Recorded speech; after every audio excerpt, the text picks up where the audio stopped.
Alrighty. Yeah. Hey guys, welcome back to Warhammer. Yeah, we had a little bit of a segue away from Warhammer for a while. Is that the right word? Probably not. Been playing some Chaos Gate, which we've been enjoying greatly. Highly recommend that you buy Chaos Gate if you haven't already, and have that as a kind of like a cool backup game. I like to like go back and forth between Chaos Gate and Warhammer, although I probably spend 99% of my time playing Warhammer, but Chaos Gate's a really good game, especially for something different. Anyway, tonight I wanted to play some Grombrindal. I've been wanting to play some more Dwarfs for a while.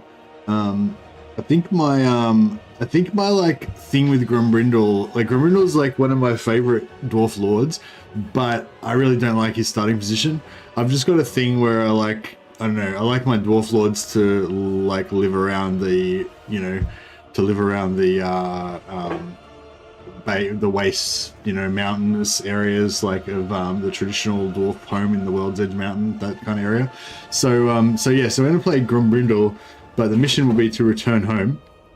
I'm gonna do sometimes what I do with the end games is I put on like just a weak end game, just 25%, and just as early as possible, so turn 10, just to give all of those races a little bit of a boost.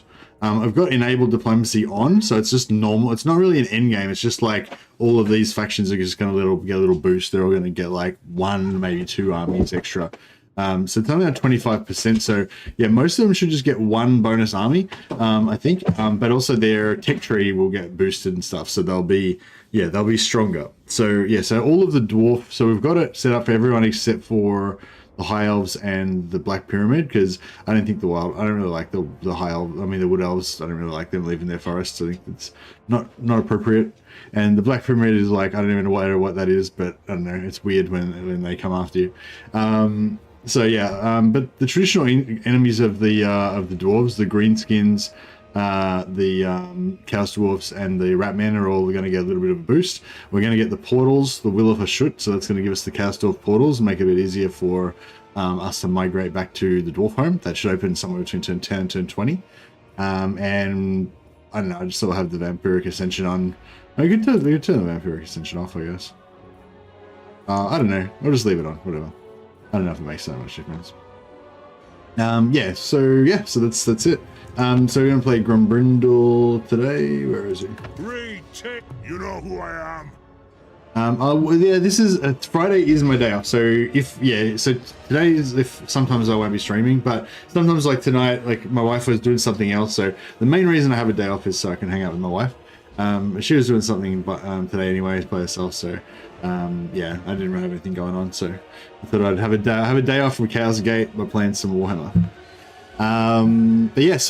Grombrindal's gets underway evasion chance plus 60% for all characters. That's actually really cool. So it means you can jump around a little bit more without feeling like you're going to get caught necessarily.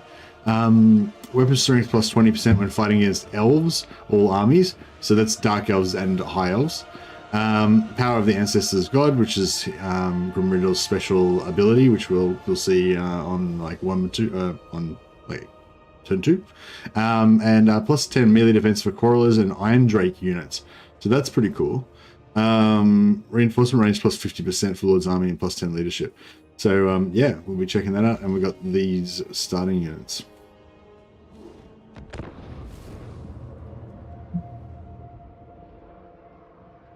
Hey there, okay, Click Monkey, Rengar, Liz, Warsmith, Deja, Ace, welcome.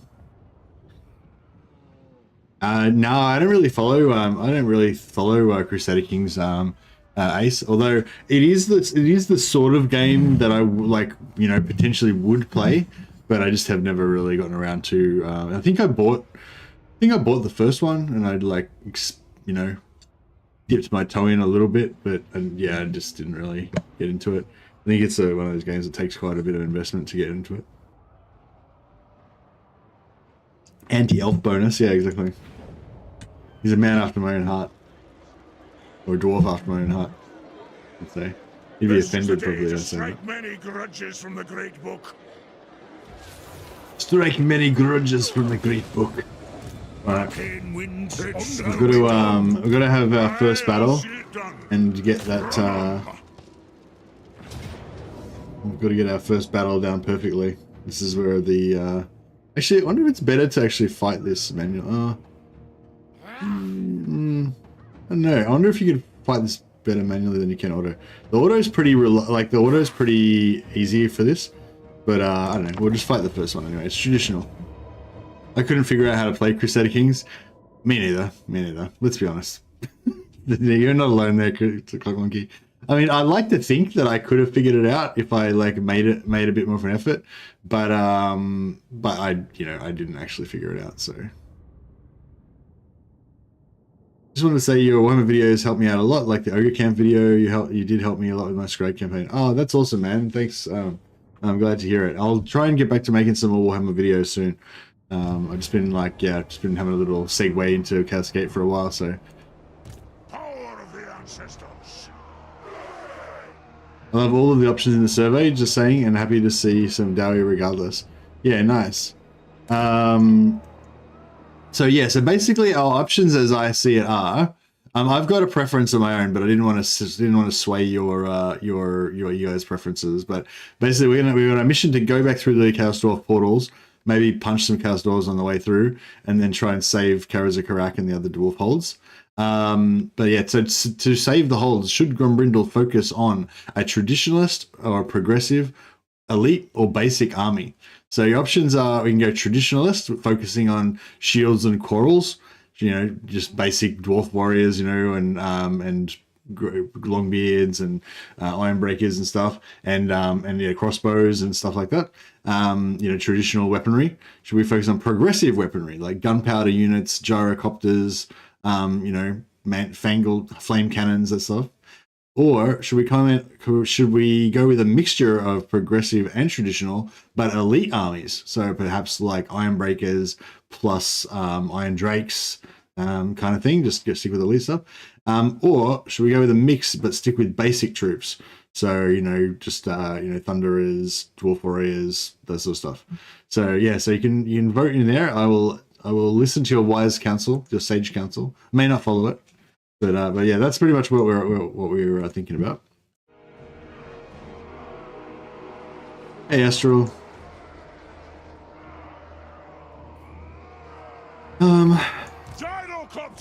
Yeah, I'm a bit worried about their spells, but I don't think their spells are armor piercing, are they? No, they're not armor piercing, and pretty much everyone's got pretty solid armor, so we should be. Hopefully, their spells are pretty ignorable. I'm hoping.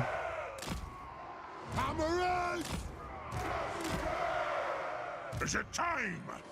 Taking aim! Anu! Charge! It is a reckoning! Thunderers! To the High King!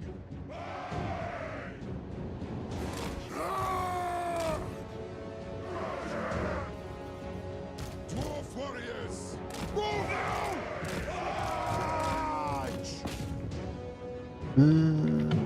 Thunderers! Pump those Dwarven lights!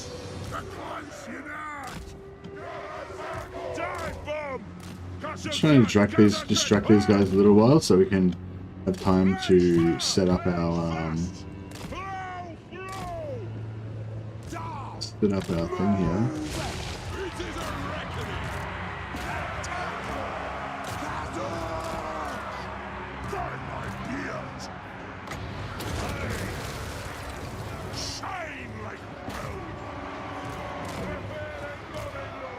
Yeah, taking some damage there.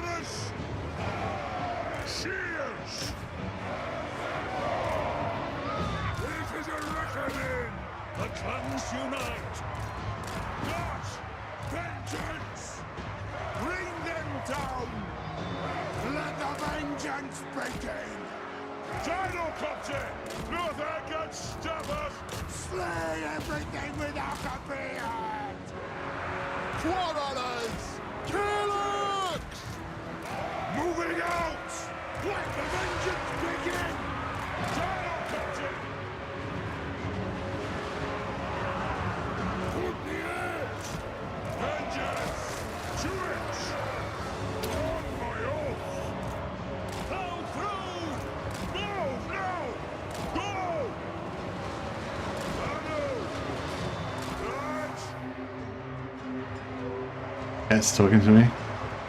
No! Vengeance! Move now! Our fire undimmed! War of vengeance! Iron Tricks! Nothing can stop us! Reach fast! Well, we don't lose Jaros. If we don't lose any entities of that, as long as we have all 4 entities, then we're pretty good. Nothing can stop us! Get moving! Warlands! For the ancestors! Warlands! Sir! Reach beyond reckoning! Move off! Hammerers! Anu! On the way! Range fast! Anu! Yes! You're on the floor! Ready to strike! It is a reckoning! Yes, Lord! Moving out! Go! For the ancestors! Kill them! General Captain! Fire on the foe! Grab Rangers! Tear them down! Range fire! Range fast! The moons are cast! Iron Tricks! Off we go! Move! Wait him up, Lord! Iron Tricks! Kill anything without a beard! Be pretty close. No! For Karaz-a-Karak! Get out! Our fire undimmed! Ready to strike! Strike out! Get moving! Iron Tricks! Come on! Kazook! Loosewing! That's about it. Warlands! Recursion! Battalions! Kazook! Surge! The frog moves! This takes me back! Here we go. Kazook! A brisk pace! I'm not sure if we Yes, could try and kill these guys a bit more. Might, Blow through! Take him! might help us out. Might give us a bit more money. Yeah, I'm not going to catch any of these rats. Oh, we might be able to kill this guy with our...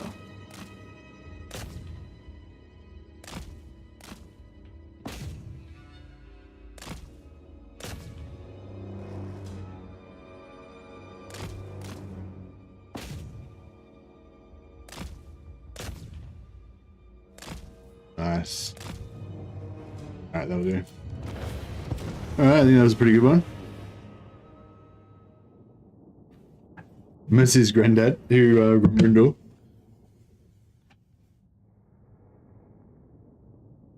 I don't even have a single Warhammer Total War DLC, and I have thousands of hours on it across all 3. Oh, really, Jay Evans? That's really cool. So you've got Warhammer 1, 2, and 3, but you don't have any of the DLCs. Oh, that's really cool. I mean, I don't know. Just that's interesting to know. And yeah, I think that's the best way to do it too. Like, if you've only got a limited amount of money, then the best value that you can get is to buy all the base games. So yeah, I think that's a smart way to go. Now, if you're playing Belegar normally, I mean, normally you're kind of in a rush to get as much Oath Gold as you can.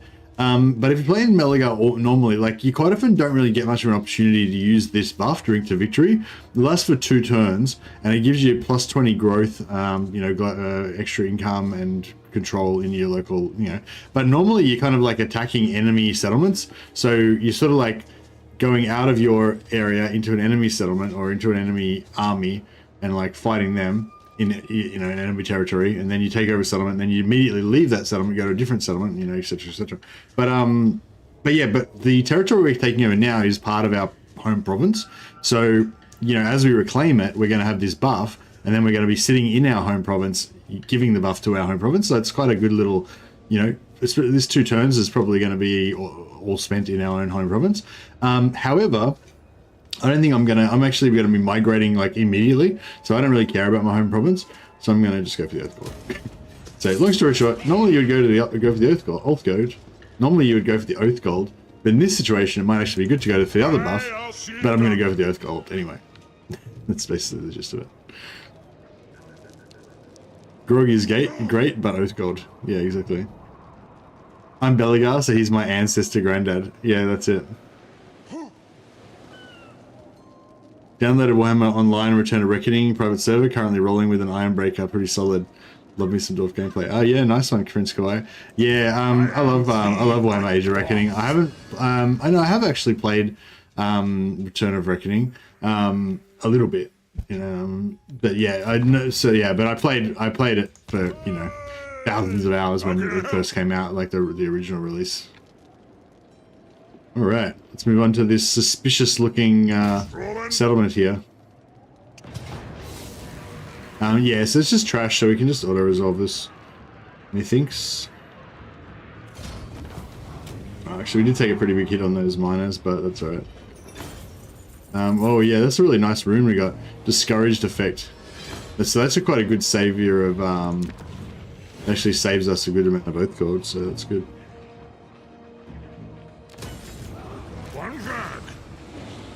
Yeah, so I did the backspace then thing to make sure he didn't bounce off too far or anything. But he's actually got heaps of movement.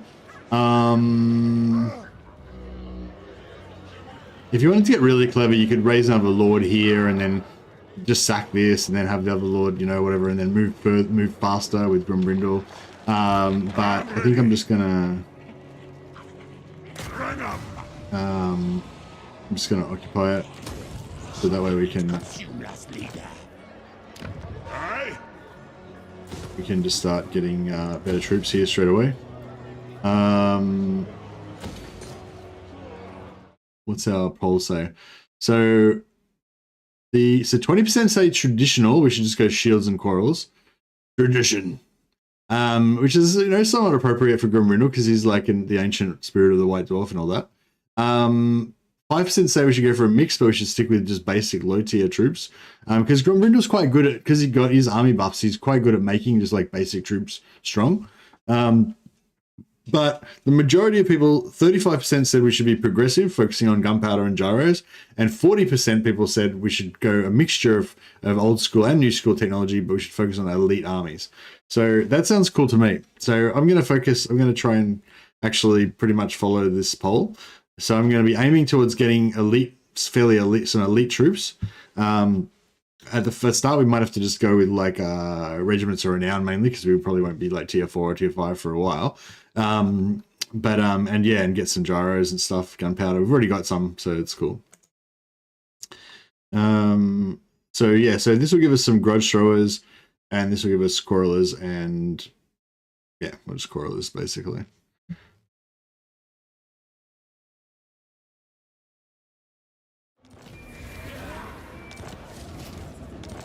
Also found out getting a max dwarf warrior red line and tech early on makes for a very strong army.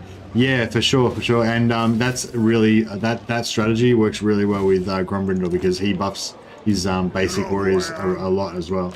So yeah, just going basic red line plus Grombrindal buffs makes you just have like pretty strong little dwarfs. I am the White Dwarf. Cool. So yeah, that's what we'll just we could go for some miners with blasting charges, but we are going to get some quarrelers soon, and I think we're just going to start off. I think to start off, we'll just fill out our ranks with basic dwarfs and miners, but we'll get better troops as soon as we can. How can I help? Grogny gives us research rate, which is good even when they're not on the field. So I'm going to grab a dwarf, and plus we need some magic, right? We need some dwarf magic, some rune smithing going on. Get some slayers there. Oh no, not there, sorry. So level 10 we get our first regiment of renown, some miners, artillery, old beards. No Gomlings, Ironbreakers, Skulder Guard, Iron Drakes, Skyhammer, Gyrocopter. So there's actually no gunpowder artillery in the regiments of renown, but there is some elite. Well, there's the Iron Drakes, Trollhammer Iron Drakes, but there is some Nagorm's Ironbreakers, some elite Ironbreakers. They're pretty cool.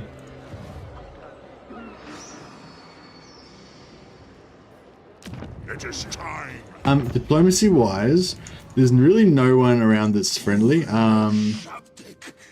Interestingly, you don't start off at war with Malekith. So, yeah, so if you're going for like a generic, I know somebody asked earlier how easy it is to make friends with good guy Malekith. If you're playing as Malekith, like the trick to an easy campaign is to just ally with Grombrindal, and then you have an easy Malekith campaign. But I'm not sure if it works the other way around. But we're not going to try and do that anyway. We're going to kill Malekith because he did some bad things back in the old days, and you know, everyone else might have forgotten about it. The elves might have forgotten about it, but Grombrindal definitely has not forgotten about it.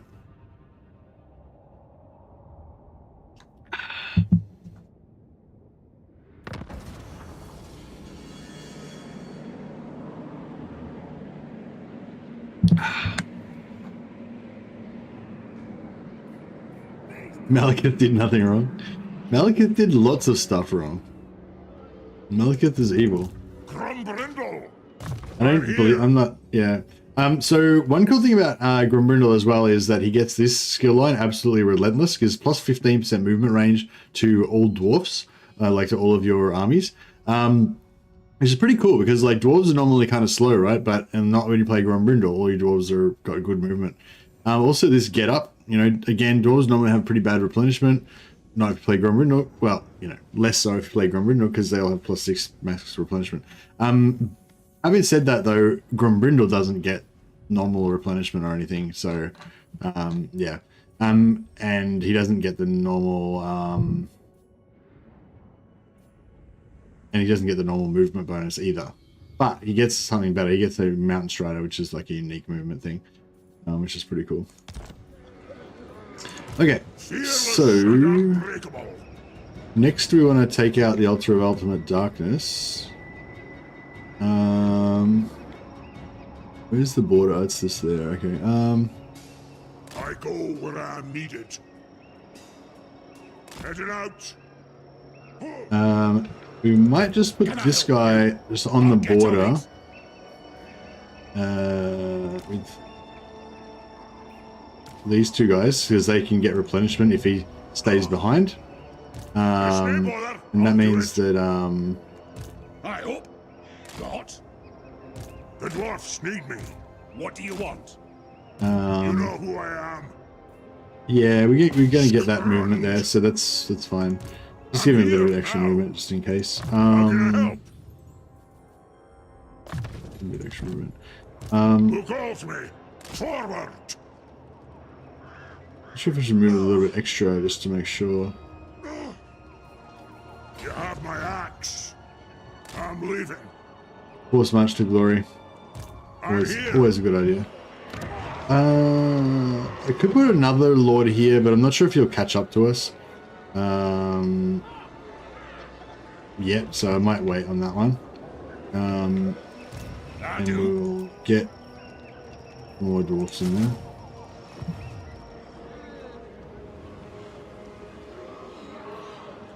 Is this your favorite dynasty? Used to be, but the new start position that he's moved to, I don't really like it because it's like, I feel like it's a weird spot to be in. He's like in these weird mountains on the other side of the world, like it's dark elf lands.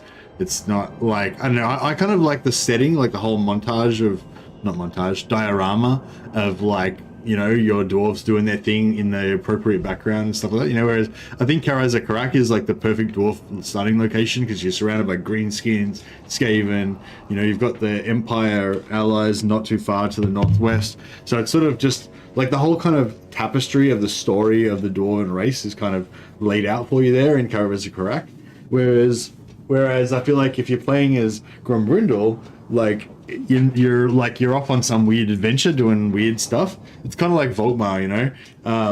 And so I think it's cool. Like it's good. Like gameplay wise, like it's a good idea, and I applaud Creative Assembly for providing that variety.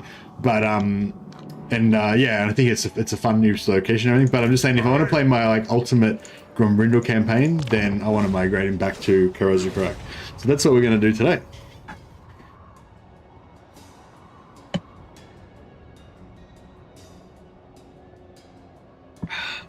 We've seen the recent Dwarf character pack mod. They made great Dwarf models for all of the Lords of the Holds. Oh, that's cool, Nelson. No, I haven't seen it. Well, they're good, though. Okay, so this is Grombrindal's special living ancestor ability that he gets. I'll quickly explain what the different ones are. But yeah, so basically you got Grombrindal's Fury. So if you want to make a one-man Doom stack with Grombrindal, like give him like, you know, max ward save, Rune of Spite so he can do AoE damage, you know, tank it, Iron Ward's tank it so he can regenerate his health, you know, stack all that stuff up on him, make him just like a stupid tough little ball of death, just kill things by himself. Then this one's the one you want. Gives you plus 15 melee defense, and extra weapon strength, melee attack. You know, so that's just for Grombrindal personally himself. Then you got Valkia's Protection. This one's kind of more the economic one, I guess. It gives plus 20% replenishment to Grombrindal's army, plus 10 control to the local province, and minus 20 corruption to the local province. I think this one's like the sort of one that you would never really use. Because you can only change these every 25 turns. You can later on get a skill that reduces the cooldown slightly, but it's still like 10 or 15 turns. So, you know, you might want to replenish for like 2 turns, you know, but you're not really going to want to replenish for like 25 turns. I don't know, unless maybe if you were like campaigning through the Chaos Wastes or something. Like if you were campaigning through like orange-red area constantly, and it was really giving you a pain in the ass trying to get replenishment and stuff. I don't know, I can kind of imagine this could be good. Actually, I've talked myself into it. Yeah, okay, so there's situationally that it could actually be good, especially once you get the cooldown reduced. Then you've got Grungy's Teachings. This one's the one I used to think was the best, just for general use. Gives you plus 20% research, minus 20% upkeep for Grombrindal's army. So your largest cost is usually going to be Grombrindal, like your main lord's cost. So minus 20% is huge. The minus 10% construction for cost for all buildings in Grombrindal's region. You can obviously stack that with Grungy, which you'll probably have a bunch of Grungy lords, and then get like free buildings. Some of the dwarves high tier stuff is pretty expensive, so it's pretty good. And recruitment cost reduction. So it's just a good, solid economic sort of thing. But the one that I always go for to start with, now at least now, is Grimnir's Strength. Plus 10 melee attack for your dwarf infantry units, so that means dwarf warriors at start and minors. Plus 10 melee defense for your melee infantry, and plus 10 reload for all missile units in Grombrindal's army. So yeah, like what we were talking about before, you put those red line buffs on, you get a couple of levels of experience. Plus 10 melee attack and plus 10 melee defense makes your dwarf warriors basically into longbeards, you know. Yeah, it just makes your army like super elite straight away. Yeah, although the 20% upkeep reduction is awesome, like having a decent army that's 20% cheaper is really good, but having an army that just costs the normal amount but is basically twice as strong as a normal army is way better. So yeah, so I highly recommend you come out the gate with Kin of Grinmar all the time. It's super powerful. But yeah, now that I'm actually reading this Village Protection, I can actually imagine like later on in the game, if you're going on a extended crusade into Orange territory and you're having huge problems with casualty replenishment, I can actually imagine that being decent. I might actually think about maybe using that sometime. Especially if you get beaten up and you need the replenishment. But anyway, yeah, I just thought I'd take some time out to explain that. Valkia is the dwarf ancestor I love the most in lore and mechanics. So mechanically, I use all except the white dwarf. Will you focus on getting the Sword of Cain, or will you focus on migrating to the homeland right away? No, I'm gonna try and get to the homeland right away, I believe. Will be my strategy. Rune Lord. Hey, Liz. Liz has been a member for 23 months. You're coming up pretty close on that vault, on And that Warhammer is. Threat, it's done.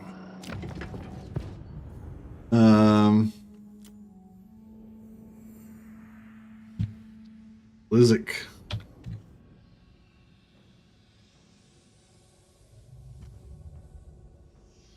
So close.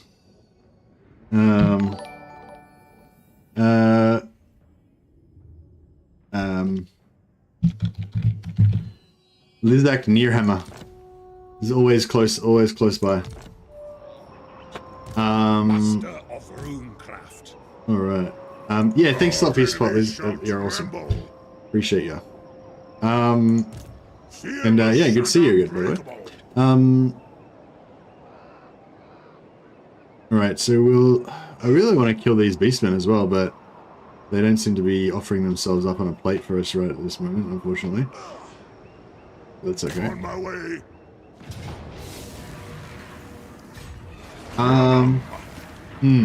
This one says medium.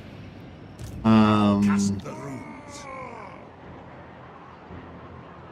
Yeah, this one says medium. I suppose so. So maybe we should fight this one manually. I'm pretty sure we could get away with it. Like, if we wanted to do this auto, I'm sure we could do it. But, yeah, I feel like we'll get rorted, and I don't feel like our mighty warriors deserve that, especially because they've got this beast stat line. Look at that 50 melee defense on dwarf warriors. Look at my iron, look at my hammers. 56-48. Alright, let's do this. Let's make them pay.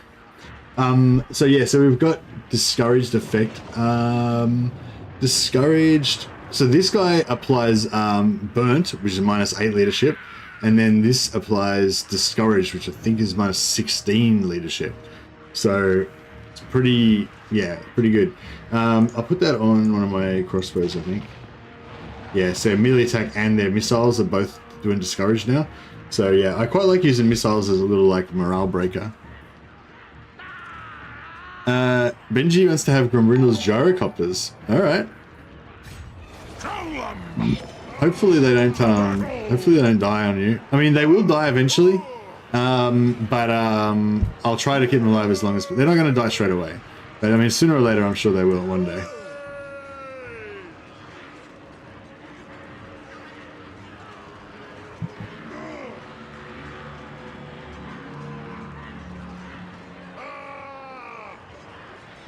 Benji's flying squad.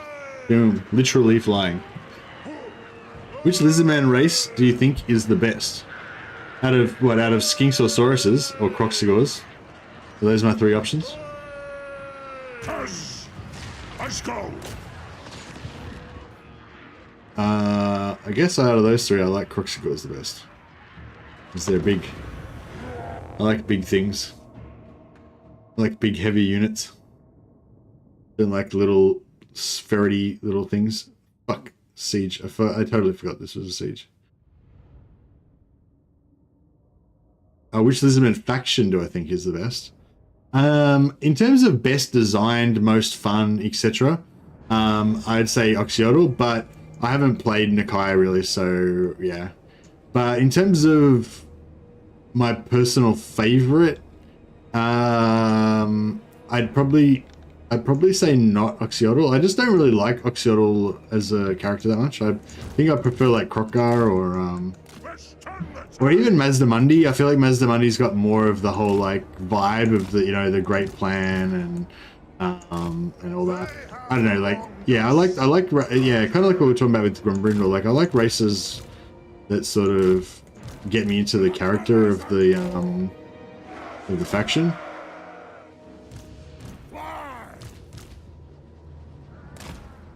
All right, I'm just gonna sit here and wait till they get rid of all of their. Just gonna sit here and wait till we get through all their menace belows, because I don't want to have to deal with it, them popping up in the middle of my stuff all the time while I'm trying to fight. It will mean that they'll get their towers up, but I think they usually only put up like tier 1 towers, and they don't replace them. So that's, yeah, shouldn't be too bad. This guy should break them. Yeah, they got the terror routed already, and they've got discouraged by our by these bad boys. Of course, terror as well. So yeah. It's actually kind of good having that on the back line, because if you like, it's good because I can shoot the discouraged onto the target that I'm trying to break, but also if something gets into my back line and you're trying to like break that unit and get it out of there like as fast as possible, then yeah, they've got terror on it, so it's kind of cool.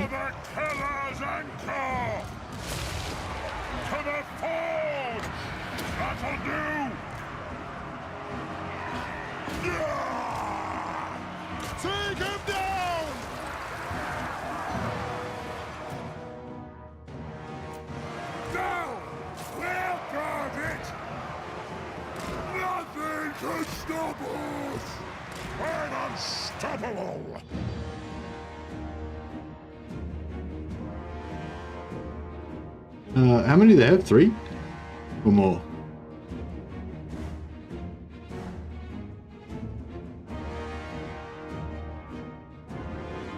We done? No, we're done. They only have 2.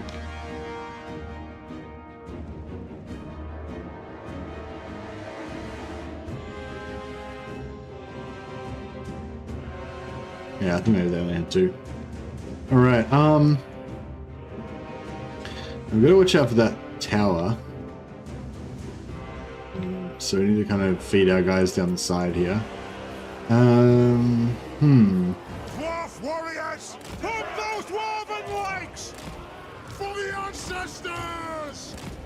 We demand blood on the way! Yes, then. Sir! Kill hooks! Range fire! Range first! Miners!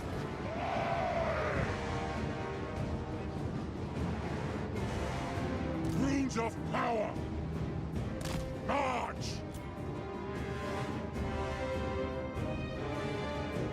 Cult of Sotek, yeah, I feel like Cult of Sotek is pretty cool. I like Tanoin and the whole sacrifice vibe. I feel like it just gives it a nice, like, kind of like just ties the faction in nicely and gives you a nice theme and everything, you know. You can kind of get into like the whole idea of Tanoin being his little like rebel prophet and stuff, and I don't know, it's cool. Thanks to Lomos of Sotek for, I think it was one of his videos that I watched that gave me like the bit of the background of like what Tanoin was all about a few years ago. Alright, am I just going to kick the door in with these guys? They're kind of immune to missile fire, so that works for us.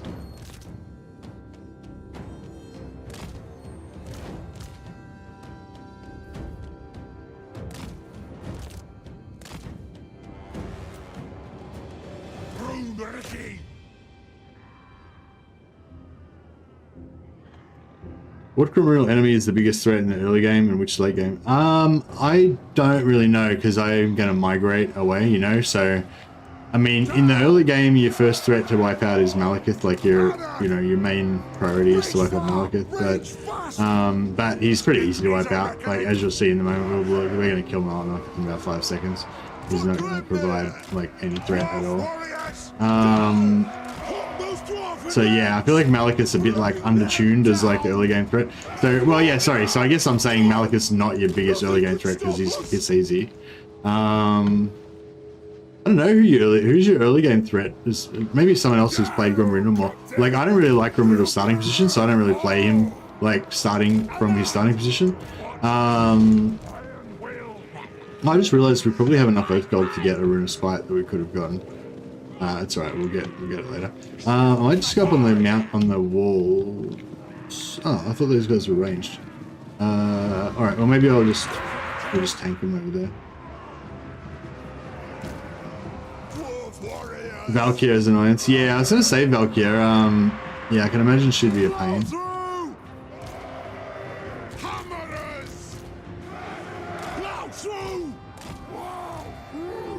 We tried rescuing Gromby as Thor. No, I haven't. Yeah, okay. That's a good idea though. Is it like because it's hard to keep him alive, you reckon?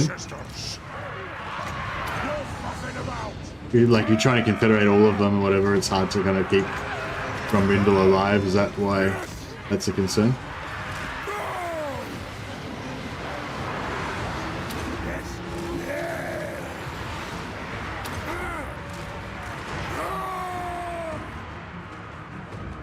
might just send them in. I don't think they've got really any armor piercing in this army.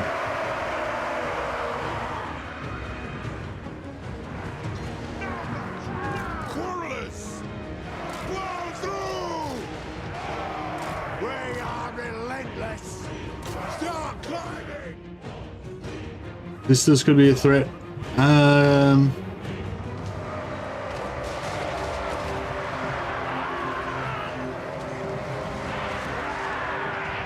I don't know. I mean, Dark Elves are pretty lethal with their armor piercing, but yeah, if you just take out Malekith like instantly, he doesn't really offer much threat.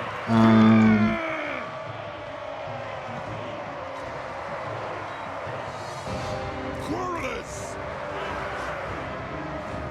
War of vengeance! Quarrelers! Pursuit! Should be able to shoot with some of these guys. Show them.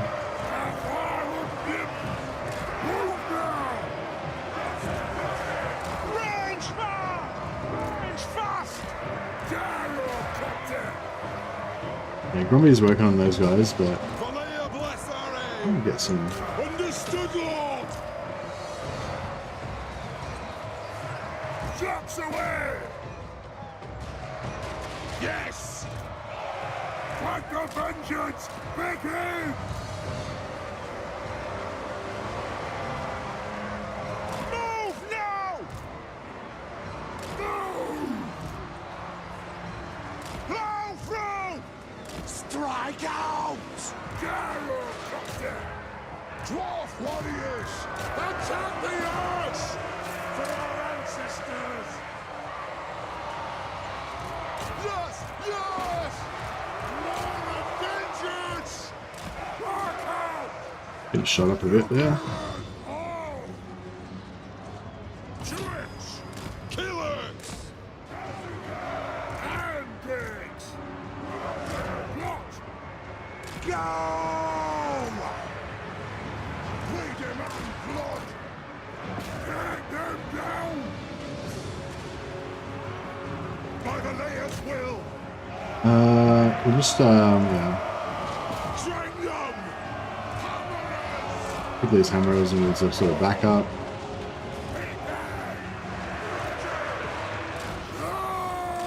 Trying to keep our precious stone drakes fairly healthy.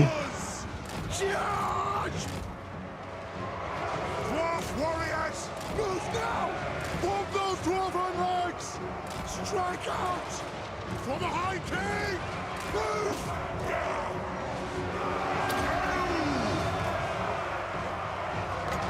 It'll get done!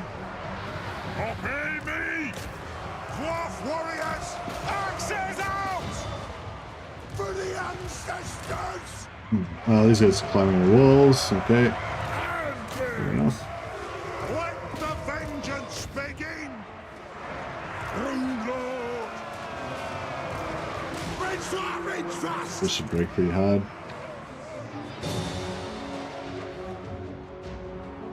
Aye! Go! Vengeance! Quarrelers! For the High King! Dwarf warriors! Pursuit! Be it ready! Move! It is a reckoning! Strike out! Nothing can stop us! Move now! Darrow Captain! To the High King! Move! For the ancestor gods! Ready! Will do! Yeah, I don't know. This is not really working that For great. the ancestors! Charge! Move! Charge! Thunderers! Move now! Go! Oh, here we go. Will Get some do! get these crossbows up in there. Thunderers! Shoot the Wazzicks! Nothing can stop us! We demand blood! Yeah, they're getting routed straight up the side. That's beautiful. Handpigs! Shield bearers! All! Kill can stop us!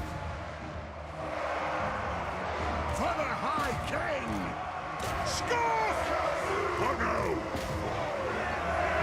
The runes glow! Thunderers! Get them! Darrow comes in! Whoa! Where is that ammo? Friends for our ready! The clans unite! And move those get those arrows to harass those ranged, so they can not fire unimpeded. Attack! Attack the Orcs! Yeah! I am ready! Charge! And big! Move to attack! Boom. All right, nice.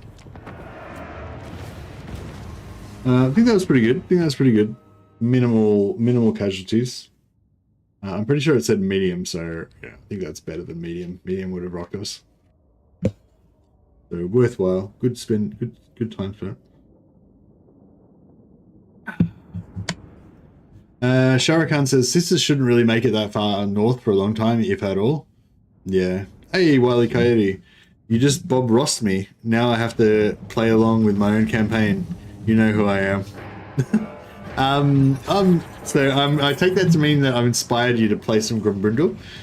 In that case, I'm proud of myself. That is my mission. Are you gonna play proper Grombrindal? Are you gonna migrate back to Karaz-a-Karak and save the dwarf holds, or are you gonna like set up some weird pseudo empire in Nagaroth like a weirdo? Not trying to like sway you to either one, like, you know.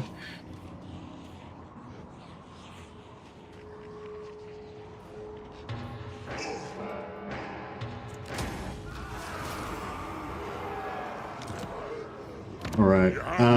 So as I was saying, this is still the same province, right? So if we had have been taking the grog buff, we would have still been like buffing our own province the whole time. So that's pretty nice. You're gonna kill the high elves, War of the Beard and all? Okay, well, I can't argue with that. That's pretty good. Thanks for the super chat, man. That's fucking super generous. You're awesome. That's huge. I will rename one of my mighty dwarves after you. Grungy Lord. Yeah, this guy's good. Grumpy Morgus Grimtideson. He's a bit of a traditionalist. He likes he likes grinding. He likes building stuff. Well, actually, he's got +5 research, so maybe he's not such a traditionalist. Maybe he's a bit of a progressive dwarf. I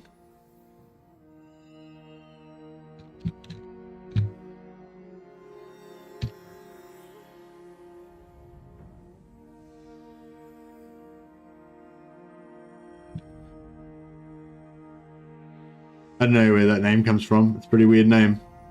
But yeah, Willak Kjotson. I don't know if that's a very dwarvish name, but it's the best I could do. We've got the will. Yeah, I got the will. That's yeah. Thanks for trying to help Will, Wiley. That's as good as I could get as well. Something with will in it. That's pretty much what I got. Casting the runes. We could attack the Beastman, but they'll just run away. So I don't know. There's not really much point. Heading out. Move him up. I would like to get another Dwarf Lord.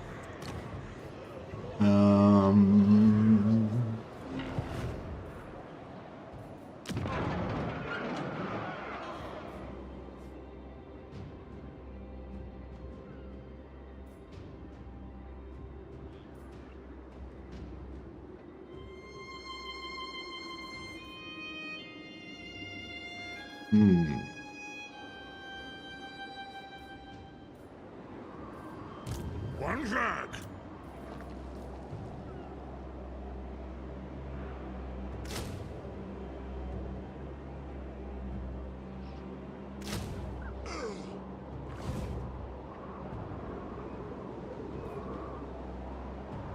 So it's gonna have us 900, 1050. We'll have next I'm turn. here. The dwarfs need me. How can I help?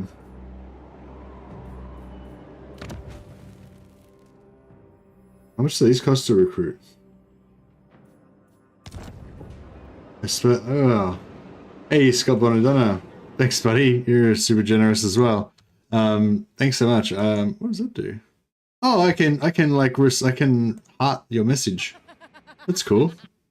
Yeah, thanks so much for the super chat. You shall be a Dwarf Lord. We don't have one available right now, but we'll put you on the list. Who calls me? Yeah, thanks so much for the support, guys. You're awesome.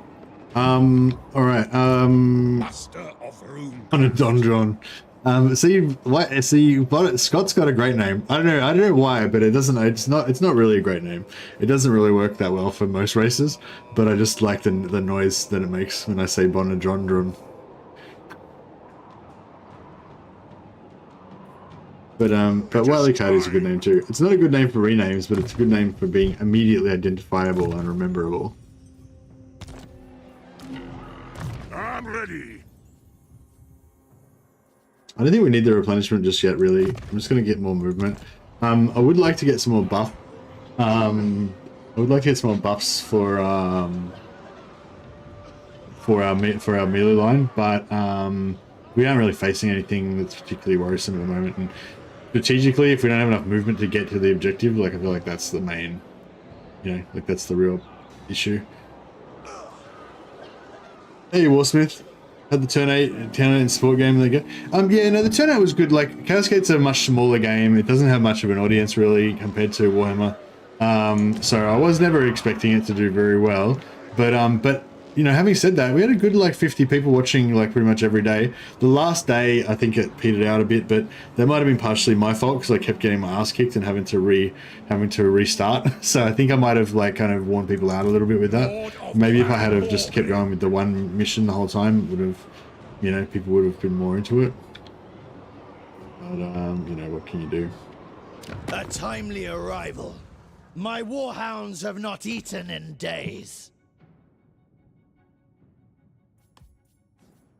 I will hone my skill of butchery upon you. If you knew I was getting my ass kicked, you would have taken vacation to watch. Oh dear.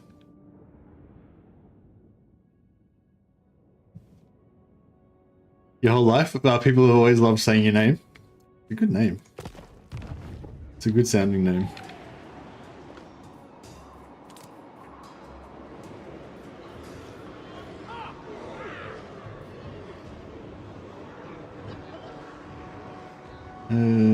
Can you really put a price tag on hours of quality entertainment? Thanks, Wally. That's nice. I'm not gonna bother with growth. We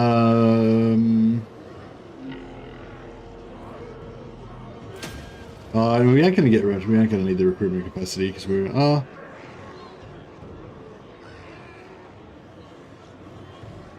no, we aren't gonna have the recruitment capacity either. I guess we'll just take one turn of extra money. Garrett Gutchison says, cool mod war for 8 peaks. Check it out. Also support the dwarfs. Thanks, man. Yeah, thanks for all the super chats, guys. That's awesome. I'll put you on the name of the list of glory as well. And yeah, thanks again to Liz and Benji as well for being supporters of the channel for so long. Yeah, no, I'll have to check it out, Gab. But if you want me to check stuff out off stream, it's best if you chuck a comment on one of my videos if you can be bothered, or just message me on send me a DM on Discord, because I will forget, I am the White Dwarf. Cool. Yeah, I mean, I don't usually play mods myself, but if it's a good mod that I think is a cool idea or it's well done or whatever, I'm happy to promote it and talk about it a little bit or whatever on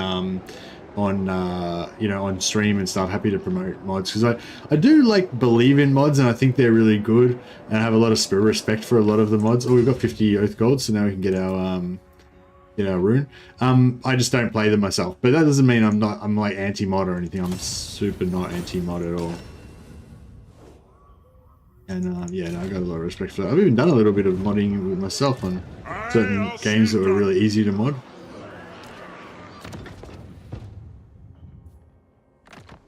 Okay, I've got a rune of spite. that makes that's Grombrindal's basic thing that he needs to become a one-man Doomstack. Now he can kind of like melt whole armies of Skaven by himself. So it's pretty good. I don't know who you are in Discord. Oh, if you check in the description down below, if you're on your computer, Gare, there should be a link there to join my Discord. Yeah, if you just say hello in there, and we'll give you your champion bronze badge as well. Yeah, anyone who I would know from live streams, if you join the Discord, just say, you know, @MostOfTheMad, hello, or whatever, and let me know what your name is. Otherwise, if it's different, otherwise I know who you are, and then I can give you the appropriate flair for the Discord. So you'll have your name will be in a different color. All right, cool. Yeah, I think I just need to press enter. Just a bit nervous. Oh, there he is. The man of the hour. Malekith wants to get punched in the face. I can oblige, Malekith. I really wish I'd have brought that extra lord now, though. You know who I am? Malekith, King of Nagaroth. Rune Lord.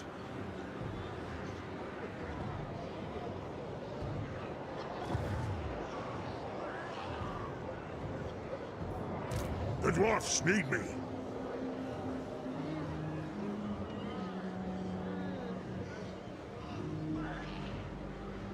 Organs!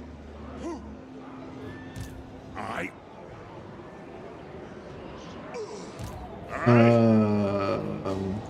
Yes.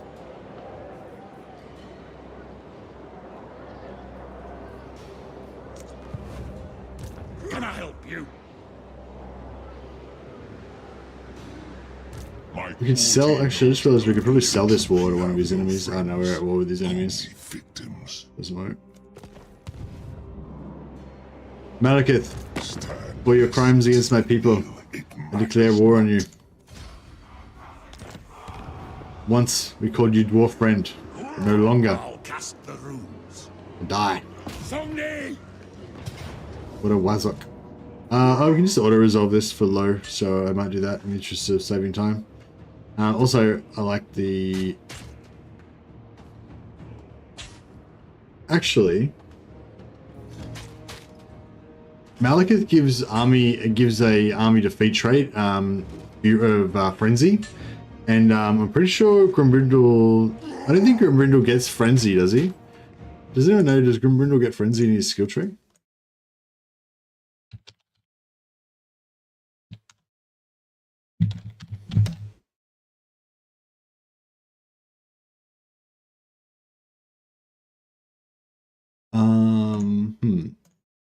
I don't think he would. So yeah, I think we'll just let Grombrindal have the honor. Let Grombrindal have the honor of this victory. Just booted him onto the ground. Done. Alright, we took a bit of a hit, but that's fine. That's not Oath God.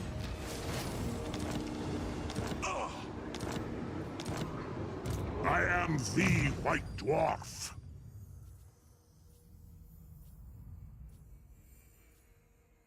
Nah, he doesn't get frenzy. So now he gets frenzy. Frenzy is really strong. It gives you... doesn't really...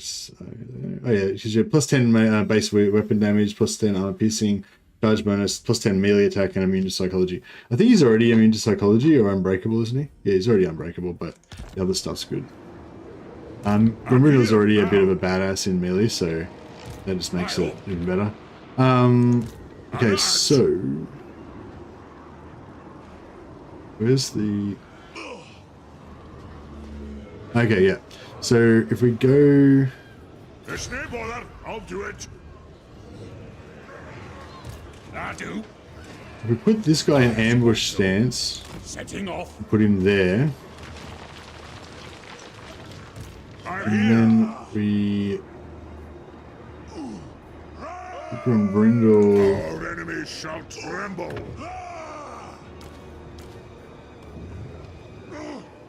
You know who I am. put Grombrindal just a bit closer down towards these guys. So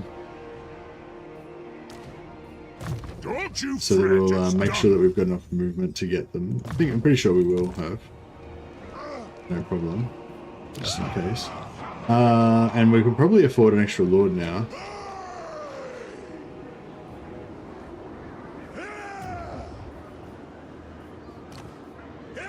Grimnir. Yeah, we'll go Grimnir, I guess. Yes. Lord of Clan Morgan. And he can get the Grudge Thrower and another unit of Quarrelers. I think we will do the job.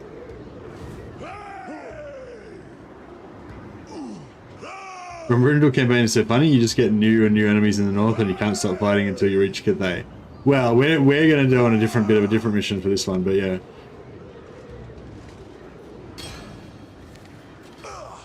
Use 2D portals because I think they look better, Lyric. I know not everyone might agree with me, but I feel like having this NPC there going like this, you know, just looks fucking gawpy most of the time.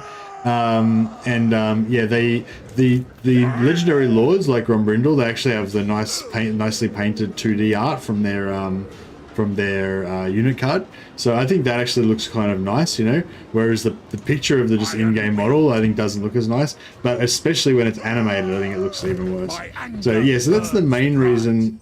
Well, there's two reasons really. There's that, and there's also because of performance. It actually takes your graphics performance takes a hit having 3D portals on. So yeah, that was originally why I turned it off when I had my old graphics card. But then I actually just liked it better. I just think it looks nicer anyway. I think the 3D portals look bad. Well, I mean, not bad, but just not as good as the 2D portals. I think the 2D portals look like nice. They're like hand painted. Your legendary lord ones anyway. Yeah. Anyway, that's fine. But yeah, if you have any problems with your graphics performance, I highly recommend that you turn the 2D portals on.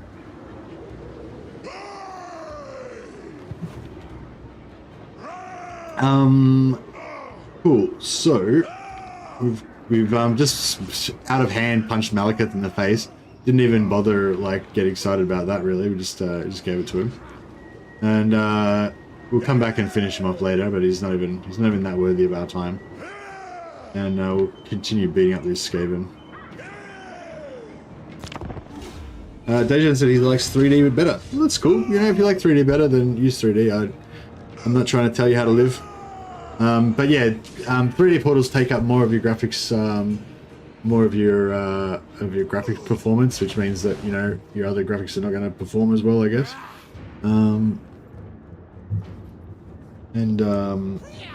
yeah, I don't think it adds much to the, like, even if you think that the 3D portals look better, I don't think it really adds much to the game. I don't know, does it? Maybe it does, sort of. It makes you feel like they're alive in there or something, maybe. Yeah, maybe. I don't know. I think the 3D look goofy. What did they do to Lithana? Yeah, I think they look a bit goofy most of the time as well. Grombrindal just strolling. Look at him. Badass. I wouldn't ambush him if I was them. I would fucking just run. If they're about to pull the ambush and they see this little fucker walking down the valley by himself, you should just run.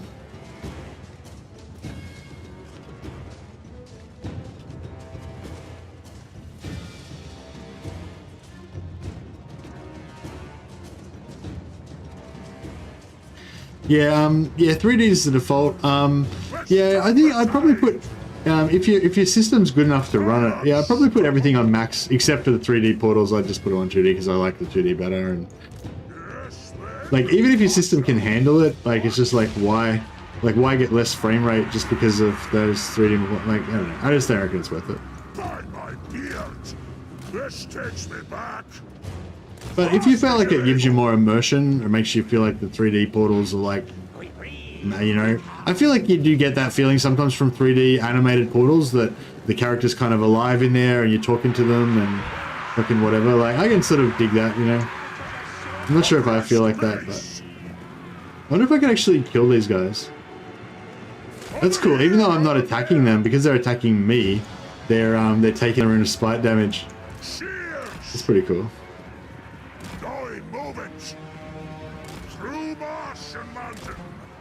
I'm just going to fight them at the edge of the map so that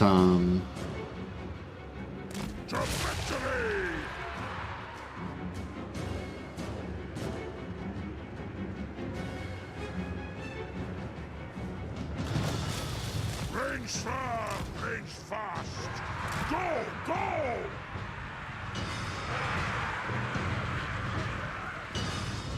Going, move it! Faster! Over here, over there! Hey!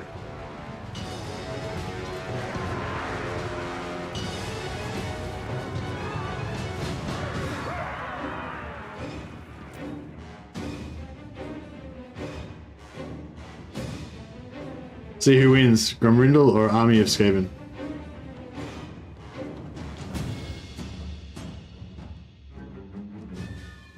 I hope this guy starts casting spells on me, that'd be cool. He's taking some damage, I don't know if he's going to live through this.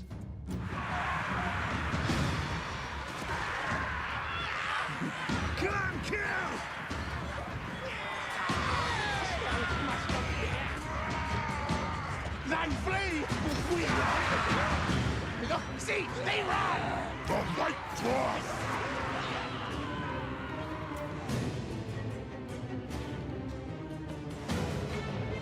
Oh shit, is that guy an assassin? Maybe I should run. I mean, this is starting to get a bit bad. I don't know if I can run now, that might have been, I left my run a bit late.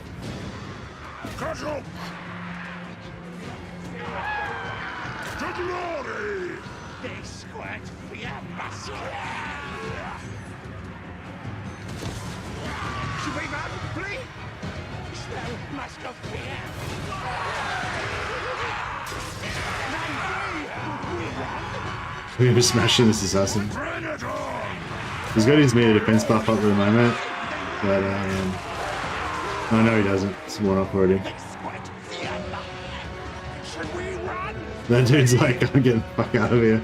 This dwarf's angry. Jesus.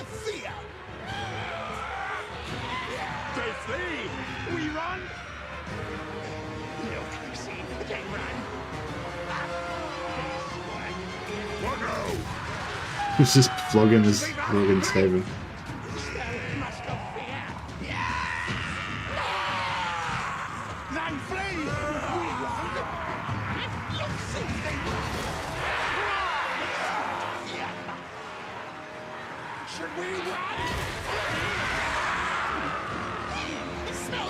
They've started.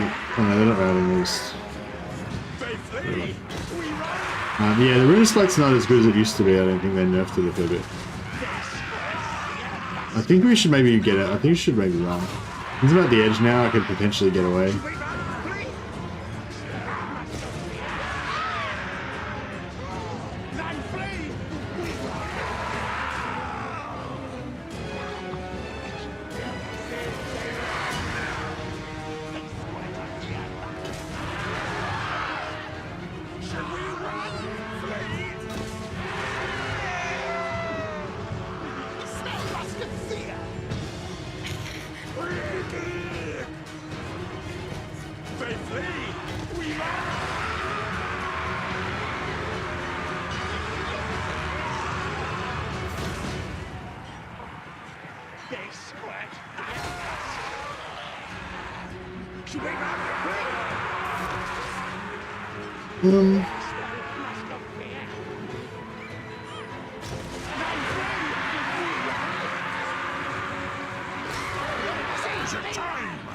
No, should just run.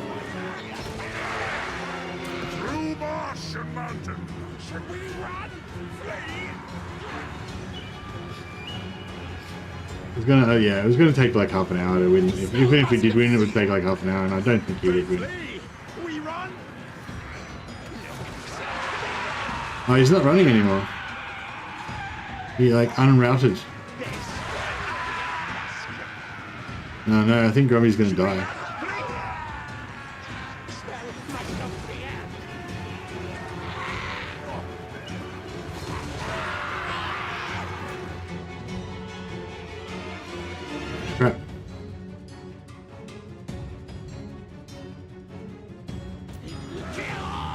the ancestors. Save my own fur!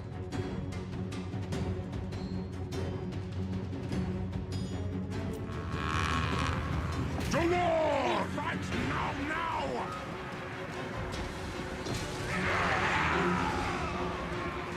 Then flee! We run!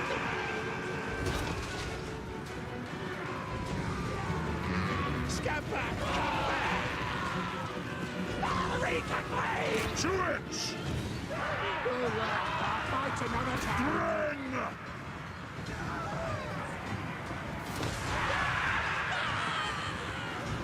Aye, to arms! At last, to the fight! Should we run? Flee? Smell musk of fear! I Getting the living shit out of this guy. Here we go. Not my fight! And I kind of need to break the other guy, I think, with army losses, because otherwise, I don't know if army losses is going to work there. Go! Go! Dwarven might! Run away, dickhead. Should we run? Flee? Smell musk of fear! Yeah, I kind of need to break this guy with army losses, because otherwise I think he's going to win. No, I don't think we're going to get army losses. Look, see, they run! To it! Should we run? Flee? Oh no, he hit me. I think he might kill him. Aye, to arms! Oh, he hit me again. Oh, this is bad. I think Gromby's gonna die.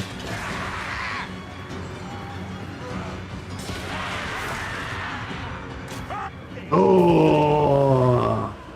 That was close. That was a close one. Gromby nearly won that. It was too brave. It was too brave for his own good.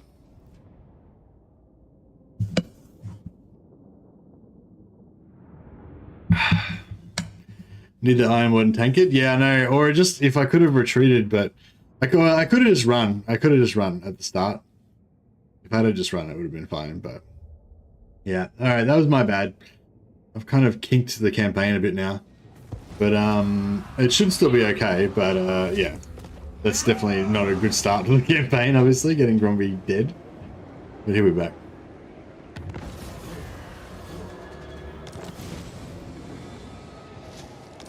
Oh, on the plus side, we got a grudge now, so we can kill these fuckers.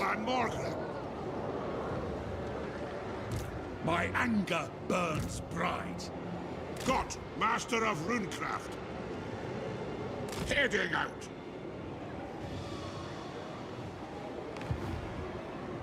Vengeful rune lord. What? All right, Scott Bonadonna. Wait up, who is next? Is it Scott or Gare? No, it's Scott next. All right. Armed and ready. Armed and ready.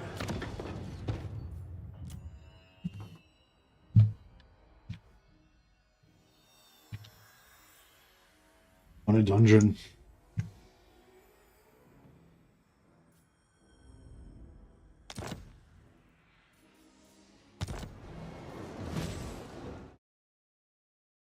Bonadondron, the great runesmith. Return to lead the Dwarven people in the absence of the White Dwarf. I'll cast the runes. I'm chuffed. I'll cast the runes.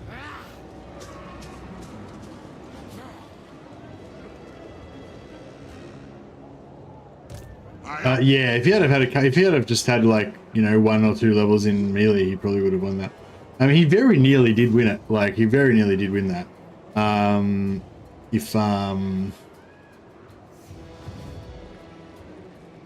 Rune Lord. Yeah, if I just had of My anger burns bright.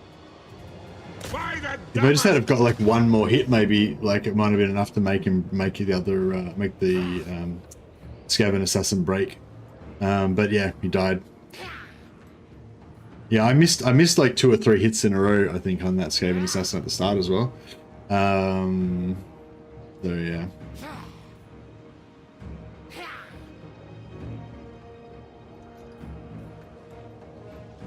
We don't really need to fight this one, actually.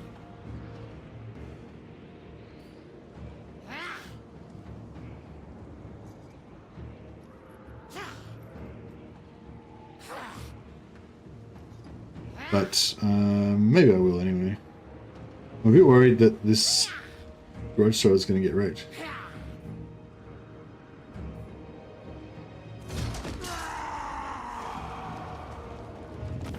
Yeah, cool. I think if I had fought it manually, they would have done Dwellers Below on my grudge thrower, and I might have taken a bit of damage, so...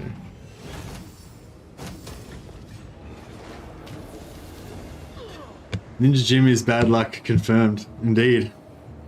It's usually due to Force Smart. I wasn't even in Force Smart in that time. It was just, I mean, to be fair, I kind of knew that was going to happen. Like, I had the thought just before I hit end turn that was going to happen, but I thought it would be fine. And it would have been fine if I had have just retreated from the map, but I got this idea that I could actually win it, and then I wanted to sort of see how it would go, and long story short, I got Grombrindal killed. Totally unnecessarily. On my way.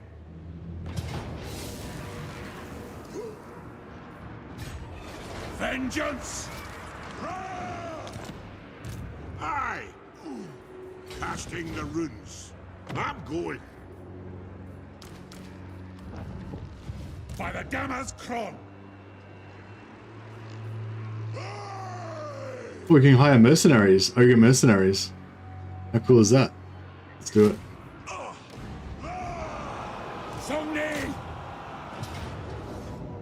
Yeah, that tickles me. That tickles my fancy. Here's this bastard, Sniven Hemlock. We'll get revenge on him.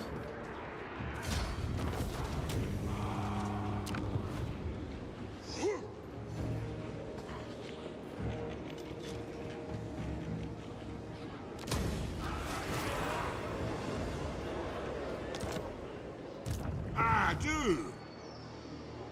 So confused by the Ogre mercenary mechanic. Do you need the DLC for it? I don't know, actually, Olive. Hey, Ninja Jim, been a member for 22 months. Dwarfs need a ninja to out-ninja the Skaven. Yeah, that's it. I hope that we get a Dwarf Slayer hero at some point that we can use as like an assassin. That'd be really cool. Yeah, thanks for the super chat, man. And thanks for being a member for 22 months now. That's awesome. Yeah, I hope we get like a Slayer assassin. That'll be the Dwarf version of a ninja. The dwarf version of a ninja just like kicks the door in with a pint of beer in his hand, burps loudly, and then just slays everybody. That's the dwarf version of a ninja. Lord of Clan Morgrim. So yeah, Grumpy's just having a rest. So he's out, like he's already, it was last turn essentially because it was an ambush, so he's already 1 turn down, so like 4 turns left, so he'll be back relatively soon.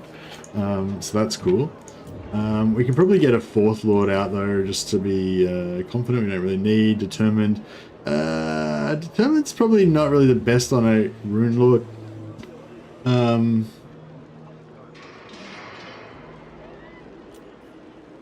Yeah, neither of these are very good.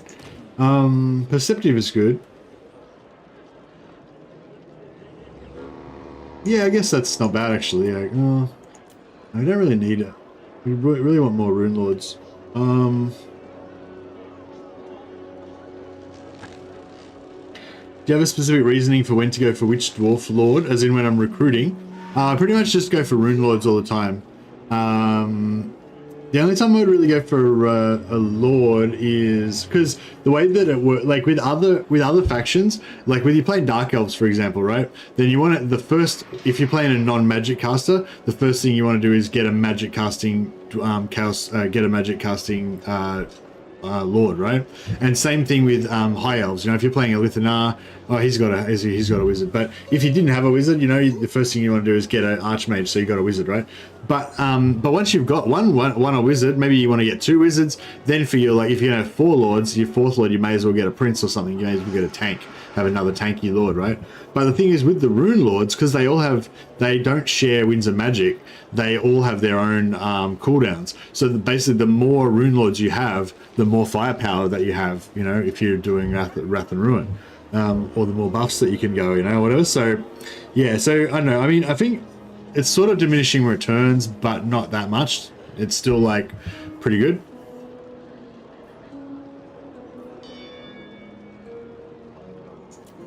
All right, we'll go for this one. What? Hey, Phoenix. Yeah, I like to play the dwarves a bit. Vengeful Rune Lord. I feel like Garrett Gudgeonson doesn't even need to change. That's like a dwarf. Is already a dwarf name. This guy comes from Karaz-a-Karak. He's a northern dwarf.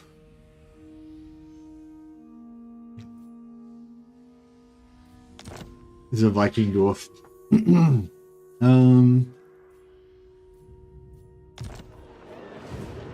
Iron Weld.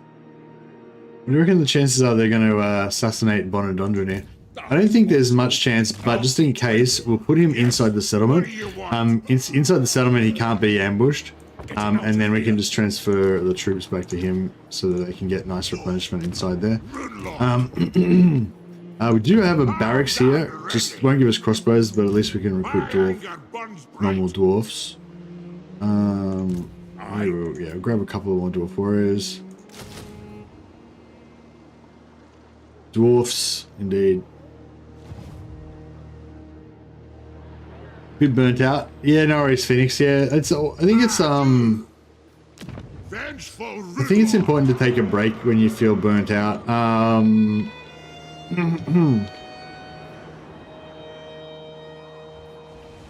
do I want to sell this to? A timely arrival. My warhounds have not eaten in days. Might just sell the stuff from inside it first. Because that's, how much is that worth? 1,200 and 1,200. Yeah, that's pretty good. You'll get that money back. Oh, actually, we could get. Actually, no, we pretty broke, aren't we? Yeah, that's cool. That'll pay our bills and whatever. That'll be good.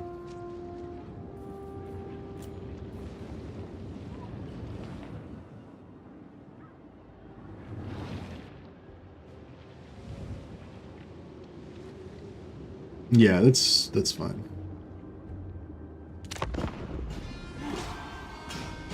All right. Yeah, so I think we've given the Skaven a good little bit of a bloody nose now. We'll turn back and finish off Malekith before he recovers too much. Yeah, no, I think when you burn out, it's just I think even before you first get the feeling that you're starting to get burnt out, like I've kind of got a good sensitivity to that now. I think like if I get even slightly burnt out, I just basically quit immediately. You know, like, and like it tends to go from 0 to 100 for me. Like if I'm starting to feel a little bit burnt out, then like literally the next time I try and play it, I'll just immediately be like, no, I can't even play this game anymore, you know? So yeah, I feel like it's really important to like listen to yourself and get it and just take a break. It's just like, you know, if you're not really feeling it, like just forcing yourself to play it is not gonna, you know, it's just gonna make it worse, obviously. But I find, yeah, even like, yeah, it's not so much really even taking a break or like playing another game.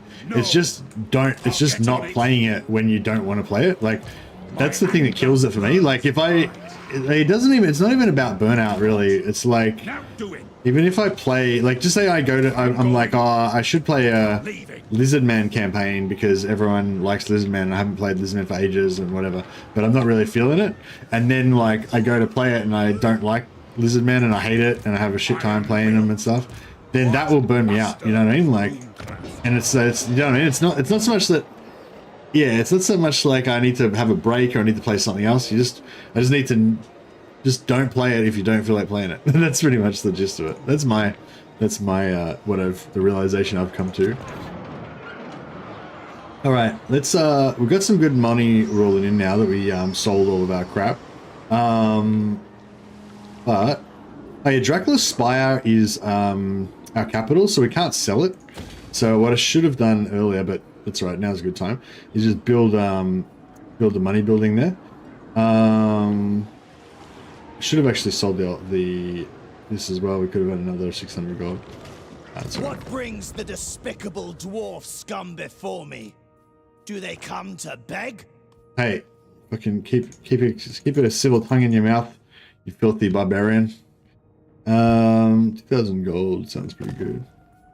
How much do these guys I want? will strip every inch of meat from your bones. Oh, these guys want to give us 3.5k. Yeah, that's better. Done. Our ogre allies.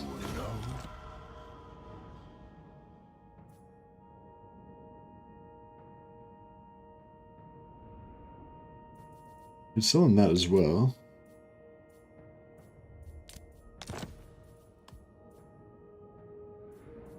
$610. What about these guys? What Can we brings sell? the No, I can't sell them.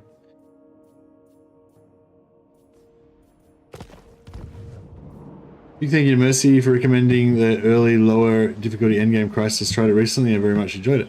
Oh, no worries, buddy. Yeah. I reckon the early 25% early game crisis is good. It's a good little alternate way of doing it. Yeah, I am in the creator program of Karaz, yeah.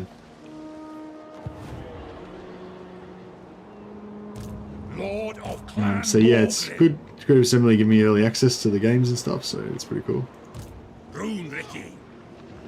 I'm off.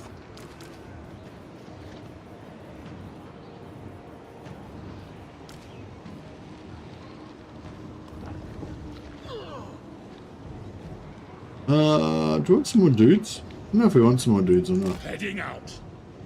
Setting off. Onward. Just wanted to ask about Shadow of Change speculation, but that won't be a really overuse then. Yeah, I mean, I can't really talk about it, hey? If you say so, Beardling. Yes.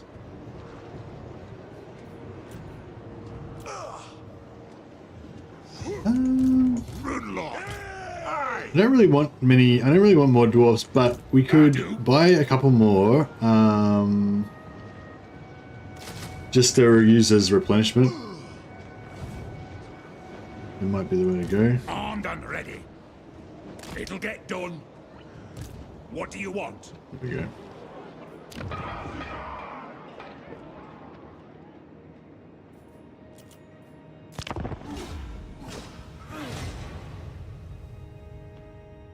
Yeah, so we'll just we'll punch Malekith in the face a few more times, and then try and find a portal back to the dwarf home, because as much as I love Thorgrim, he has been known to make a mess of defending the dwarf lands. He might need some help from the OG original dwarf. Don't care about that. Be gone, migration. Normally I would always take the migration, but yeah. We've got another 66 oath gold, so we can get some more stuff. Oh man, he's right there in force march. I kind of want to kill him.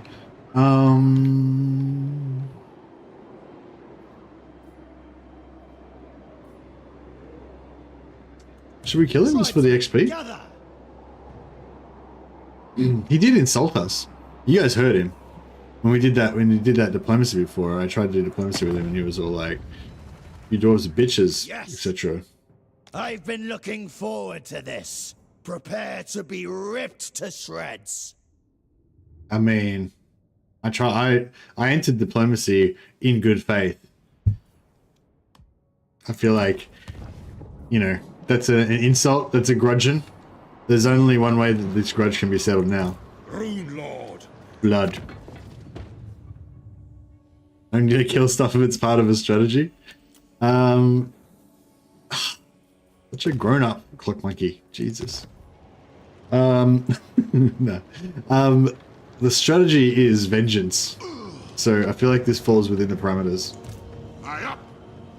It's as good as done. Right. Our mighty heroes, Willek Karatson.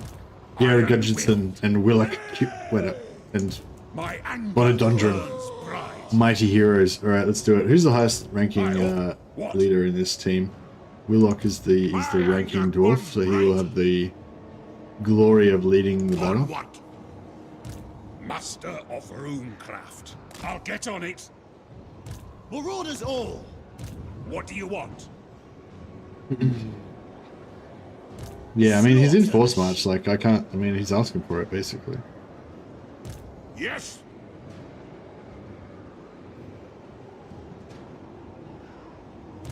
Vengeful Rune Lord.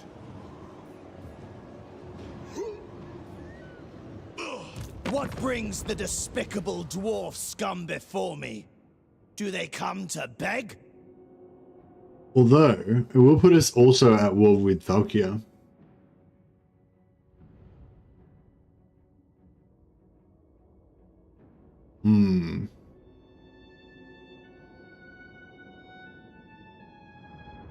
That might complicate matters. Where is Valkia, do you reckon? She's probably like right here, hey? What is she? That's her right there, isn't it?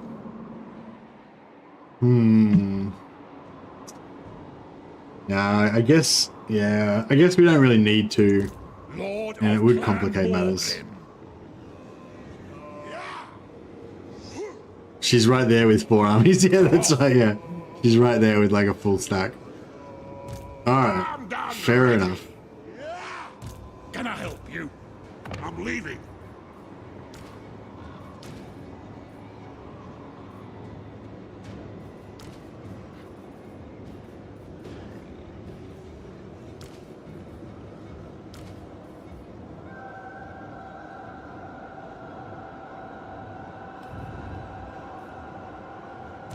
Lord of Clan Morgrim. I do. By the ancestor. Grombrindal. Master of runecraft. I'm off. By the Forge Father. Okay.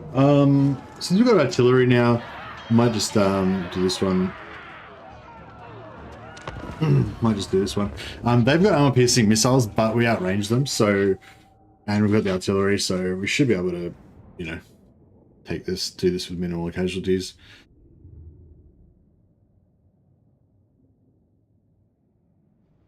See you, Spanner.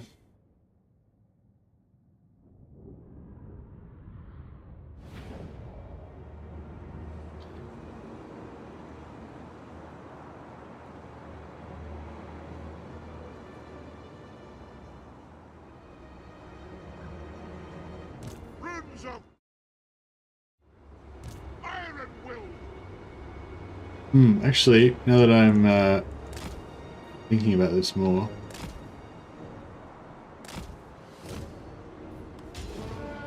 Seeking revenge. Okay, cool. Alright, I thought they were going to be charging me for a second, which might have been awkward, but it's fine. Hey, this is a cool map. I don't really remember this map. Or maybe I haven't really paid attention. But it's kind of cool. I feel like we're on the top of like a little hill, and yeah, it's like a cool like how I love. Look at all these locations in the Warhammer world. Like even this icy, like harsh icy valley. It's pretty cool. Sometimes there's cool little details in the terrain and stuff as well. This one's pretty basic, but.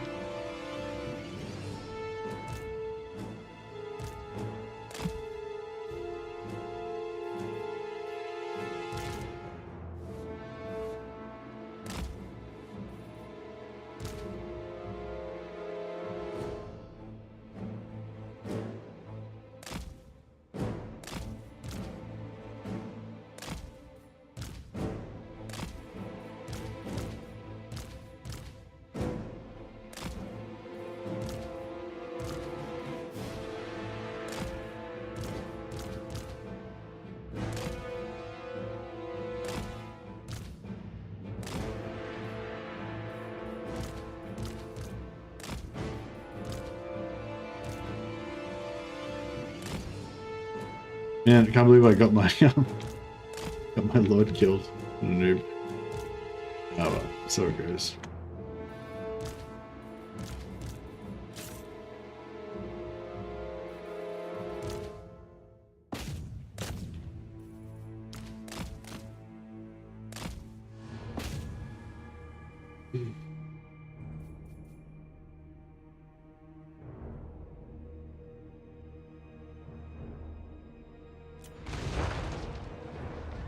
It's either reckoning! Range fast!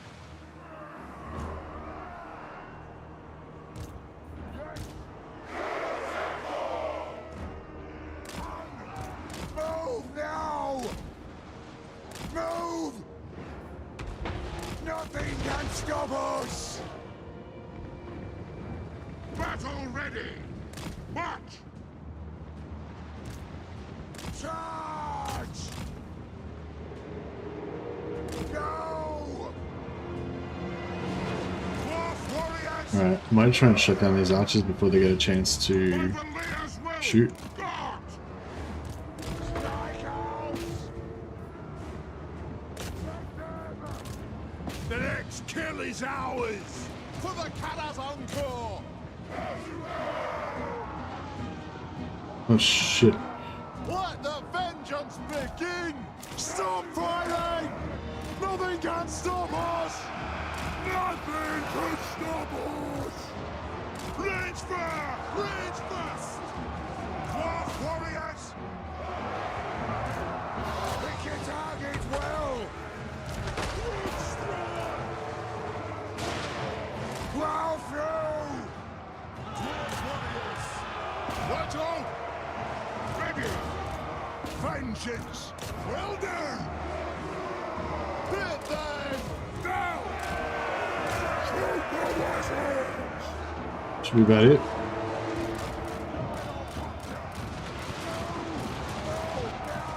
Yeah, watch out for those gyros. The lethal. Nice.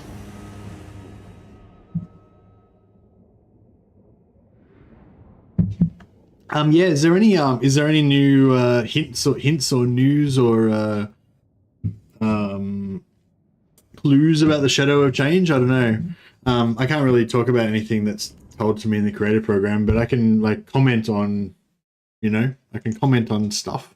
I think we used to not be allowed to talk about leaks and stuff, but I think now we are allowed to talk about leaks if there is any. I'm not aware of any leaks, but yeah.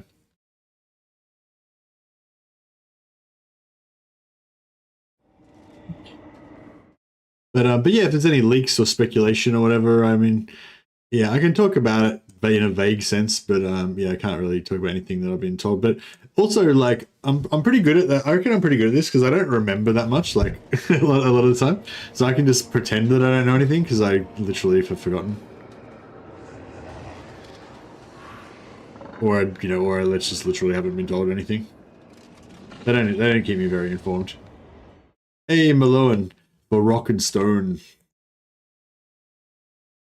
But I don't know. I suppose it is probably safer just to not talk about it. Thanks for the super chat, Malone. You're awesome, buddy. You've been around for a long time as well. You got your Volk Mercy head. Alright. Kaheldra loot and occupy. Yeah, get some more cash. The legendary hero has been leaked, but I think that was a week or two ago. Oh, really? Was it actually leaked or was it just hinted at? I thought it was just like, or yeah, well, sort of, yeah. I guess it was sort of leaked. Yeah, I think the story was that the voice actor put the voice actor, updated their LinkedIn profile or whatever, saying that they had played armed and ready. I'm leaving. The hero. And they mentioned the name. It's one of my favorite cast heroes actually. Can I help you? Iron-willed. Like totally on the tip of my tongue, but yeah. Aye.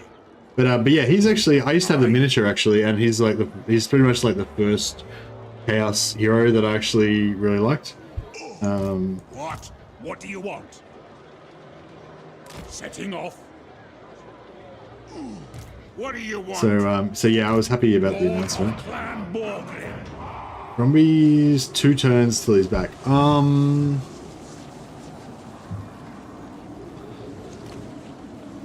Might get another.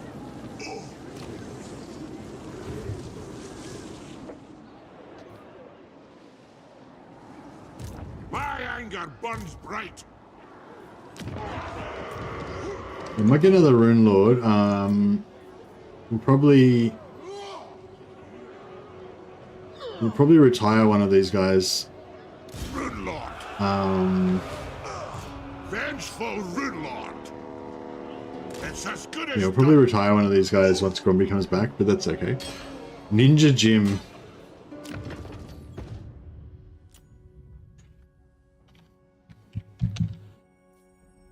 Nonjun? Ninjun. Ninjun. I feel like Jimison sounds good to me. Ninjun Jimison. Yeah, perfect. Yeah, you just gotta say it in Dwarvish voice just to make sure. It's like, Ninjun Jimison. It's like, yep, that works. 80 viewers, you're going places, waiting for the 100 barrier. No worries, Jim is Jonas. Yeah, thanks, buddy. Yeah, no, it's a really good turnout tonight. Thanks, guys. Yeah, we've broken the 100 barrier many times before. It's a bit of a quiet period at the moment, though, so yeah. I think about like 180, 200 is about the most that I've had like watching a stream just without any hosts. But I've had some big hosts from Legend where I've had like 500 people watching and stuff as well, so that's pretty cool. But I can't take credit for that. That's just when Legend hosted me. But yeah, when Warhammer is really busy, like when a new DLC comes out or something like that, then we tend to get lots of viewers. But now it's like it's basically now just before a DLC is about to come out, so it's like it's been like it's the longest period possible basically since the DLC, so this is like as quiet as it kind of gets, I guess. All right, Rakthar Gorge is about to get counter taken by this Skaven, so I think we'll so many ingredients in you. I hope to sample. Try and sell this. 67. Man, I wish they had the money to give me that. They want it bad.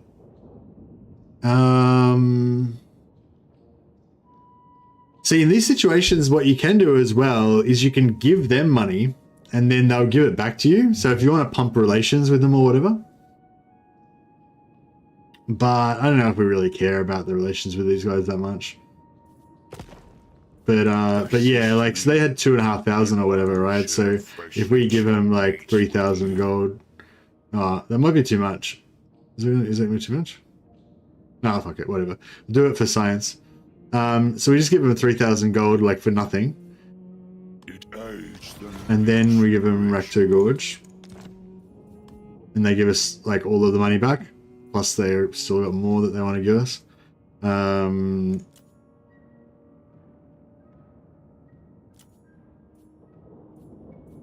So yeah, we'll make an alliance with these dwarfs, with these ogres. It'll probably just mean that they'll get killed faster, but that's alright.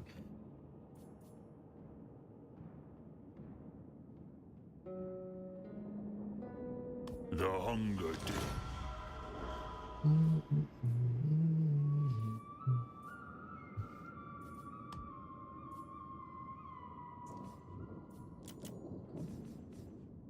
Because yeah, if you make friends, sometimes anti-player bias. Yeah, next DLC is supposed to come this summer, and we haven't seen a trailer yet. Yeah, well, next month. Yeah, next month, like August. This month, it's starting in a couple of days. That's the last month of summer, right? So yeah, it's got to be soon, according to that logic.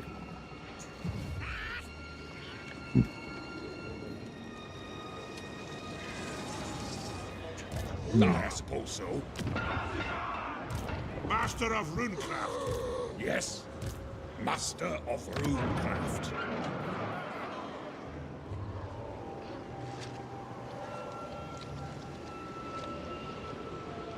Get it back later at tier 2. Yeah, nice. Yeah, I'm gonna. Yeah, keep. This is good. Thanks, guys, for any. Like, even though I'm gonna play a migration campaign today because I'm gonna go back to the dwarf home, but any advice like about normal Grombrindal play is much appreciated because Vengeful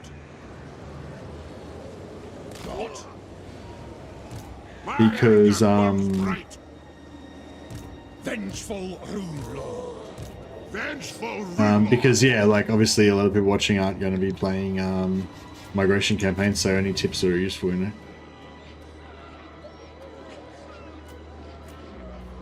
Alright, I think we're doing alright.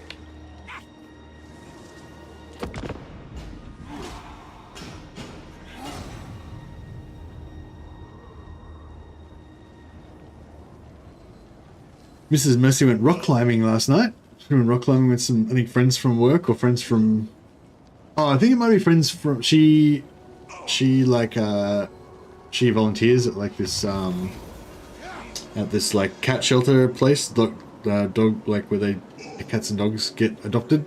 Might have been from there. Anyway, yeah, she went rock climbing and she got Korean fried chicken, which is in the fridge, waiting for me. armed and ready. So I'm gonna have a nice dinner after I finish my stream. Alright, so we can't make the siege this turn. But what we can do... yeah, what we can do is we can rock a super sneaky ambush. Yeah, there's that army. I don't know. I mean, I'm not sure. I think we probably could have beaten Valkia, but I don't know. It's just less complicated. She's not really part of our you know, objectives or anything. So there's so we may as well just ignore her, I guess. Can I help you? I'll cast the runes. On what? I do. Come on. Rin Ricky. Alright, the Dwarf Lord's ready to go. So yeah, we've got a little bit of an ambush going on. Hopefully that's enough to trick... Heading out. hopefully it's enough to trick them into sending their army up when it's unprepared. So here we go. I'm pretty sure Gromby's not ready to go yet. One more turn. Alright, he'll be back soon.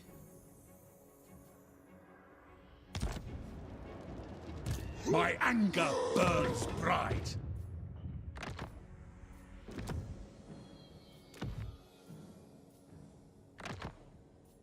Give that back to Gromby in a second. I guess we'll get more fear going. Probably be the way to go. Yeah, I usually go first one spite, second fear, and then like armor maybe or whatever.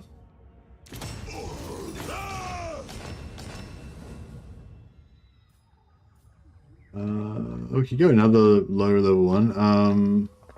Yeah, I like this plus 50 armor one. Also the plus 10 melee defense. This one, plus 10 melee defense is really nice. But...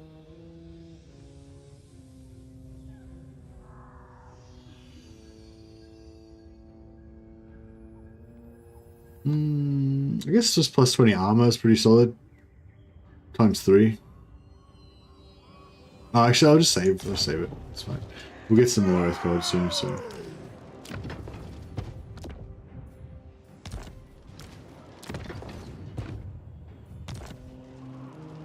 I'm done ready.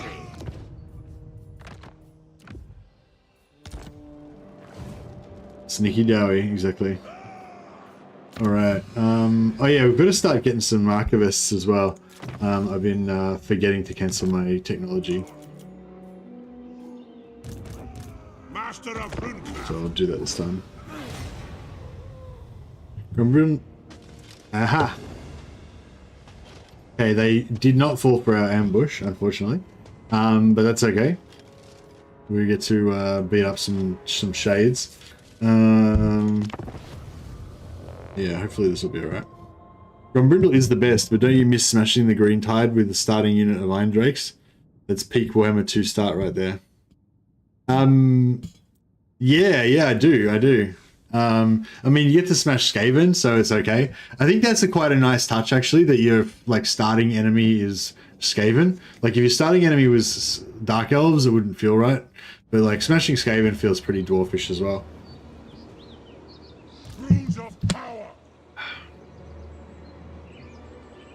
Yeah, I feel like it's just sort of, I don't know, like versus basic Skaven, you just feel like superior. Like basic Skaven, basic greenskins, you know, you just get that feeling that dwarves just really are the superior race, you know, and you can be all like haughty and stuff. But when you go up against Dark Elves, like even just basic Dark Shards, like they potentially can just totally ruin you, you know. So it's like, I feel like that would ruin the whole like superiority of the Dwarven race kind of thing.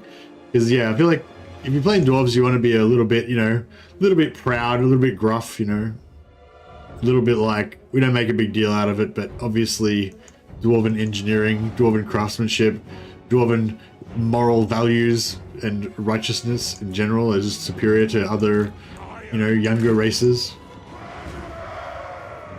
Armed and ready. For the ancestor gods! Charge! Quarrelets! On the Things to look up superiority. Yeah, it's pretty much like whenever you're playing Warhammer, it's just like, what's this race's particular brand of like racism, basically.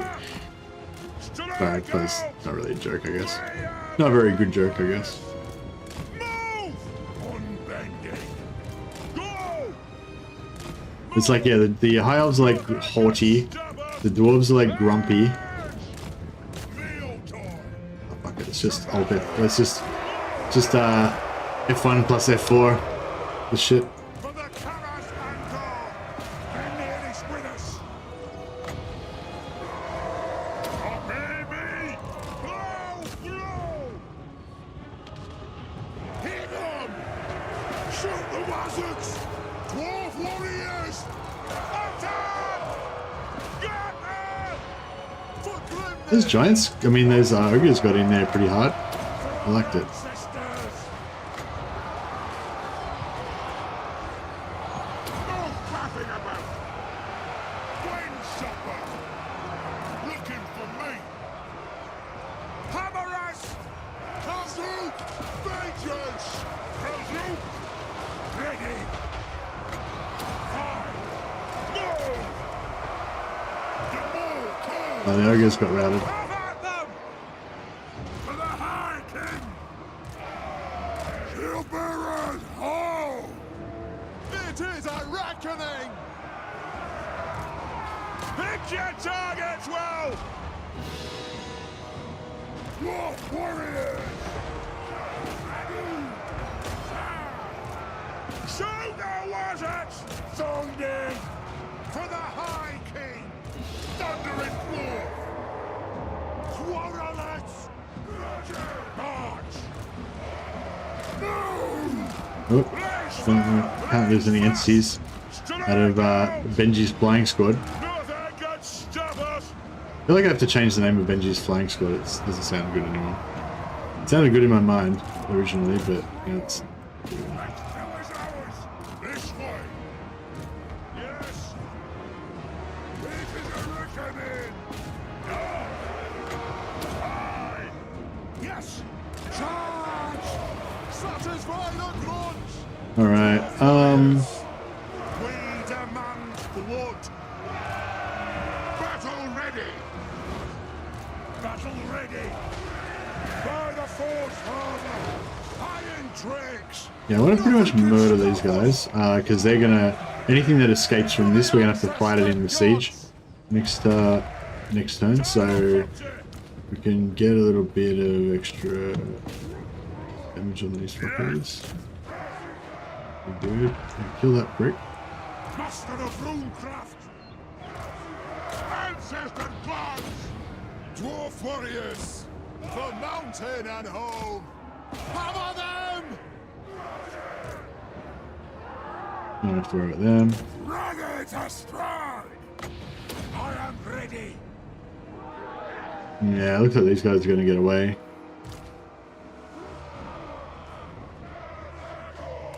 We are relentless! Give me vengeance!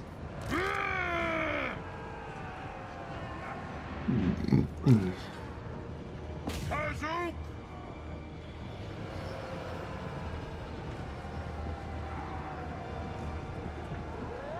Red spears. Crunch their skulls! Yeah, I didn't care about those shred spears so much, but these shades. I am strong! I mean, we're not going to get both of them, but maybe we could get one at least. Range fast! Fire on the foe!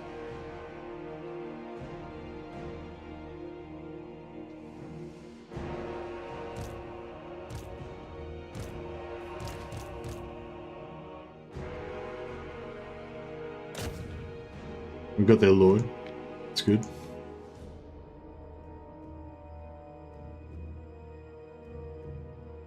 Yeah, these ogres are cool. They're like they're big fat slayers. They're basically faster. They're faster than slayers actually. Slayers are 44. These guys are like 50. So they're good little chasers. They give us some sort of pseudo cavalry.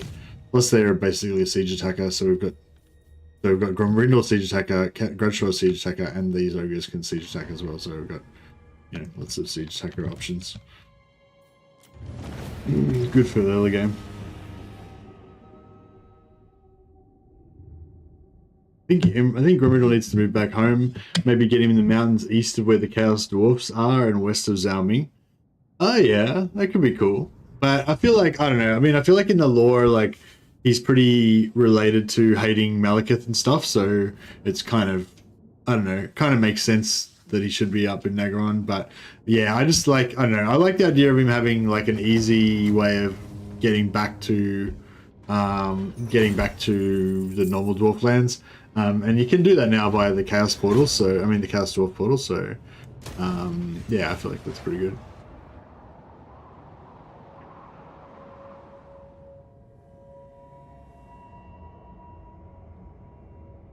Yeah, and that's what we're going to do today. We're basically just going to... So in order to do a short campaign victory, we need to defeat Malekith and then also knock out 30 settlements. So basically, as long as we just defeat Malekith before we leave, then we can just knock out the other 30 settlements whenever, right? So I don't normally care about arbitrary victory conditions, but the short campaign victory is +3 hero capacity, which is really good. To bestow upon your most favored warrior. Yeah. So yeah, so all we got to do is defeat Nagaron, and which we can do right now, and then somewhere during the rest of the game we'll get that 30 settlements and we'll get our hero capacity. So that'll be really cool. What was I going to say? Oh yeah, grudges. So yeah, so we just did a grudge against Nagaron. We've got to raid any region belonging to the Skaven. Give us 30 Oath Gold. Okay. Win 5 battles against the High Elves. I don't know. I feel like I don't really want to go to war with the High Elves, but maybe later.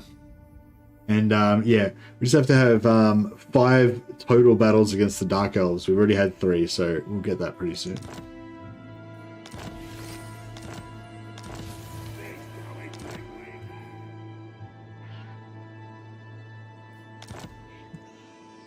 All right. Vengeful Rune Lord, my anger burns bright, casting the runes. Vengeful Rune Lord. All right, Ninjon is the most junior of our dwarf lords at rank 2, so we'll replace him with the Grombrindal. I'm sure we'll see Ninjon again later on in the campaign, though. Rune Lord, what do you want? My anger burns bright. Aye, I'll see it done. No. Yeah, we've got Malekith back in here again, so I might lead the attack with Wylocks because that way What do you want? he can get Malekith's trait as well. Not that he really needs Malekith's trait, but... I wonder if we'd get more... Actually, I might auto-resolve it on her outside, because I think if we fight the settlement battle, I think we'll get a penalty to the auto-resolve. Whereas if we fight her outside the settlement, we'll get an easier battle. And then if the auto-resolve's easy, we'll just take the auto-resolve and just smash to be done. We still haven't got any slayers that we can get, unfortunately, so that sucks. Master of Runecraft. Got. But yeah, they're both in force march and everything, so I don't know. I'm thinking it could be a pretty favourable. Who calls me? It could be a pretty favourable. Yes. Auto resolve. Oh, I've got a crap load of oath gold. Fearless and unbreakable.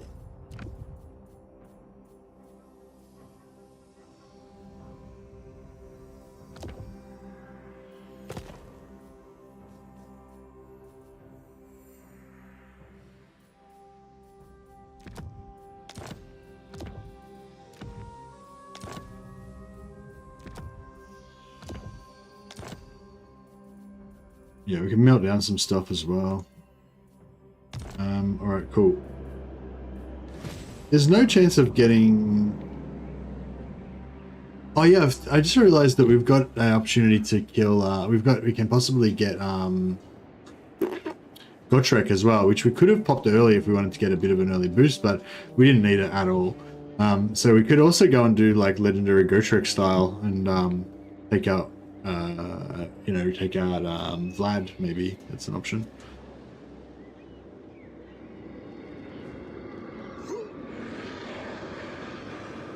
Want the Grombrindal to be able to lay waste to his enemies? Yeah, of course, of course. Iron-willed.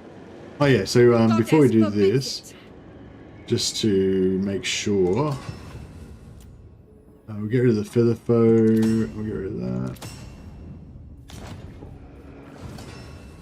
and then we can get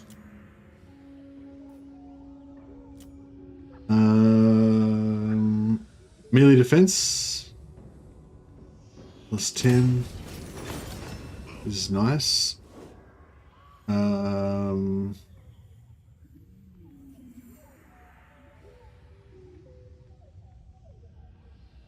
Armor plus 50 is good.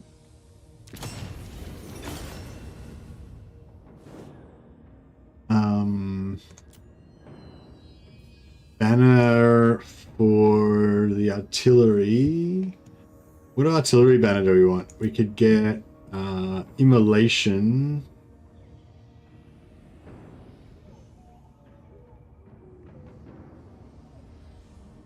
No, that's not the right one. Which one's the one that like makes the ranged units like break morale? Here we go. Discouraged effect. Oh, we've already got that. We've already got that on one of our units, so we can't really get. Oh, we can get it on another army, but we can't get it on the yeah.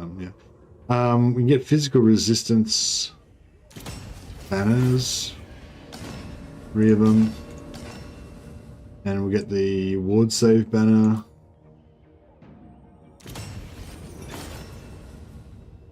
Snipe one is plus 20 damage. Actually, do you reckon the snipe one will stop it getting taken out by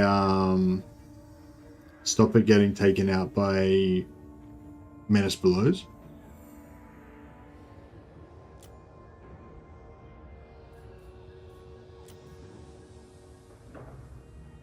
Rune of Disguise, missile resistance, snipe, and stalk.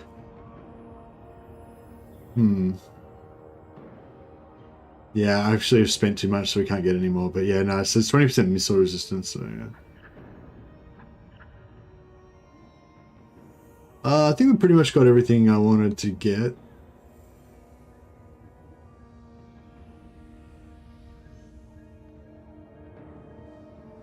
Oh, this is the one. Adds explosive damage that reduces enemy leadership on artillery unit.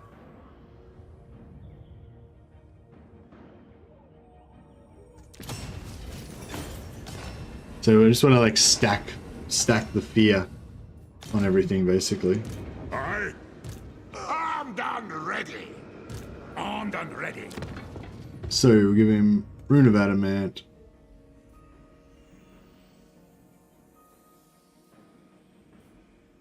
Wait. Oh. Didn't I get more stuff than that?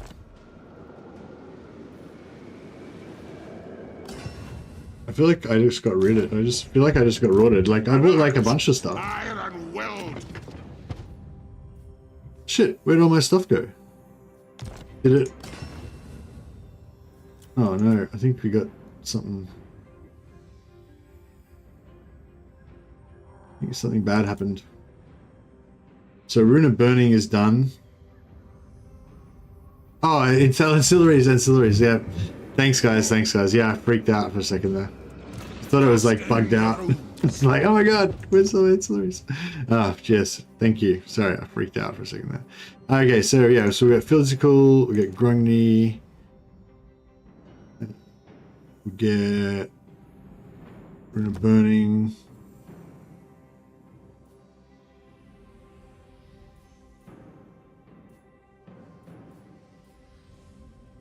We get Master Rune of Growth One Eye. May as well get that one as well, I guess. It's fine.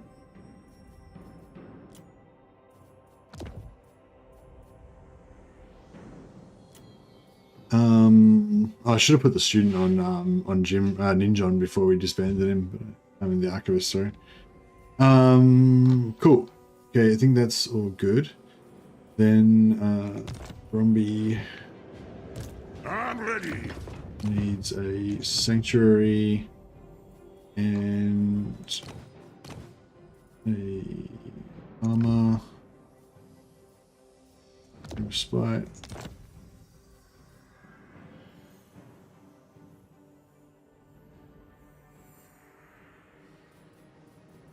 Yeah, it's fine.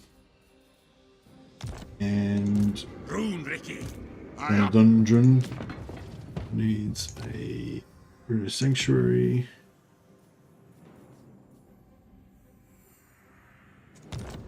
And then, yeah, I think we're good. Lord of Clan Morgrim. For the king. Medium. Yeah, nice. We don't lose any units or anything, so that's pretty solid. We'll just put this on.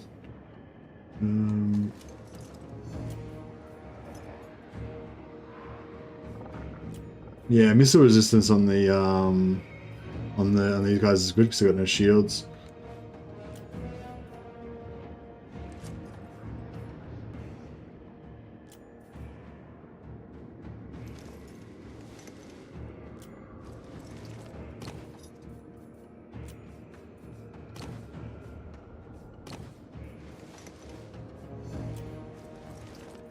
Alright, I don't know if that moves the dial at all, but yeah. Oh, what? It's... What? Were we gonna, like, take no damage before? Or did I not actually mouse over it before?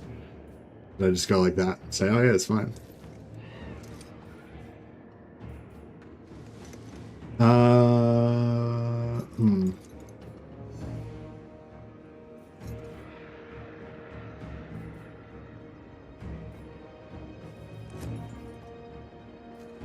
No, I'm pretty sure it wasn't.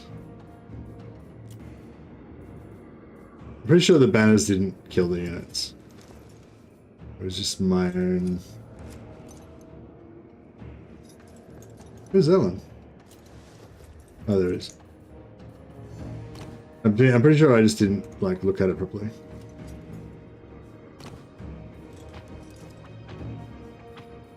Oh no, the banners do kill the units. What the fuck? The banners literally kill the units.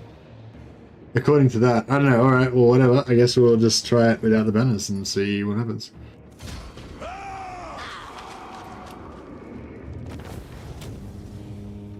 The banners did kill the units. Crazy.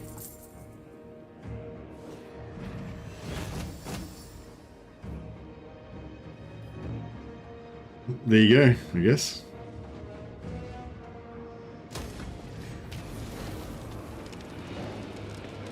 Hey, Dijon, yeah, the campaign's going good. Oh, thanks for the tip about the banners, guys. Yeah, that was good. We managed to get away with it. So now Warlock and Grombrindal both got Frenzy, which is good. Bit less useful on Warlock than Malekith, obviously, but yeah. Alright, I hope the dwarfs need me. we'll occupy with Bonadondrin because his units all need big heals. For the king!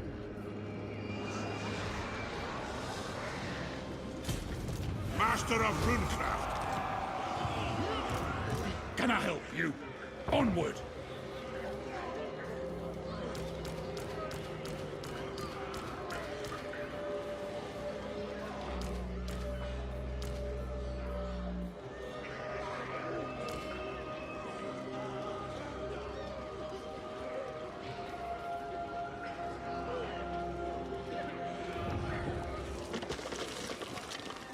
Sometimes it's the banner dude that dies. Yeah, I know. What? Yeah, that was weird. Sharpen weapons. Yeah, we'll go for sharpen weapons. Some more deeps, more DPS. I'll cast the runes. Vengeful Rune Lord. I'm here.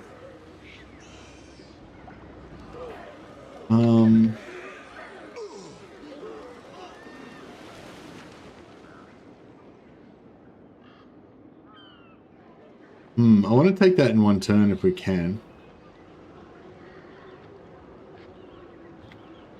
I go where I'm needed. But it would be nice to get some replenishment also. My anger burns bright. Armed and ready.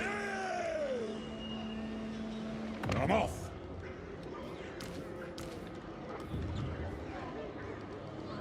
I'm here now. Rune Ricky. To battle. Alright, we'll send Gare in. Sorry, Gare, but you're expendable in this situation. Master of No, not really. I mean, if we lose him, it'll suck, but that's alright. Hopefully he won't get wrecked. How can I help? Who's better, Grombrindal or Belagar? Depends what you want. Depends what you want. If you want, like... I feel like if you want classic dwarf action, then Grombrindal's, like, the better, like, traditional dwarf style. Yeah, Grombrindal's just, like, classic dwarfs, but, like, better. Supercharged, you know? Whereas, Belagar's, like, not really a dwarf lord, you know? Like, he's got his own thing going on. He's not classic dwarf. Belagar's like, if you want to go for Hero Hammer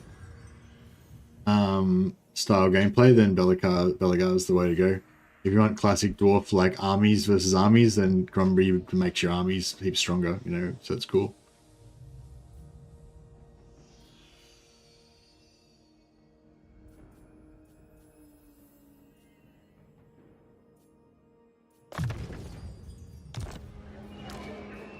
It's as good as done. Can I help you? We could get some miners. We're rolling in. We're kind of rolling in cash at the moment. Might just give some more, just to pad our thing out a bit, so we can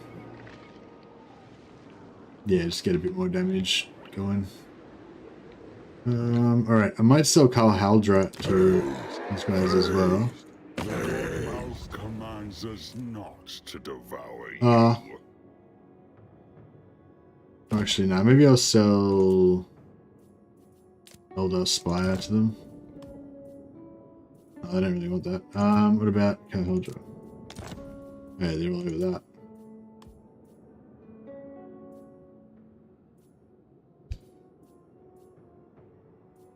Maybe we'll wait till next turn and sell building.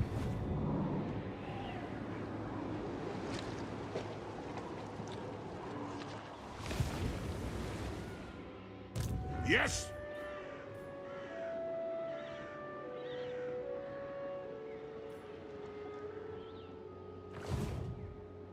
Master of Runecraft. You know who I am. I wish I kind of rather he acted as a scout if I had the choice, but yeah. I feel like it's really fucked how these don't all apply. Like, if you're able to put points in all of them, then it should just apply all of them. Like, yeah, you know what I mean? Like, I feel like that's a bug or something. Like, it's either a bug or a super bad design. Because, I don't know, why would you do it like that? Like, why would you make it so you can put 3 points in this, and then you put 3 points in this, and then that negates this and makes this not work, and makes these 3 points wasted? Like, why would you do that? Like, you know what I mean? So, I feel like it's either it's bugged, or it's, like, such a bad design that it's like, what the fuck is going on? But anyway, yeah. It's annoying. I do.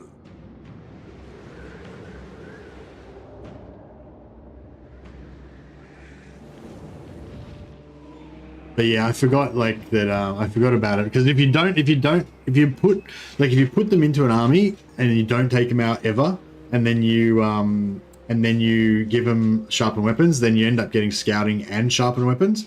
But as soon as you take them out and go back in, it just reapplies the last one, and yeah, you lose the other one. So yeah, so I should have either just kept him with scouting, or I should have not ever moved him out of the army, basically. But I sort of forgot about that.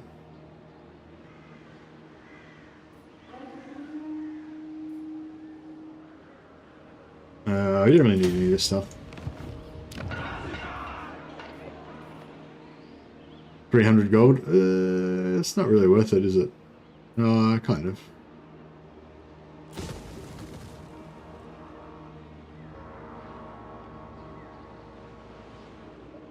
Hey, Andrew Jones, how you going, buddy?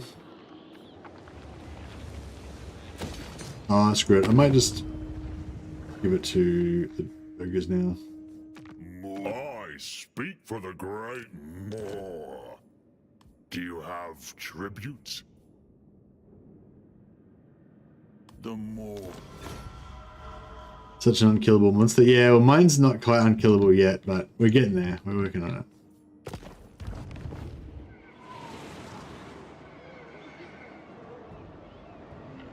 If you put any recruit building, then they give you more money when you sell it. Oh, nice. Like, worth more than the recruit building, though? Because, like, my basic recruit building costs 750. Will they give me, like, an extra 3,000 gold for it or whatever? Or is it just, you know, the same or less than the value of the I'm done building? ready. Lord of Clan Morgrim.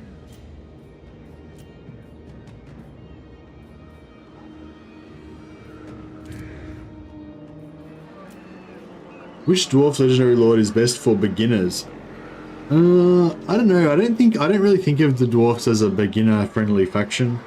But you know, I guess you can play if you play on like normal or like a lower difficulty. Then any of them will be fine.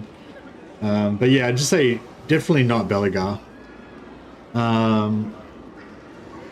Thorek maybe? Yeah, maybe. Why do you think of Thorek's good for beginners? Just because he's strong? Armed and ready.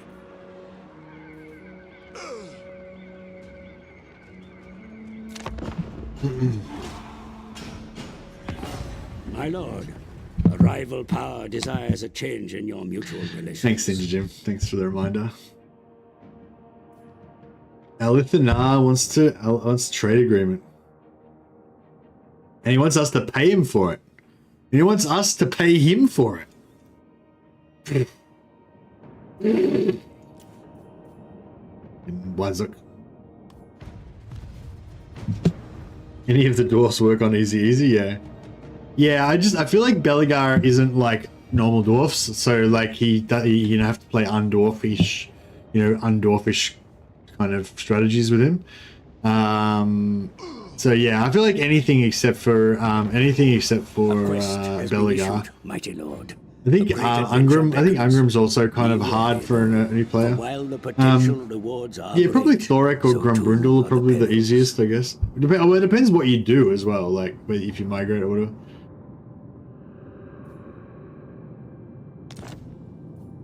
Thorgrim's a good like classic dwarf. Like if you want like the pure dwarf experience of how dwarves like meant to be played kind of thing, then I think Thorgrim's obviously like the most dwarfish of the dwarfs.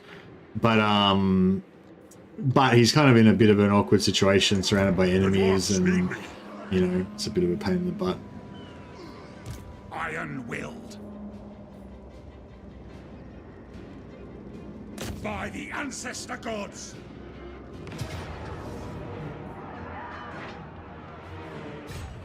Grombrindal.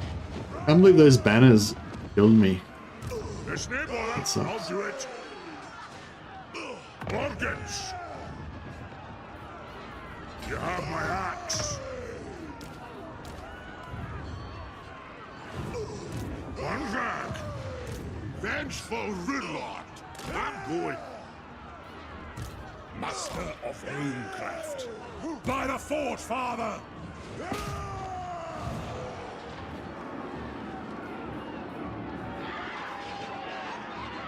Medium again.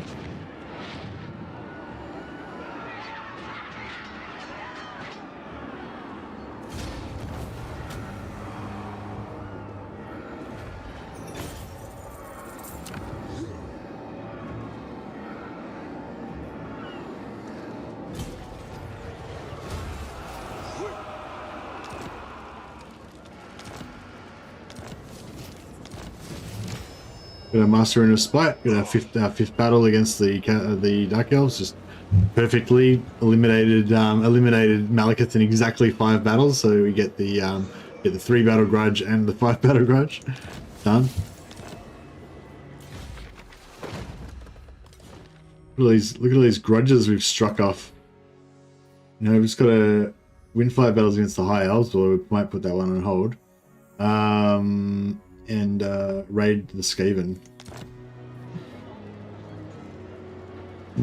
Dwarf music is good. Yeah, the dwarf music is good. It kind of reminds me of old, like, historical Total War music almost. This is boring.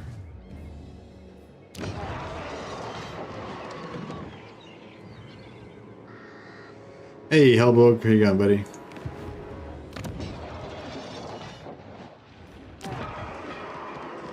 Don't worry about the meat hooks. They're not for you. Yet.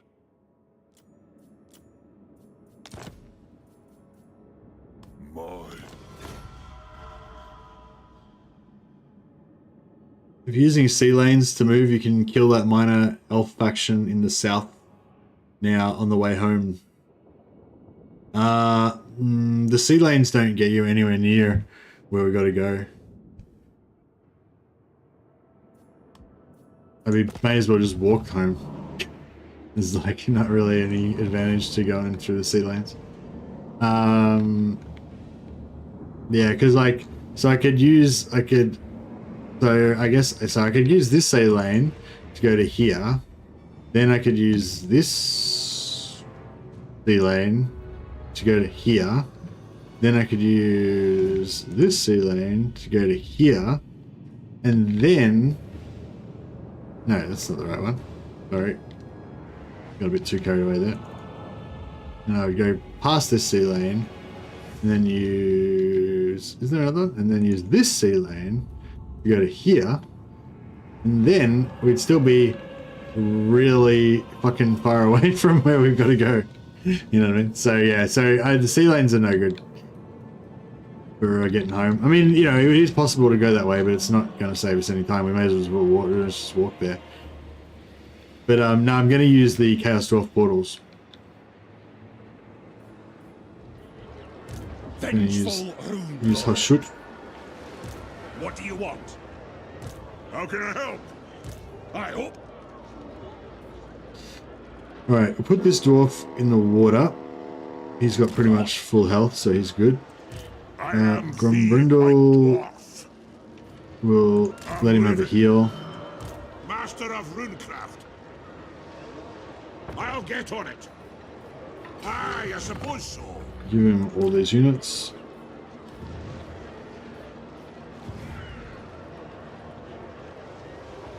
Have you had a good day in the stream so far? Yeah, no, thanks, Dejan. Yeah, no, I am loving Chaos Gate, and I wouldn't mind getting back to a bit more Chaos Gate at some point. But I think, yeah, I mean, most people were kind of over it, I think. So yeah, I kind of felt like I should probably play something that people are interested in watching. Can I help you? Heading out. I'll cast Yeah, so this is our friendly waters. So setting off. so we've got replenishment in the water. Yeah, so we've got replenishment in the water. Whereas in the lands here, we've got replenishment technically, but we've also got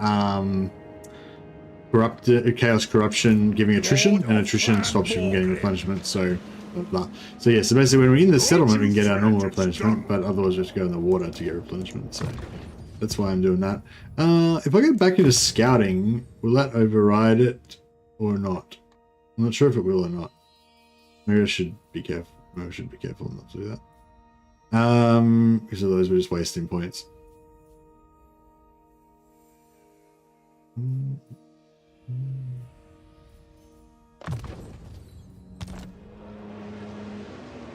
Oh, thanks, DJ, and I appreciate it, buddy. And I like you always have good questions and stuff too. I suppose so. If but yeah, they're always good. And like like I said, I think I said this to you a while ago. Like, what I really need, I think, is people like you that ask me questions aimed at new people, at new players, because I know a lot about this game. Like I know fucking shitloads about this game. I've been playing this game for like. I've been playing this game since it came out, but I've been playing Total Warhammer since that came out, like 7 years ago. I've been playing Total War games for like, years and years. But you don't think about it. Like it just seems normal to me, So I don't really think about. A lot of times I don't really think about explaining stuff, So it really helps me when I have somebody just asking, just normal questions, So yeah, really appreciate it. Thanks. I've definitely noticed your arrival, Deja, and you've been very helpful. Thank you.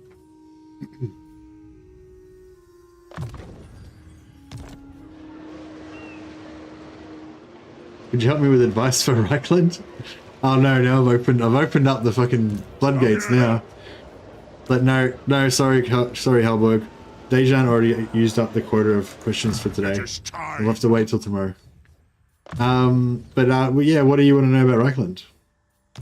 Like, you just mean like what your opening moves should be, like how to start the campaign, that kind of stuff? You know who I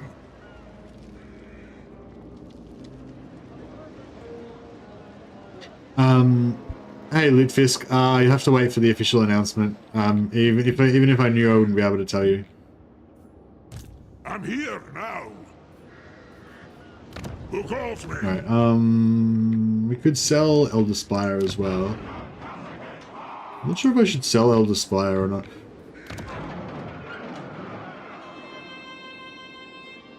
I should either sell it or I should build a gold building there.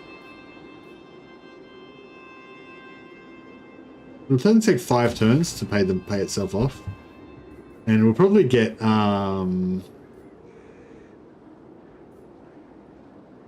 yeah, it'll only take 5 turns to pay itself off, and we'll probably get more money for the settlement.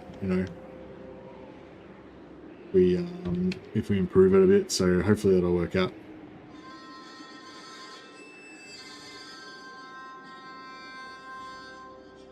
Reichland is the best beginner campaign according to CA. Oh, really? Yeah, it's the most popular campaign. I recommend it. I think it's like really good campaign because I think it's got good pacing as well. Like I think you kind of have the constant amount of enemies like kind of in the right as soon as you take out Festus, then you got to take out Vlad, then the next thing and the next thing, like there's kind of like there's just a nice pacing of enemies, Excuse me. If you watch like pretty much any of my Empire campaigns, you'll pretty much see how I start. But yeah, I basically just take over the starting region as fast as you can. Should take you 4 or 5 turns to take out Reichland, completely conquer Reichland, and also Helmgart and wipe out the secessionists, and then basically just force march all your armies up to where Festus is. Don't declare war on him though. Once you get up there, just wait till like in camp and just keep like global recruiting if you can, and just wait until he's in a bad position where you can gank him with like 2 armies, and then just take out Festus. You can probably like auto resolve him, maybe even if you just have like 1.5 stacks of basic units. often that'll be enough to be able to like auto resolve kill him. And then yeah, and then go down to Reichland. They go down to Vlad, sorry. All right, we need some replenishment. So I might just kind of roll in camp stance. I'll do it. I'm going to head down towards Torox and take him out. Heading out. I like your awesome beard looking style. It makes you look really young. Oh, thanks. Well, I'm definitely not really young, so yeah. But yeah, I like to shave my head and have some have some Viking styles going on. Vengeful Rune Lord. I'm going. If you say so, beardling. Yeah, I think it's a pretty cool style. It's probably a bit old fashioned now almost. I think this haircut was really popular like a few years ago. But yeah, I tend to base like, and I pretty much always have done. I pretty much always base my haircut styles and general fashion on like computer game characters or like characters from books that I've read, you know. That they're I mean, I'm sure I am influenced by television as well, but I'll do it. On my way. I'm going. Setting off. Getting out of here. But yeah, if I could get away with wearing like sweet Langschnecht type like gear with the like slash ribbon sleeves and stuff, steel breastplate, I'd probably do it. If that was like socially acceptable. If that was an alternative to the corporate business suit or whatever.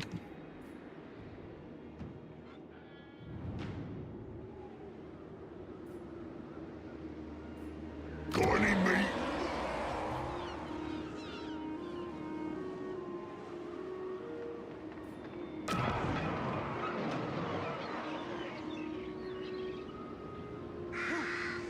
Landmark Hag Reef? I don't think we have one, do we?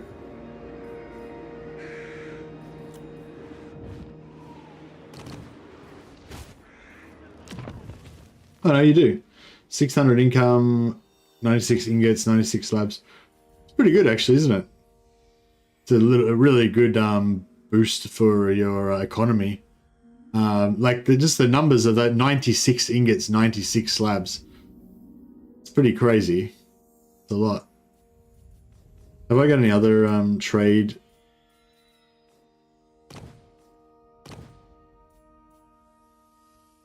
No, I don't have anything else to compare it to, but yeah, usually you don't get that much.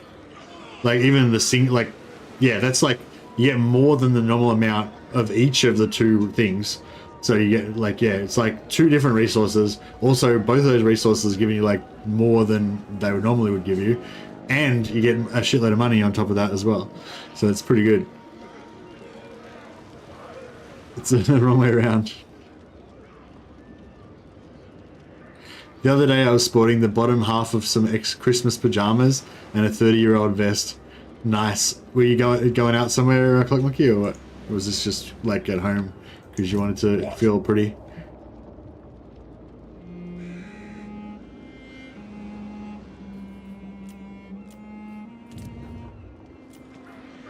Alright, yeah. Should I recruit or should we not bother? Master of Runecraft. Master of Runecraft. Can I help you, Grombrindal? I'll cast the runes. I'm here. Lord of Clan Morgrim. We get some more fodder. You're dragging the bins in? Nice. Just like to look good for the bin man.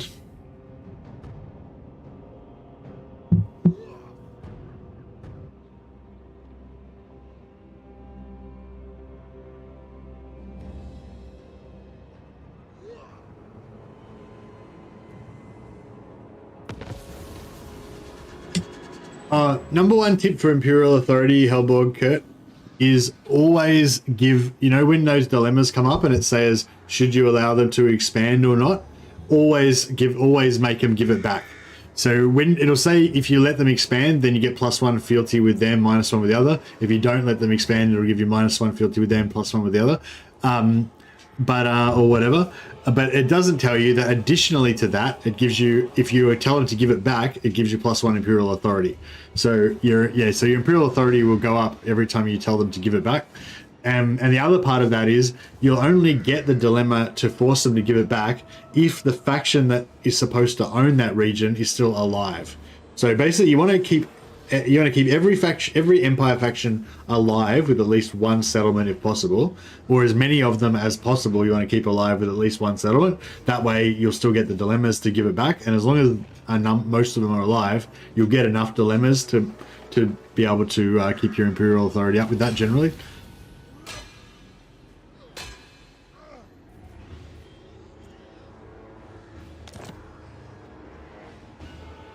All right. He probably doesn't have siege attacker, but The dwarfs need me.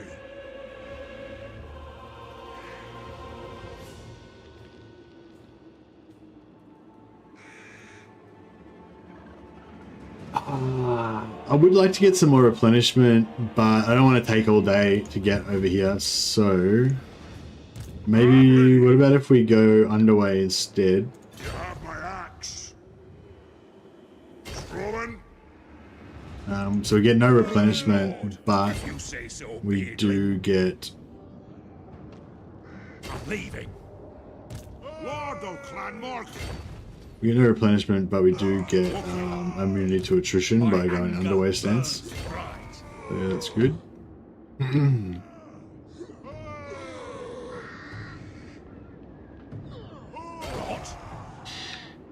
And there we should be able to now sell this to the ogres, or potentially we could sell it to no. Dark Lord. Master Butcher. Bow to me! Runesmiths can help me win battle if I use them not in my army, only standing in their local province. They have debuffs on missile resistance, -10, need to know it. Hey Nicodem. Armed and ready. What do you want? So you're talking about this Wardbreaker? Yeah, local province. So yeah, you're exactly right. So whether they're in the army or they're not in the army, that will give -10% missile resistance to the enemy armies in the local province. However, just be aware that most units don't have any spell resistance and most units don't have any missile resistance.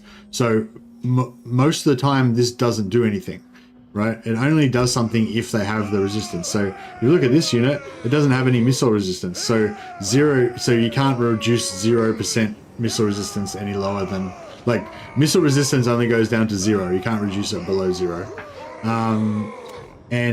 Spell resistance you can reduce. So in this particular situation, that would reduce this guy's spell resistance to 25, but the missile resistance wouldn't do anything, you know? And versus like ogres, see, ogres don't have missile resistance or magic resistance. So if you're fighting ogres, it wouldn't do anything. But if it says local province like that, that means you can be in an army or out of an army. Either way, it still works.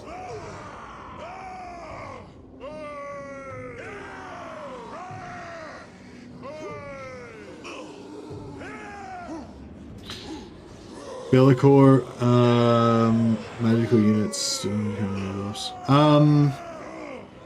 Well, your artillery, you've got artillery that's anti-armor.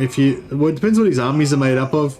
If he's got a lot of trolls, which, I mean, I probably would go a lot of trolls if I was him, then lots of quarrelers will kill lots of trolls, you know. It depends what units he's using, you know. But you've got stuff to deal with most things. The only thing is, like, yeah, I don't know, actually, yeah. He's got the mobility advantage on you, and he's got better magic than you, and he's just basically stronger than you in every way. Like, you're fucked, basically. I would say. Yeah, I don't know. Imagine, like, I might have to open this one up to chat. Like, what would you do if you were playing Dwarfs versus Bellicor? That sounds brutal. Yeah, I don't know. I would keep the runesmiths in your army because that way you can use magic. Yeah, let's just give up. That would be pretty much it. I'd lose. Yeah. Auto-resolving with 3 armies. Actually, that's not a bad idea. Dwarves do have good auto-resolve value. You got high armor and stuff. Depending on what rules you've got.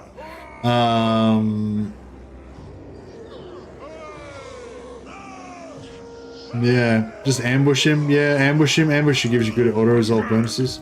Fearless and unbreakable. Crap stack him and auto-resolve it. Yeah, that's probably good. Yeah, that's probably good advice. Yeah, thanks, guys. My advice to just surrender probably isn't very useful. Alright, let's sell Hagrif as well. Works in mysterious ways. I feel like we're getting a bit rotted on that one, but that's alright.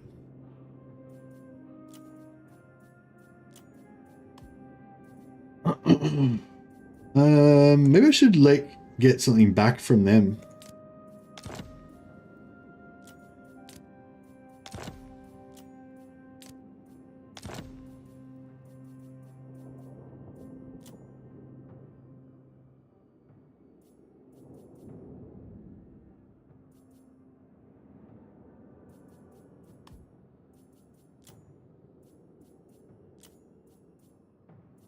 Alright, so I'll trade Hagrif for Altar of Ultimate Darkness. And then I'll trade Altar of Ultimate Darkness.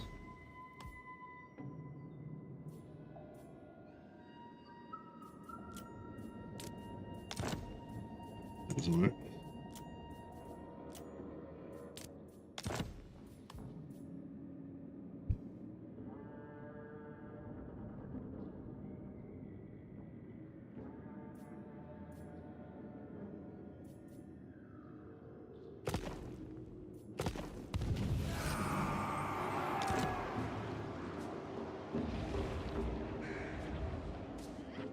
Yeah, I'll leave Altar of Ultimate Darkness there, and then I'll sell that back to him again. Oh well, we've actually got... That's cool, and we got the money. We got the money back, income back as well, because they still had the money building there that we left in there when we first sold them. That's pretty cool, actually. I've actually got to quickly go to the toilet, guys. So I might have to talk amongst yourselves for a minute. Let's say all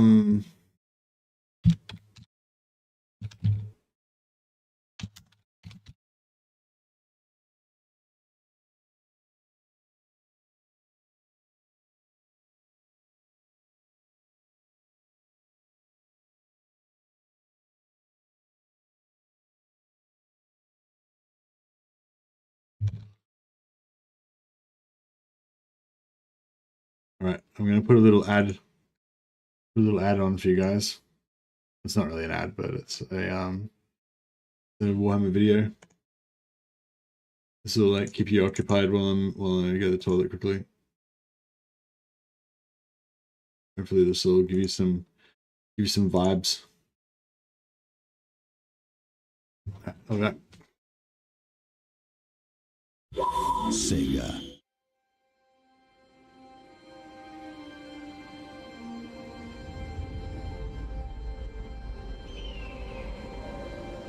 Ah, Karak 8 Peaks. Queen of the Silver Depths. What riches lie beneath the mountain?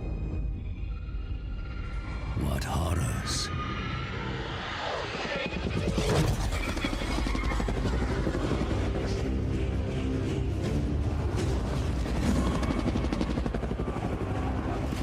Few living remember its glory, but the dwarfs do not forget.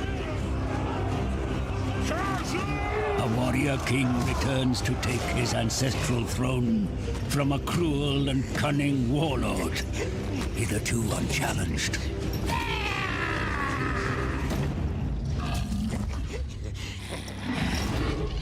What fate awaits them in the darkness?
Savior.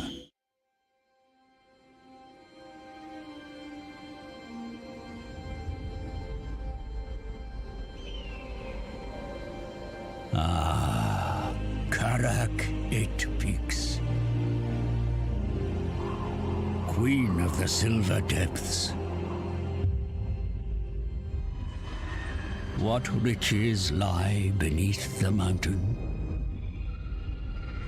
What horrors?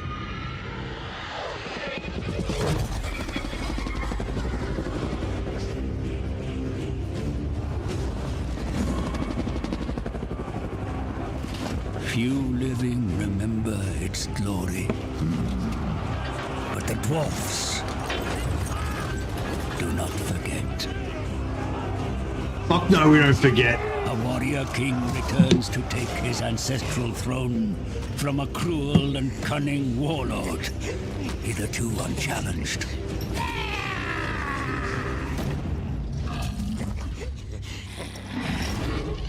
What fate awaits them in the darkness?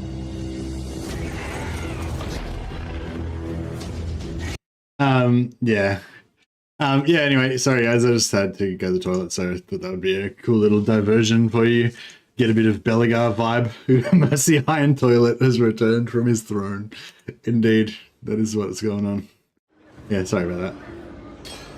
I am a dwarf, yes. I'm getting more dwarfish as time goes on. I think over the last 3 or 4 years I put on like 20 kilos, so I'm pretty stout at the moment.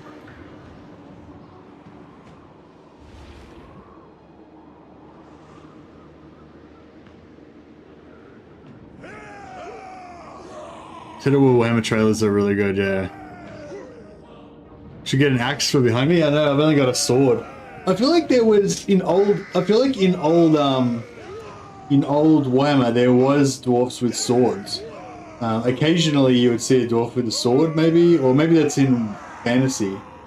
But yeah, like in Warhammer, there's no dwarfs with swords, is it? They pretty much all use axes and hammers. Hey, Richard Pills.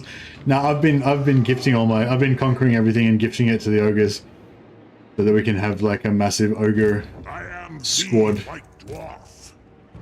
You know who We could actually get allied units if we wanted, but I feel like that might be a bit excessive. time. Oh, did I not press end turn? Crap. That would have saved us some time.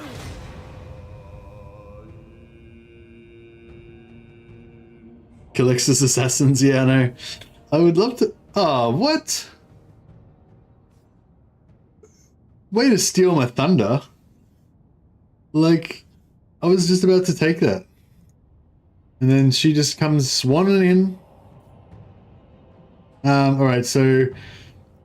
These ogres, I mean... When we say we're allies, I feel like that's a bit, overstating it, but... I guess technically we are military allies. As much as they're just dumb brutes, we gave our oath.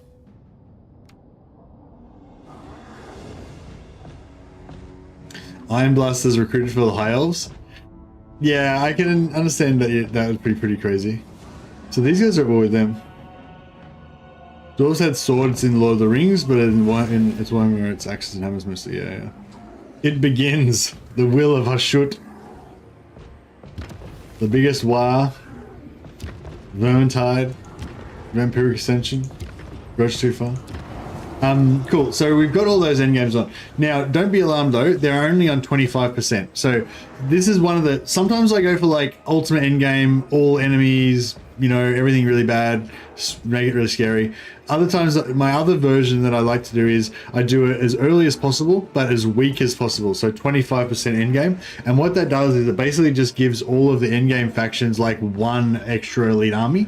And so they're not super powerful or anything, but it's super early in the campaign, right? It's turn 13. So the idea is hopefully it's going to give all those factions a little bit of a jump, a little bit of a boost, and then allow them to kind of organically grow and become dominant later on in the campaigns.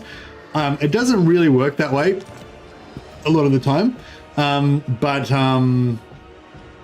But yeah, that's the plan anyway. Now a side thing of that is that hopefully it's going to make all of the, because I turned on the dwarf endgame, right? So hopefully that's going to have a side thing of making the dwarves last a bit longer, be a bit stronger. But also each of the main factions is going to get one free upkeep army. So if we eventually confederate one of them, we can get a free upkeep army from them.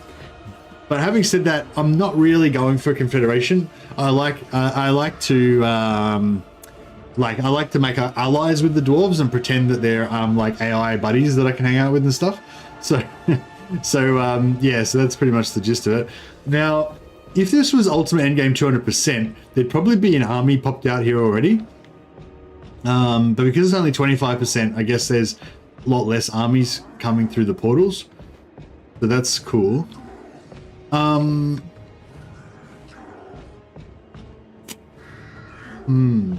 So my original plan was to take out Taurox while we're here and while we waited for the portal. But now the portal's here, like we don't have to wait for the portal, right? So there's not really any reason for me to stay here. I mean, we were supposed to help our allies, but you know, the dwarfs need us, you know. Wait up. Do not displease me. Aren't these guys? A timely arrival. My warhounds have not eaten in days. Oh, so they refused to join the war against us? Maybe no. Oh, that's interesting. I never knew how that works. So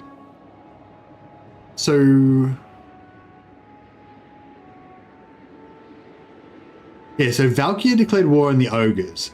Because these guys are Valkia's vassals, they also declared war on the ogres. Then the ogres requested that I join their war, which I agreed, but that did not trigger these guys to go to war with me. So I'm only at war with Valkia, but not at war with their vassal. That's trippy. Interesting.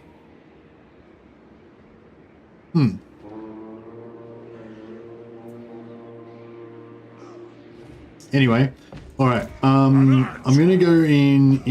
No.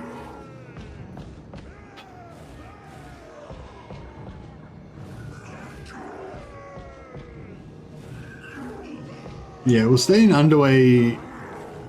Oh no, we can't go in underway stance. Okay, so we'll just go in normal stance. And hopefully we don't get attrition. I don't think that we will. On my way. Master of runecraft. I suppose so. Aye. Casting the runes.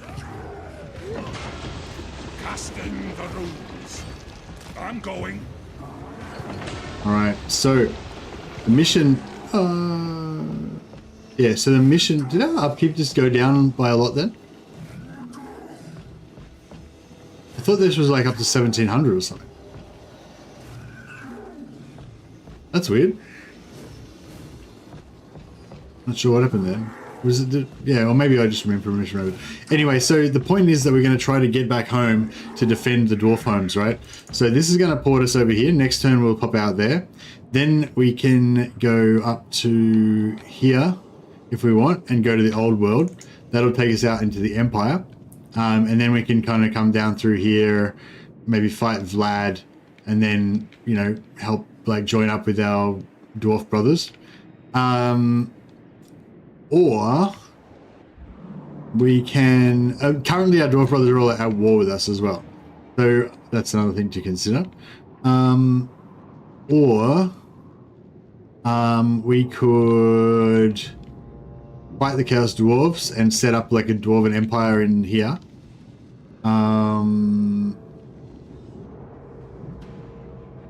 No, I don't think that's right, Olaf. Because if you look at this, see my army upkeep, minus 4.6k. That's still about the same as what it was before, I believe. I don't think it's changed. But yeah, I don't know. I don't know what happened. Yeah, I mean that's a good idea, but I don't think that's true, Olaf. I think you still pay upkeep for them. It's more the opposite way. I think. Like if you've got an army ability, like all your army abilities become inactive when you're in the tunnels. So if you've got like an army ability giving you like reduced upkeep or whatever, like you know how you have those little icons on your thing, like they disappear while you're in the tunnels. So your upkeep usually goes up. So yeah, I'm not really sure why it's going. I think it went down, but yeah. Anyway, yeah. So I don't know what we should do next. If anyone's got any ideas, basically. Also, so I've got diplomacy on, right? So normally with Ultimate Endgame by default, all of the Endgame armies just are locked to be at war with you automatically. But like I said, this isn't really an Endgame. We're just more doing a like early game boost for these factions. So yeah. So diplomacy is just still on as normal. But currently, they're all at war with us, right? So we have to wait for them to peace out with us. So ideally, we want to stay away from any dwarf factions for a few turns until they peace out with us. And that way, because if we go to war with them, then we'll have to attack them. And then we'll end up with...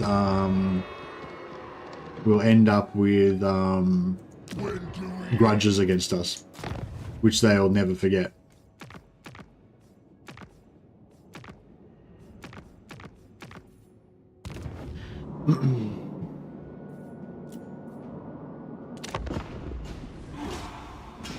Had something happen when similar when you took a sea lane. Yeah. Yeah, it's weird. I don't know. I haven't seen it like that. I haven't seen it before. I've seen it go up because I had like, you know, heaps of upkeep reduction on my from army abilities or whatever, and then I went through and it, you know, it went up. But I haven't seen it go down before. Maybe I haven't paid enough attention. Oh, you know what it is? Maybe what it is I think in Legendary, there's like a hidden bone. Like I think all your units cost like 10% extra in Legendary or something like that. Maybe I'm not remembering correctly. But maybe that's inactive when you're in the thing. So if you don't have any penalties or bonuses, the -10 Legendary bonus gets stripped off while you're in there. Maybe. But no, that wouldn't. Yeah, maybe. Oh, it's the army. It could be the supply lines, right? Maybe even though supply lines doesn't display on your army, it displays up here. Maybe it actually counts as an army buff or something. And so, you know, so basically your armies aren't showing supply lines while they're in there or something. That could be what it is. Yeah, so as I said, we've got diplomacy on. So all these armies declared war on us, but now they don't want to be at war with me anymore because they don't want to get their ass kicked. So that's cool. One down. Clearly we need a staunch line of handgunners and ironbreakers. Yeah, I reckon handgunners and ironbreakers would be cool. Or ironbreakers and fire, what are they called? The flamethrower guys. Okay, so there's a Chaos Dwarf army came through. I wonder if they'd spawn just here or something. They would probably spawn like just here or something. They were just outside my vision range. I didn't know they were there. So we just slid past them and went into the portal. Alright, what's the situation? Got some greenskins here. They look like they're asking for it. This territory is actually friendly to us, so that's cool. Oh, so this is actually really good for our migration for Karaz-a-Karak. It's right there. So that's pretty cool. Pretty cool, pretty cool.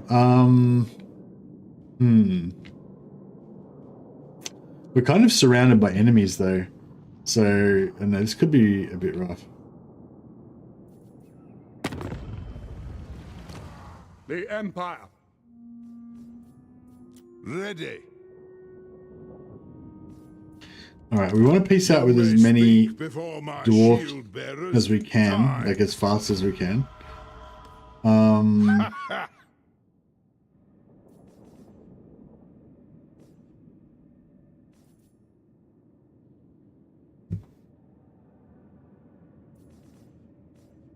It is time.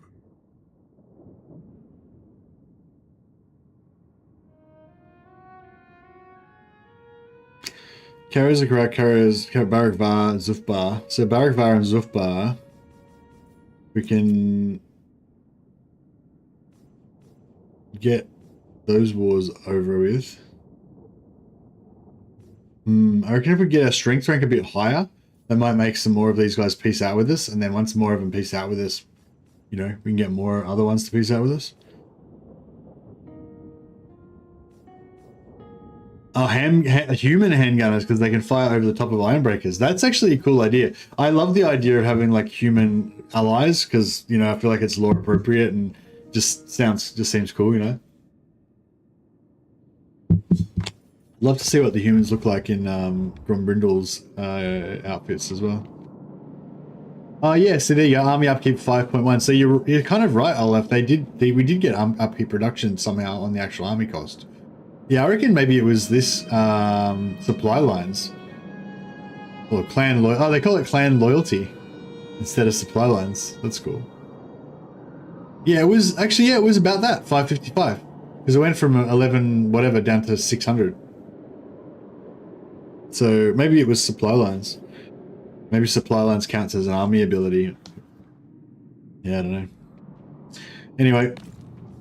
Okay, so our mission is to set up a bit of a beachhead in here, but try not to get in contact with any dwarfs.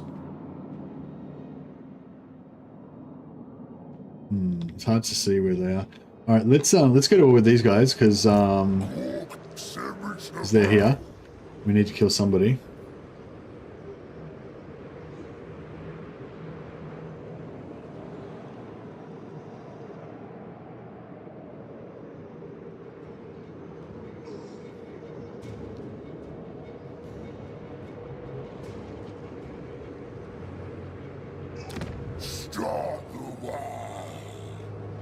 Might Aye. Don't you fret, it's done. Moving out. might put Gromby. My anger burns bright. Might save Gromby's movement in case we want to put him in ambush or something for some extra trickery. These guys we're at war with. These guys we're not at war with, are we? We should be at war with them though. Filthy Dawizar. We'll take some of their money.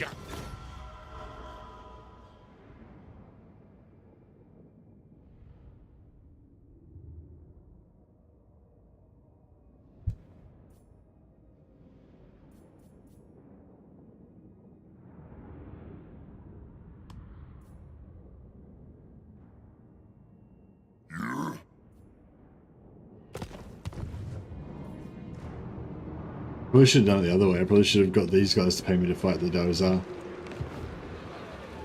What do you want? I'll get on it.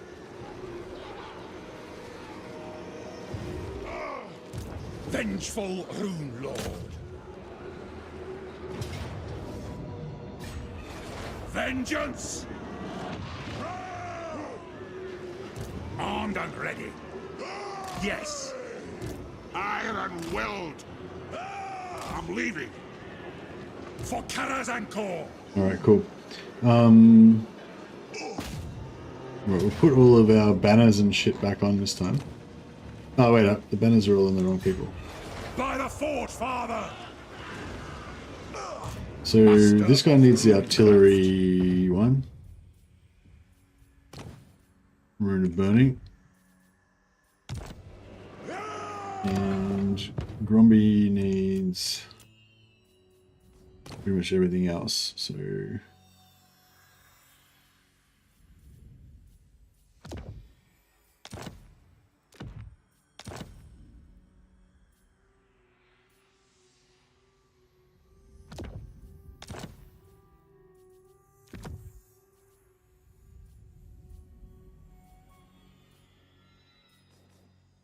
Yeah, cool. And Shrieking Blade, does he already cause terror? No. Give him terror. And I'll give him some basic armor. Just until we get something better.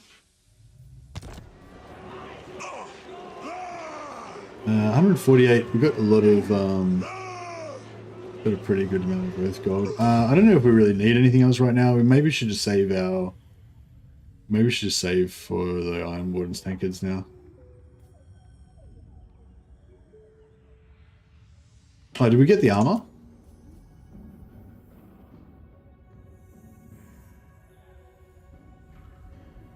Yeah, we got the armor.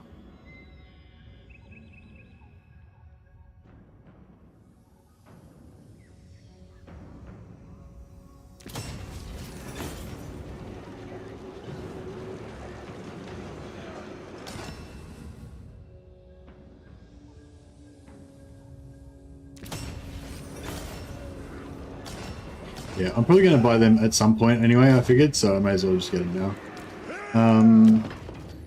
Cool, and beer, rune of iron, rune of parrying. Are we rune of parrying or rune of iron?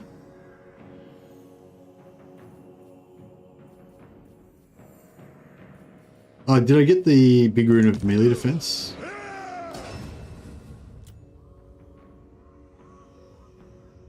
We did get the rune of adamant.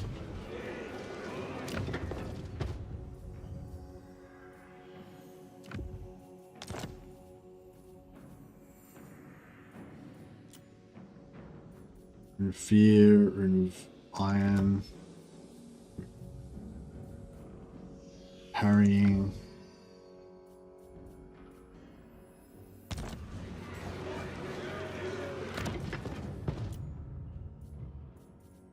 Iron, rune of parrying.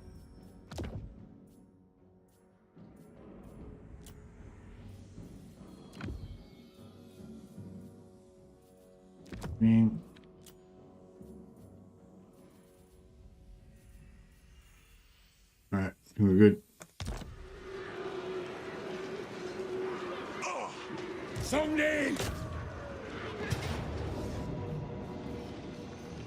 Yeah, so we'll fight this one.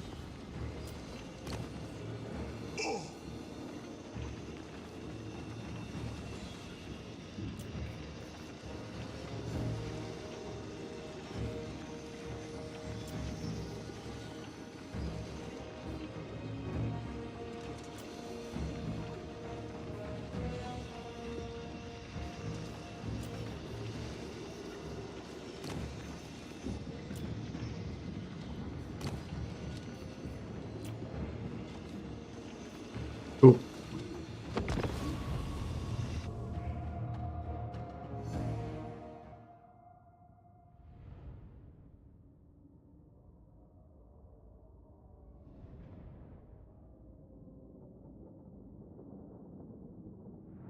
What I reckon we need, like, I feel like the current ally system is great. The two things I really want, one is probably like just a silly thing that only I want, but I really want the allied units to come with their original faction colors. I'd love to see units with their own faction colors in my army, so you can have like a little contingent over on one side of like Empire engineers and artillery all in Reichland colors or something with your army. I think that'd look really cool. It just doesn't really make any sense to me that like a bunch of like human dudes would come and wear like dwarf clothes when they join the army. It's fucking really weird. But anyway, that's just a pet little thing that doesn't really make any difference. But the other thing that I'd really like to see is armies, lords with red line buffs for allied units. So currently there's no factions in the game that have any red line buffs or any buffs for allied units, unless it's like an AoE. Unless it's like an AoE effect that'll affect anything within range. That's the only stuff you can really use on allied units. So if you got like warrior priests, you know, buffing the melee attack and armor and stuff, that works really well with allies. But any red line stuff you've got, any like plus weapon skill, plus charge bonus, you know, any of that stuff doesn't work. Unless it says own army. If you have something that says like +7 charge bonus to own army or something like that, that probably would work. But anything that says like to a particular unit type, it doesn't work. So anyway, long story short, I'd love to see some red line buffs where it's like, you know, to all infantry or whatever. Oh, actually, Grombrindal. Oh no, I was gonna say Grombrindal's got stuff that says to melee infantry and to ranged infantry, but I bet it only affects Dwarfen. Dwarven units. But yeah, I'd love to see some like mercenary captain type characters or something that gets bonuses to allies. That'd be really cool.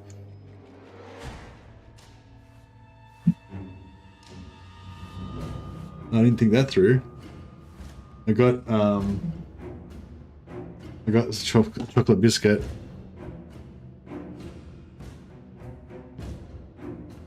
And I rested it on top of my teacup.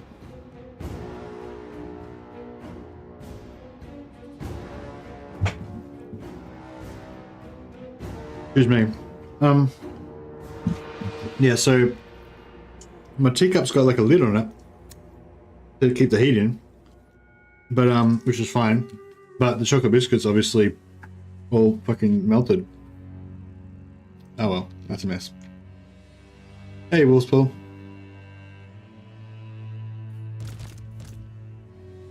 All right, I want to destroy these guys. I want to destroy these guys and without taking too much damage, which is, you know, usually the name of the game. It's still edible. Oh yeah, it's, well, definitely still edible. Delicious. But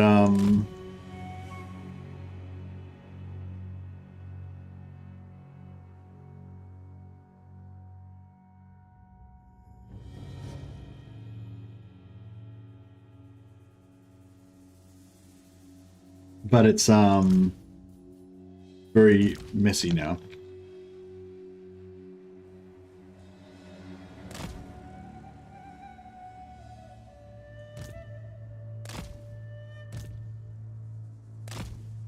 All right, so basically we're going to be trying to rake them off the edge here.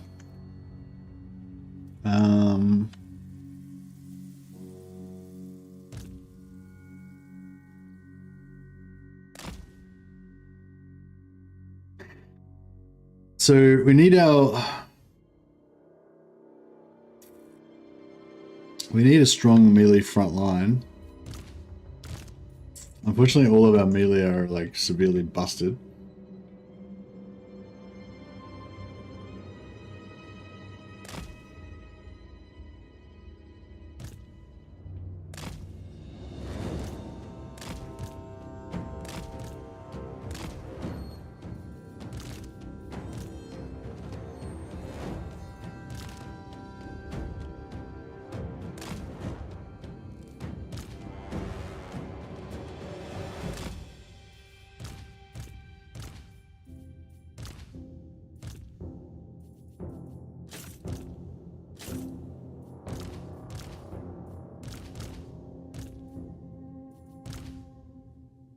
We'll keep these guys as kind of like floating reinforcements. Actually, no, we'll keep them over here. If we need to rescue these guys, we want something that's going to just absolutely, you know, ruffle stomp. Alright, I think this is good.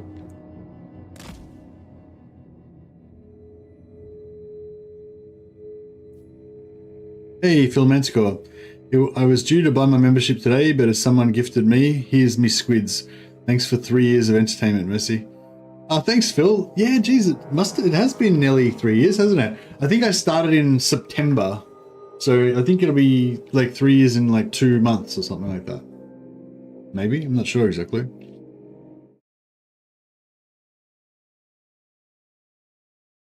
August, 14th of August. Oh wow. Yeah, it's coming up. It's going to be like 2 weeks until my 3-year anniversary on YouTube.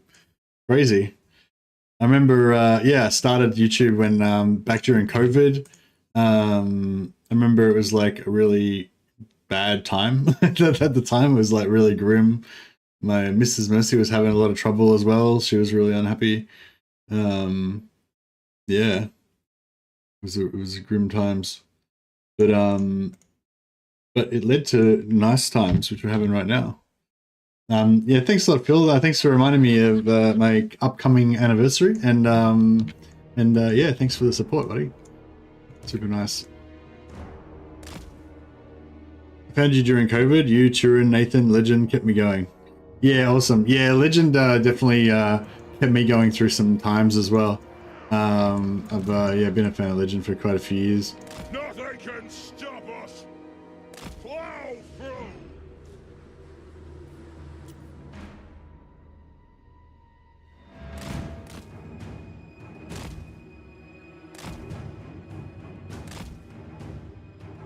Okay, so the objective of this exercise is to piss them off, get them to attack us, and hopefully kill their lord. But Now, if they've got nasty skulkers, range fast. which I should have checked whether they did or not, Move. then they can potentially trap us, blow us down, and then we'll die. We'll die to their missile troops.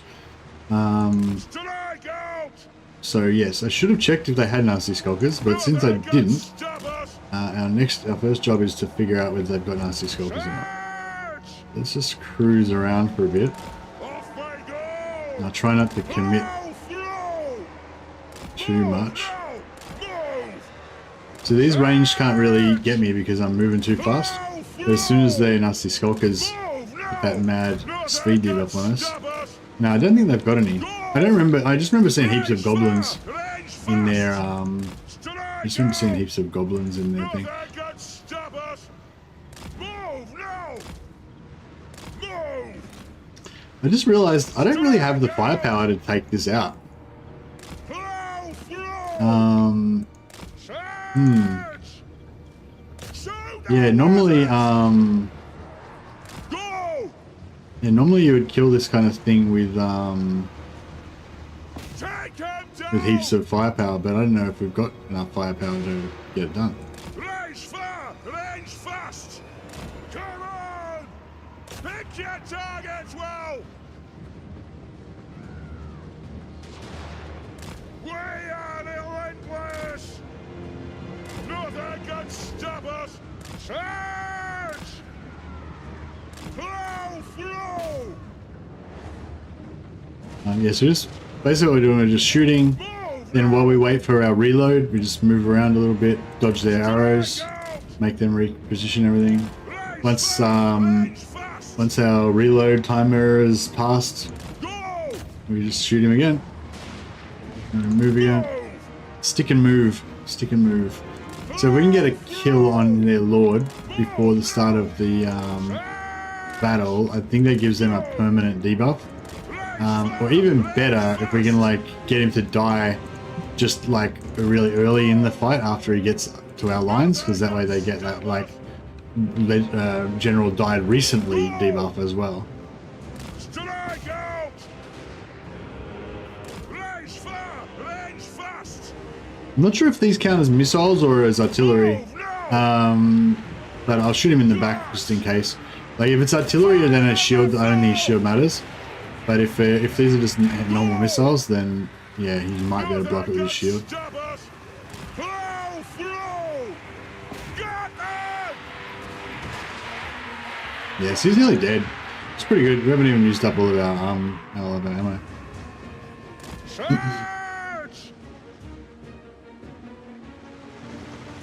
Strike out. Got. Take him down. And he doesn't seem to be blocking much. Move now. Charge. Plow through. Nothing can stop us. Range far. Range fast. Shoot the wizards. Move. Go. Yeah, I want to actually get the kill on him, not just rout him. Strike out. Charge. So we'll see if we can make that happen. Fire on the foe. Aye, as you command. What happened there? Nothing can stop us. Done. Okay, now what I would like to do is try to get their archers to target this these flyers and then like get them to, yeah, that's it. So we can get their archers to stop so that their infantry will go in by themselves. We can get a little bit of a delay on the archers. That'll be good. No, we slowed down those archers a little bit.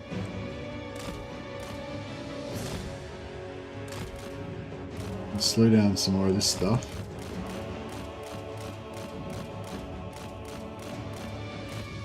If we can stagger, like, you know, if we can stagger the rate at which their units all come in to fight, then that's what we want. So I'll let that pack go by itself. We'll try and keep the archers away, and we'll try and stagger this side a little bit if we can.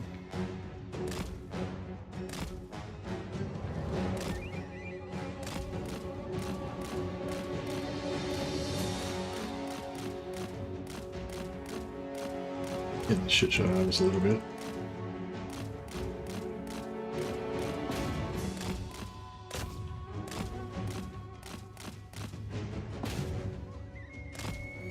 Alright.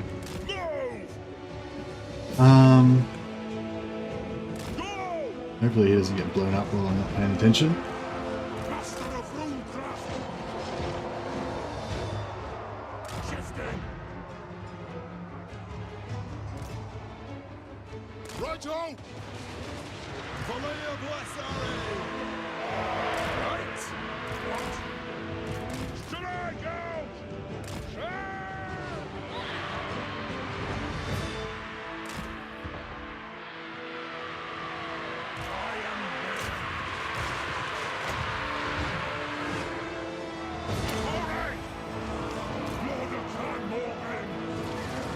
That's pretty good.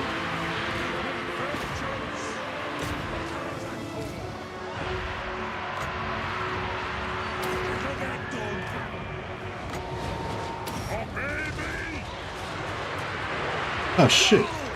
And the rest left the gap. Left the gap in there. Nothing can stop us! Miners! It is a reckoning! No! That's beautiful. By the layer's will! Glorious. Tucks away! Quarrelers! Go! Move now!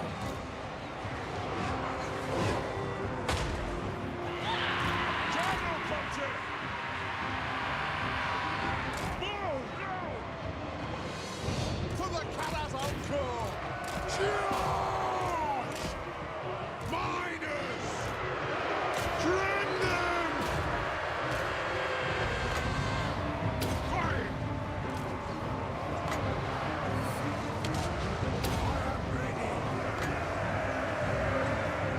For our ancestors! Rules of power!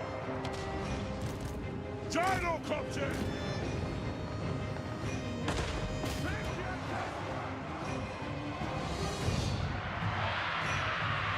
Comes out, boys! Find them, Mill!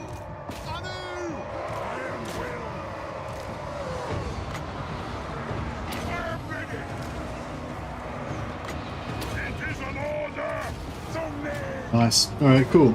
So yeah, I don't think we need to chase or anything. We could try and farm a little bit extra XP, but I'm not too bothered about it. Yeah, I think we did a really good job with that. Not that it was a particularly hard battle, but I just wanted to take like minimal casualties, you know. So we lost 8 guys. So yeah, pretty good.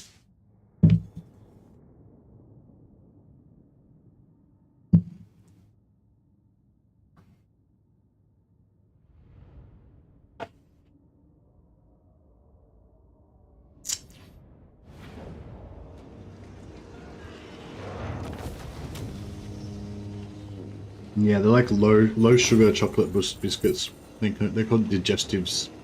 They're like old people biscuits. I actually like them though.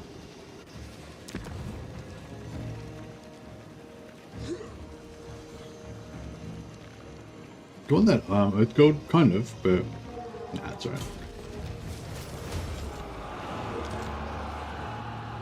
I'll cast the runes. Right, that's given us it's given us vision.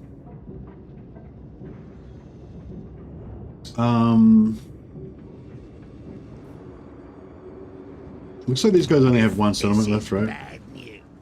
Yeah. So it might be a good idea.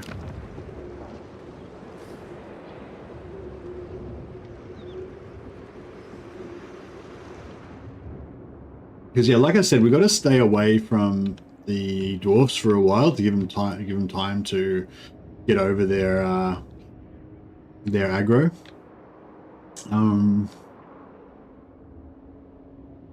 Unless, yeah, if we can get close enough and like occupy some of these settlements, we might be able to like trade them the dwarfs.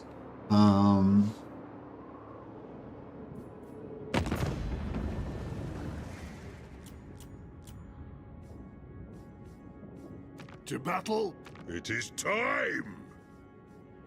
Yeah, these guys might be hard to get to peace out with us because they oh, these guys not even that angry with us. The slaves of Karaz-a-Karak. Yeah, we might be able to get them to peace out with us because by trading settlements to them or by gifting them. Yeah, basically our mission is to like make peace with all the dwarf holds that have all like mysteriously declared war on us, and try to get alliances with all of them. Onward. That would make me happy. Yes. Just from a lore perspective.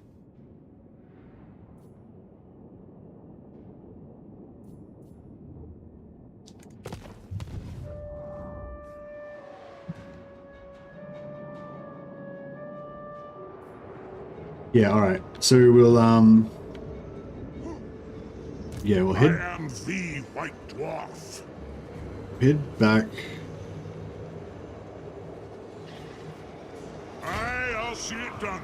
Let it out. Head back towards this and take that out. My anger burns bright. Setting off. My anger burns bright. Aye, I suppose so. I do.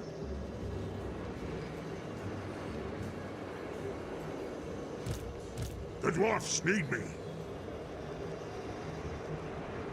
Can I help you? Get off, kid! There's no walls on this, is there? If you say so, Beardling. I'm off. Armed and ready. It'd be good if we could get some wolf riders. I wonder if wolf riders equates to for dwarfs. Actually, dwarfs don't have a cavalry building, so we'll probably just get nothing. It'll get destroyed, right?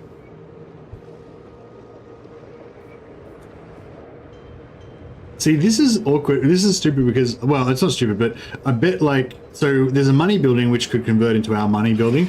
But there's a cavalry building which I'm pretty sure converts into nothing. I'm pretty sure dwarfs don't have a cavalry building. Unless that converts into like a slayer building or something, but I don't think so. I think it's gonna just get destroyed because we don't have an equivalent. But like, but their building's tier 2 right now, so it's gonna get knocked down to tier 1. And that means that it's going to get knocked down from 2 slots to 1. So one of these slots has to disappear. So logically, you would think, oh, the slot that has to disappear should be the cavalry building because we're not going to get it. But I'm pretty sure it doesn't work that way. So it'll like randomly decide which one's going to disappear. And it could be the money building. And then the cavalry building will still be there. And then, you know, but, oh, actually, it's not random, is it? So this one should be the one that stays. So the money building should stay.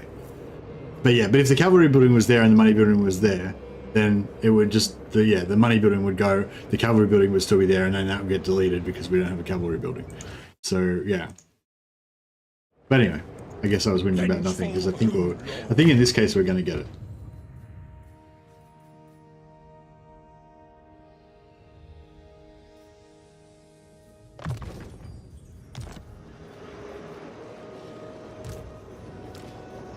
Rune, Ricky.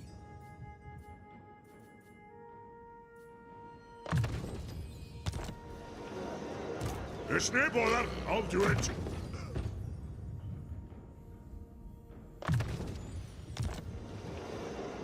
Hey Ninja Jim, what did you say?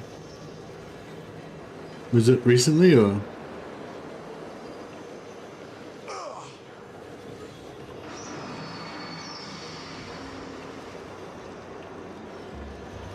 No, I can't see anything that you said. Sorry, Ninja Jim. Do you want to just copy and paste it back in again? How can I help? Just make sure it doesn't have any, like, you know, if it says like ass or something. I don't know, I'm probably not ass, but, you know, something that I might have put on the block list.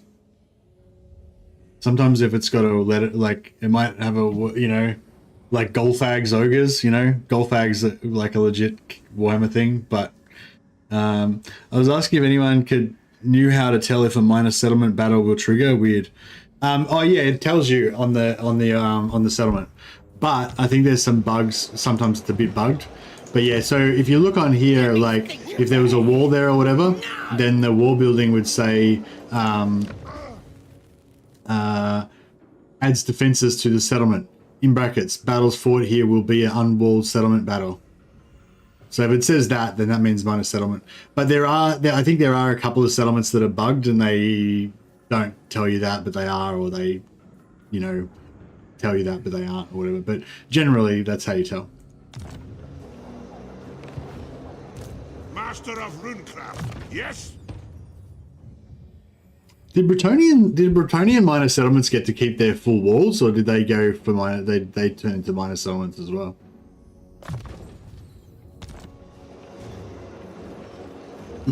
I am the White I keep forgetting Dwarf. to. I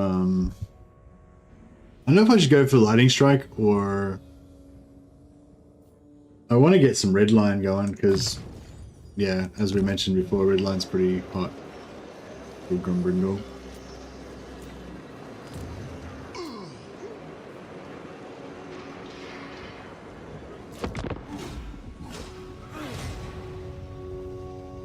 Look at them on, like, even just on the campaign map. They look like awesome little short little warrior dudes with big beards. They look cool. As if I'm gonna give this what's the dwarf name for dark elves?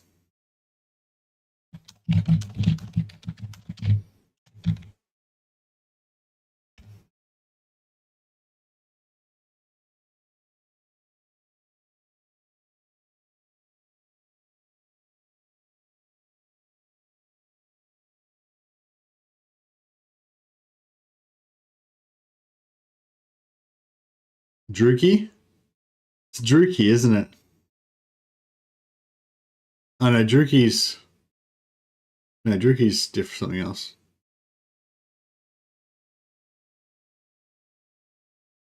Yelgi. Druki. Oh, it is Druki. Oh no, the Druki's what the elves call themselves. So yeah, we just call them Elgi, right? Dowie Elgi, I guess. Dark elves. Something like that. Elgizar. Whatever. Point is, we ain't giving them any money.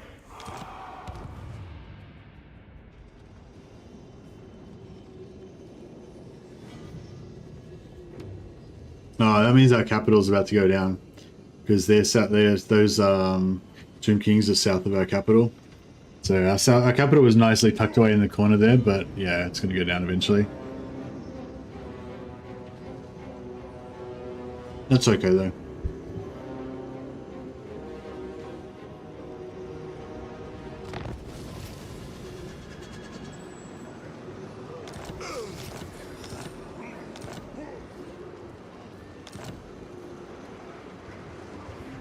Oh yeah, so if you put on the Skaven endgame, even on just 25%, you get this free army.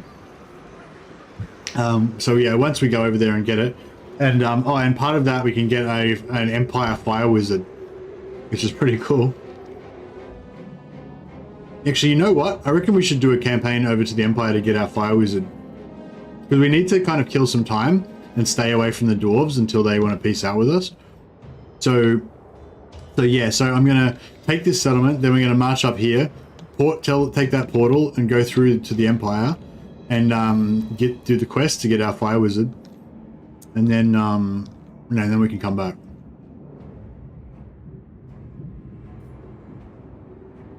It'll also give us two more Iron Drakes. So we'll have I'll see you, Hellborg. Have a good day, buddy. Aye up. The dwarfs need me.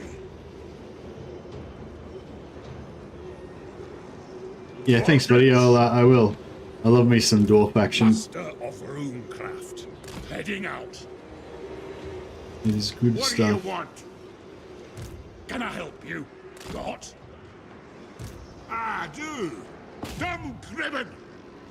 I wonder if we can get our other dwarf lord in here via force march. Rune Lord. I'm leaving. I am a Rune Lord, not some smith. For the ancestor gods! I'll get on it. So Oh, there we go. For the king!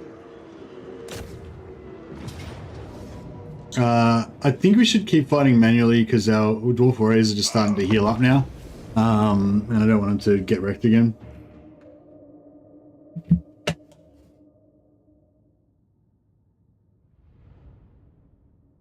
Hey, random crap name. How you going, buddy?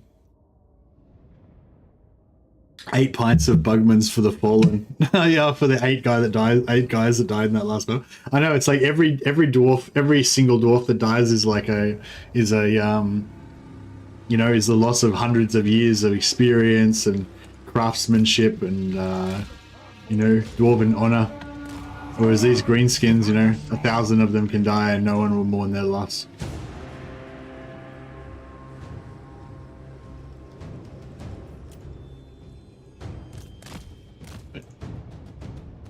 Bonadondron's going to keep an eye out up here.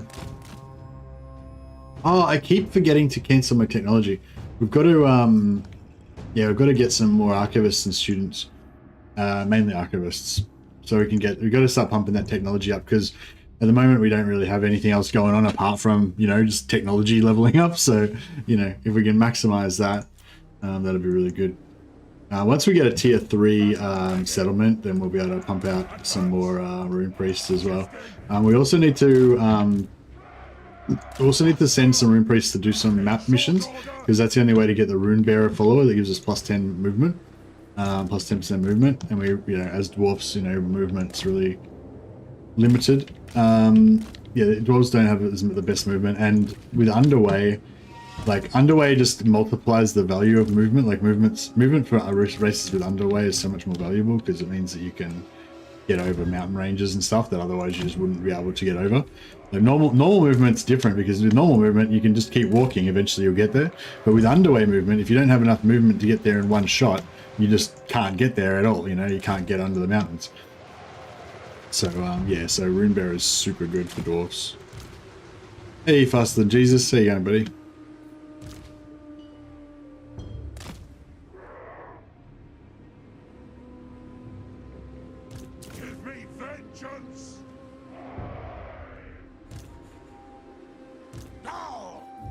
Right, get all our dwarfs in position.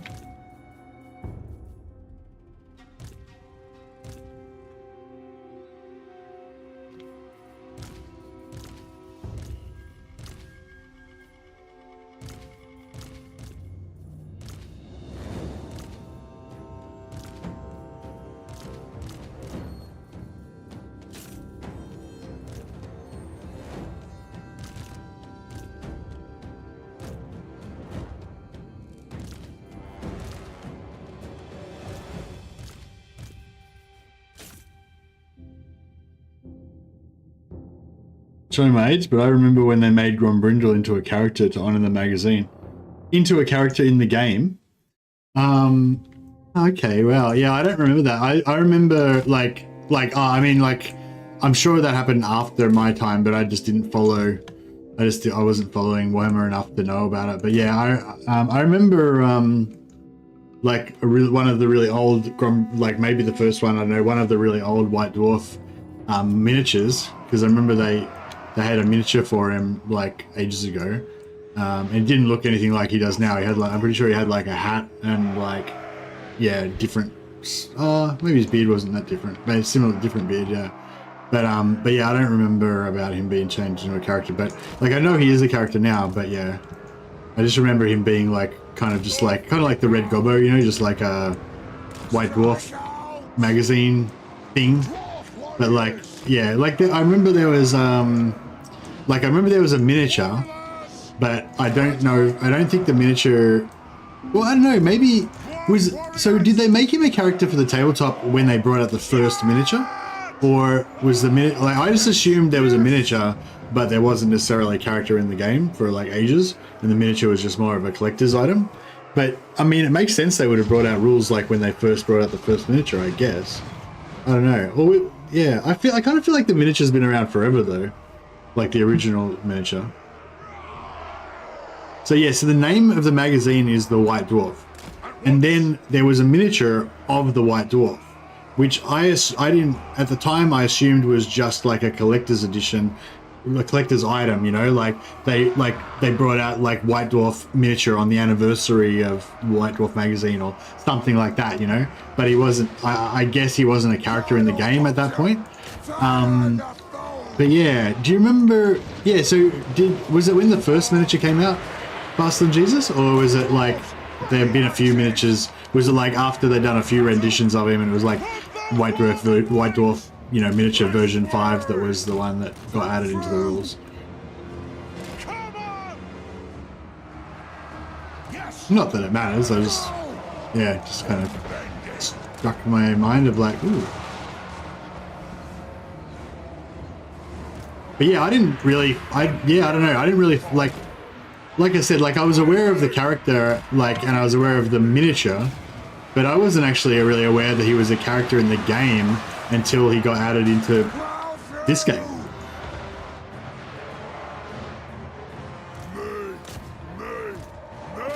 So he was just a miniature first, you reckon? Yeah, I feel like that sounds right to me.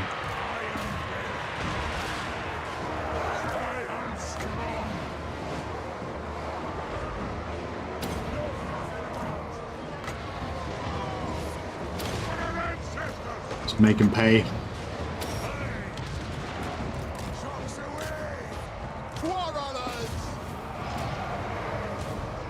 Alright, cool.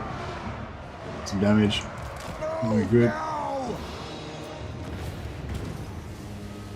The miniature was around for a bit and then they created the character in an anniversary. Okay, nice. How many miniatures has there been now? Because I'm aware of at least 2. Like the kind of current one and that old school one that had like the helmet. Oh wait up, am I thinking of Bugman's? I mean, I definitely was aware of the White Dwarf miniature as well, but I'm trying to think if the miniature I'm thinking of now is actually Bugman or a White Dwarf. I think it's White Dwarf. Wasn't there a version of him, like the original version of him, and he had like a helmet and I don't know, an axe, I guess. Oh yeah, he had an axe and shield originally, didn't he? I think he originally had a beard, but he had a helmet and he had an axe and a shield. But yeah, I might be getting mixed up, but I feel like I remember that. But I don't know. Memory's a weird thing when it gets to like memories that you've had from like over 25 years ago, you know, like then it's like, I think I remember it, but I don't know. I could be remembering a memory of a memory. I keep seeing one of these oath golds. I don't know, should I get the oath gold or should I? Yeah, I should probably get the oath gold. Trix's helm. Yeah, that's nice. I'll cast the runes. Armed and ready. Alright, very nice. Master of runecraft, Lord of Clan Morgrim.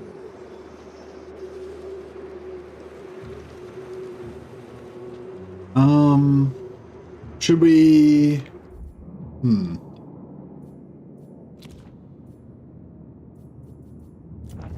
So we've got the Iron Coast, and we've got the Blasted Wastes. The Iron Coast... I'm thinking maybe I won't sell any more of this, because if these guys take Dracula's Spire, which they probably will pretty soon, you know, we might need to hold on to these other buildings for as long as possible, so we don't get like no settlement attrition.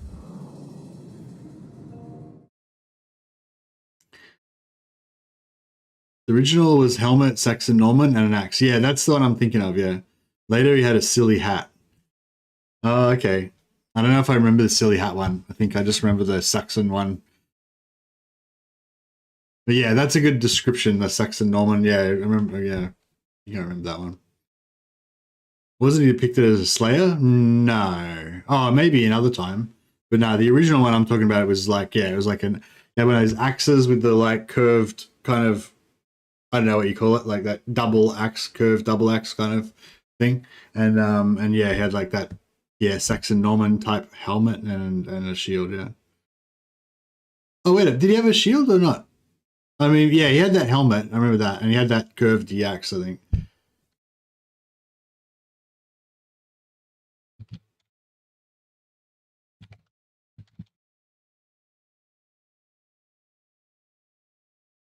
Mm.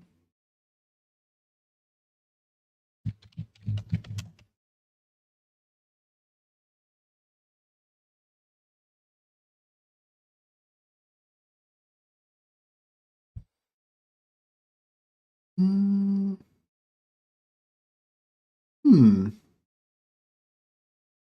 We can't find a picture of him.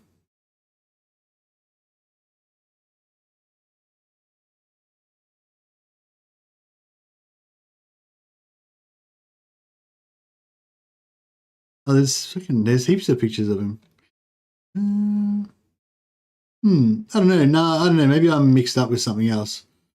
Can't remember. I can't find the picture of him that I'm thinking of. There's another one of him on a shield, which I remember, but that's a different one to the one that I was. Well, the one that I thought I remembered, which maybe never existed or something. I don't know.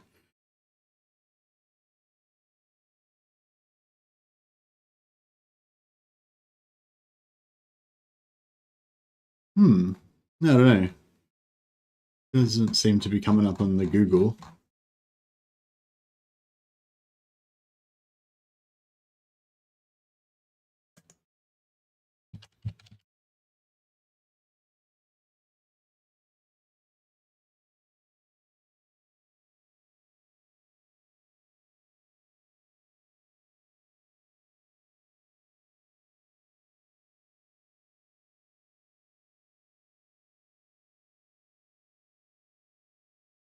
Maybe it's just some random dwarf lord that I'm thinking of.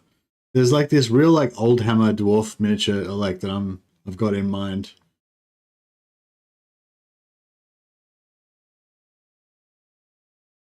But I don't know, I can't seem to find a picture of him.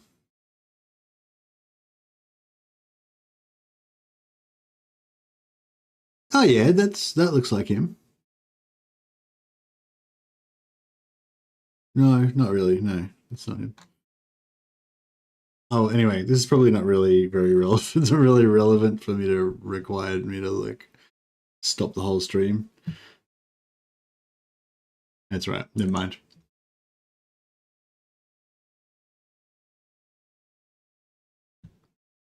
Try white dwarf miniature. All right, let me try that. Like, sorry, one more. This is too important. One more time. I think I've sullied it already by too many of my own searches. Which one are you looking at? The one where he's on the shield? Or...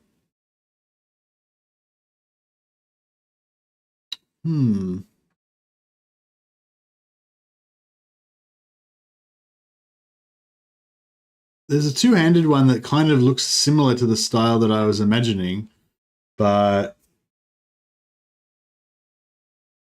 it's not like the actual miniature I was thinking of.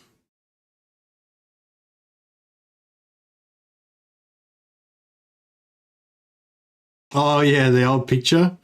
Like I remember that as well. White dwarf at 90.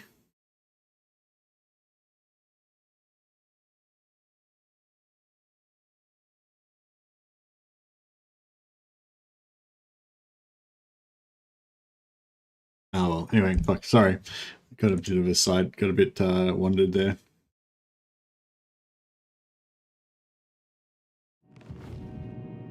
Anyway, what are we doing? I've forgotten what I was doing now. I've forgotten about the whole campaign. Too busy looking up pictures of the White Dwarf. We got Lizak near Hammer here, championing the bit for some destruction. No, it was good. That was a good little, I don't know, I had a little nostalgia burst there for a second. It was good. You have my axe. Alright, I'm thinking we might take out Blast the Furnace and get into just a random unnecessary war with the Chaos Dwarves on the way through. Because, you know, fuck them. Always are pricks. They should be, you know, grudged on. I hope our enemies shall tremble.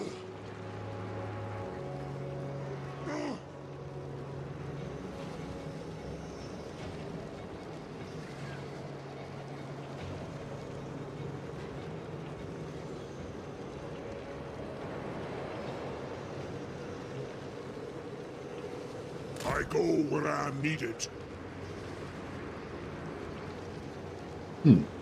Okay. Maybe that didn't work. You know who I am. On my way. What do you want? It's as good as done. I suppose so. Casting the runes. Grombrindal! My anger burns bright. Vengeful Rune Lord, Lord of Clan Morgrim. My anger burns bright. Alright, yeah, I would like to sell this stuff to somebody, like to one of the dwarfs, but yeah, I think we're just gonna have to like abandon it basically.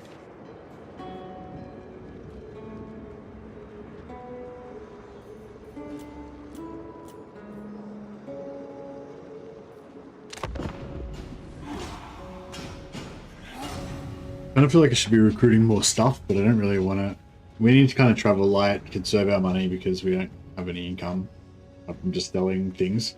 I'm kind of thinking what I should do is sell these regions that I just took to the Chaos Dwarfs, and then immediately attack them, just to steal of their money. I'm not much for words, but I'm pretty nifty with an axe. Oh, this is good. If these guys peace out with us, that means that there'll be less reason for their allies like Karaz-a-Karak to stay in the war with us. So yeah, hopefully like the more... words, but I'm pretty nifty with an axe. Okay, they've declared war on us. That's fine. Yeah, hopefully the more dwarves that peace out with us, the more other dwarves that will want to continue to peace out with us. So it'll all kind of snowball. What? Yes. Okay, here we go. Make your proposal. My longbeards grumble, so make it quick. One rug. My throng stands ready. Do not desure. One rug. Yeah, these guys are getting pretty friendly with us. Dum Grong.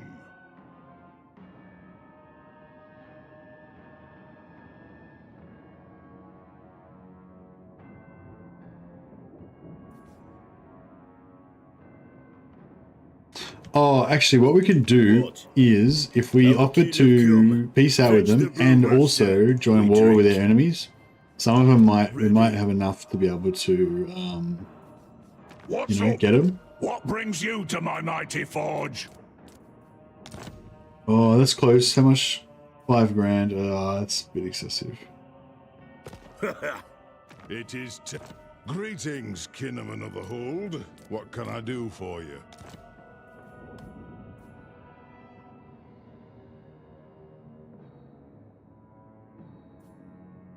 Alright, we'll go to war with all these chaos enemies. So basically, like, I kind of want to be at war with all the enemies of my dwarf friends because, I feel like that's lore appropriate, so it's fine. Plus they're far away and they hopefully won't interfere with our business. Zoppa. Greetings, kinman of the horde. Don't have any enemies What to can go I do with for with you? them. Aye. One rug! Bow to the throne of power. Nearly. To war? Aye, long have I fought and suffered for my people. Nearly. Okay, I think we'll get there. Hopefully. To war! I do not trust your clan, so speak and be done. Onward.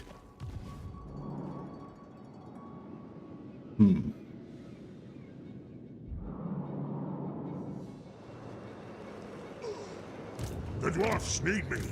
Alright, I'm gonna see if I can sell Desolation of Draken more. Rockwag suma rikazen. Ekus klinkas at centar epetu.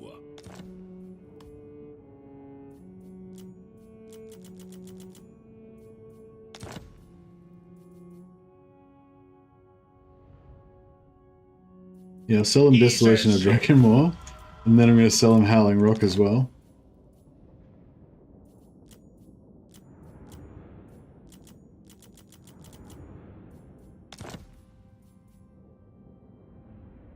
Teuma hasharu nahi more.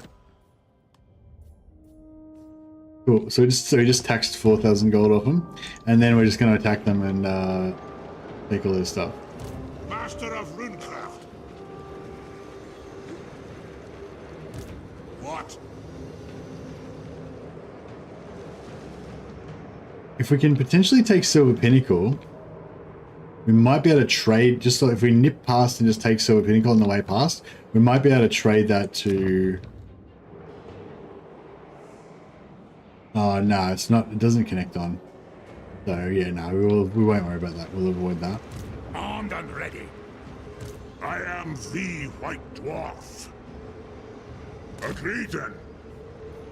Oh, what the... It's no bother. I hate when they get stuck in force march like Master that. of runecraft. So annoying.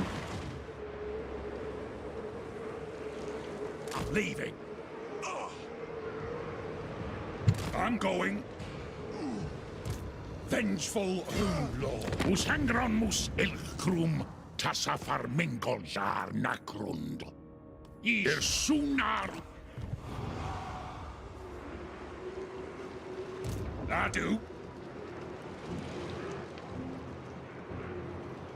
By the fort, father.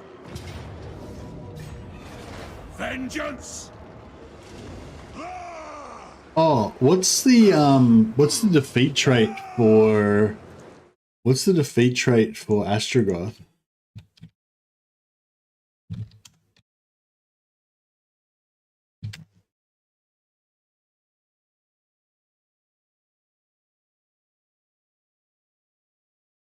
Oh. Yeah, no, that's crap. We don't care about that. Yeah, that's good. Better that we get that on somebody else so it doesn't waste one of Gromby's slots. Setting off. I'm here. To battle.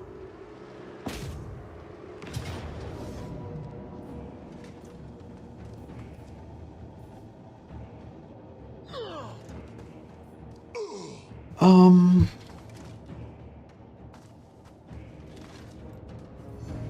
don't know if we should fight this or not.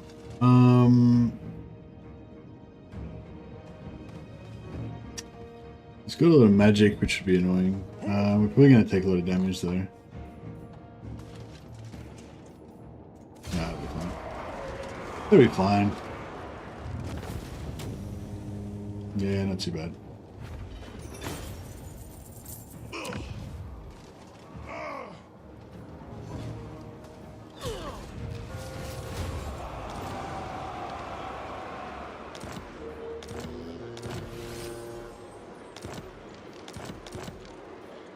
Lord of Clan Morgan. Alright, good. So given the Karaz-a-Karak a bloody nose, we'll get through this portal. How can I help? Now, Say so, be it. even though Gromby's stuck in force march, but I think if we go into the settlement, it'll fix it potentially. Scrund, I am the White Dwarf. All right. You know who I am? Nope. You summoned me? Oh, you can choose. Oh, okay. That's cool then, I guess.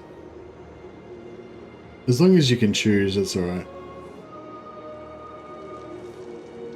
An accord bound by runic law. I think I fixed it one time by doing that, by going into the settlement, but yeah, it doesn't seem to be working now. I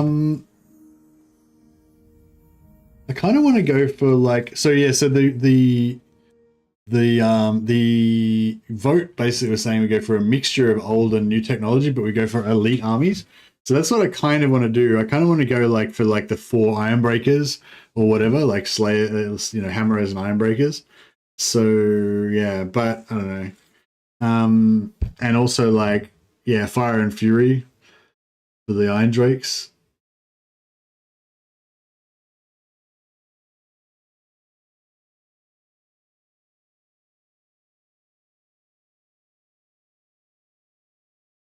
Because yeah, if we do this one, we could just go for like, we've already got some Hammerers. We can get no Gormlings, Ironbreakers, and then get another unit of, and then get the Peak Gate Guard as well. So we'll have 3 units of elites, and then maybe 1 unit of Slayers or something, 1 or 2 units of Slayers. Oh, actually, yeah, this just gives you melee attack and weapon strength, so you don't really need that. You mainly need melee defense, which is in the second, which is up here.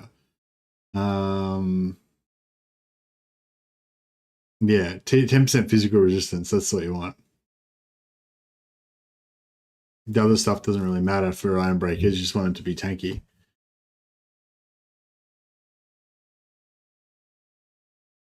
Trying to think of what our end game. What's our like combined arms late game progressive or late game mixture army going to look like? So if we look at his elite stuff, which you kind of want to lean into. So melee, sorry, all units when defending get bonus to melee defense and piercing damage. It's flat rate piercing damage, right? So that's pretty cool for like it's especially good for like non-DPS units, you know, like Ironbreakers and stuff. Because it's a flat, so even things that have really low AP, that'll be really good.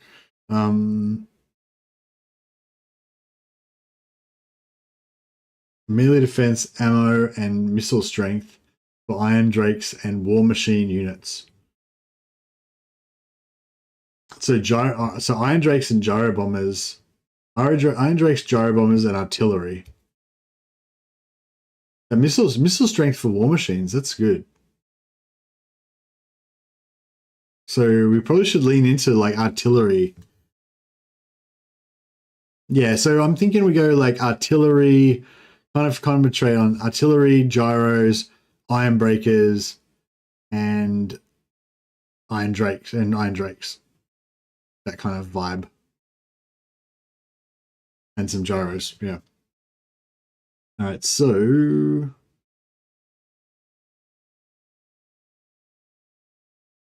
that's a lot of different things though.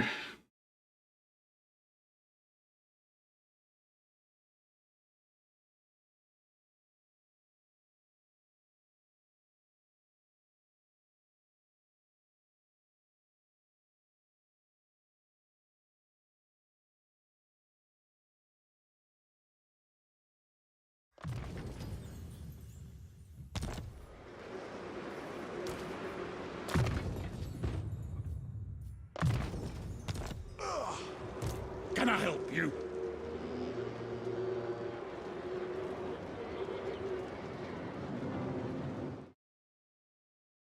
I'm ready. All right.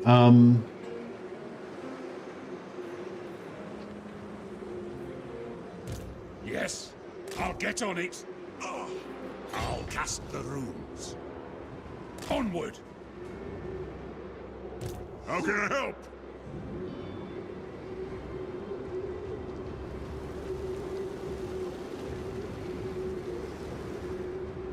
All right. So if we go to there, Targets. we should get some replenishment, and we'll be able to get through.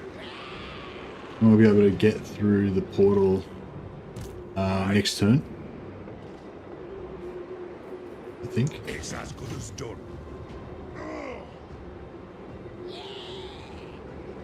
Don't you fret, it's done. How's this guy able to move in ages and this guy's not? Come off. Got heading out. The dwarfs need me. My anger burns bright. Setting off.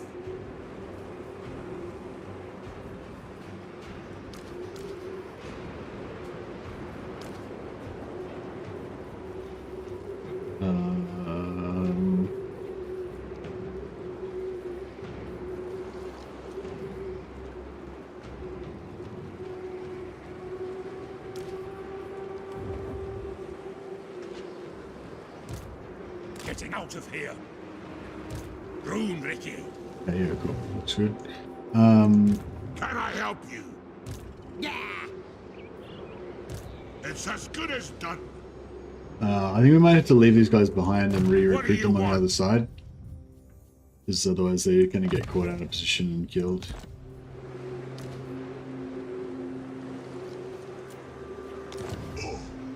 Iron will.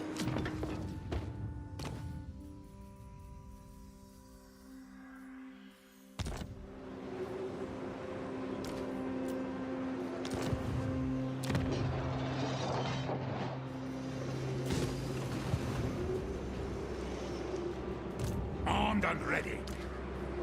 Lord of Clan Morgrim.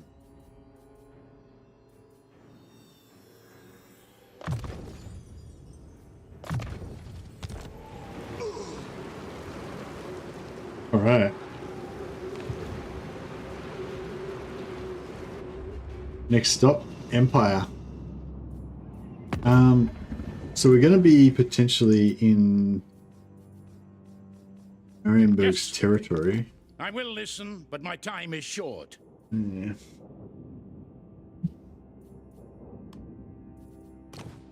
Yes, it is time. Alright, we got plus 10 to all dwarfs. 4 turns we get another plus 20 to all dwarfs. So that should help us piece out with these guys.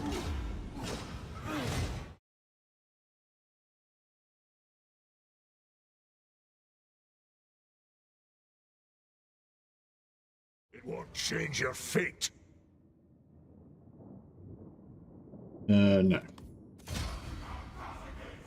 All of the Skaven are going to declare war on me in a turn, 1 or 2 turns when the Skaven endgame kicks off. So might be a good idea for me to sell wars to all the Skaven factions, just get a bit extra money. And we've got a good amount of cash at the moment, but you know, it's kind of a war chest we're saving up. We're going to spend it all fairly soon, I'm sure.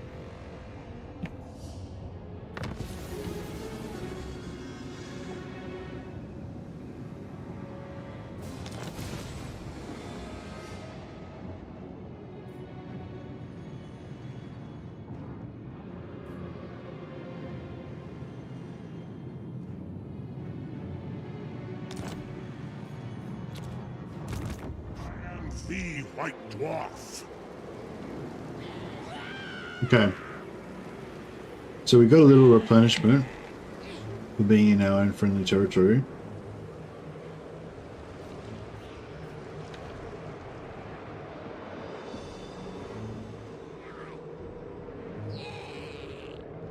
The greenskins that's endgame Azag coming after us. But, well, when I say endgame, it's like slightly boosted endgame Azag. Got better technology and stuff.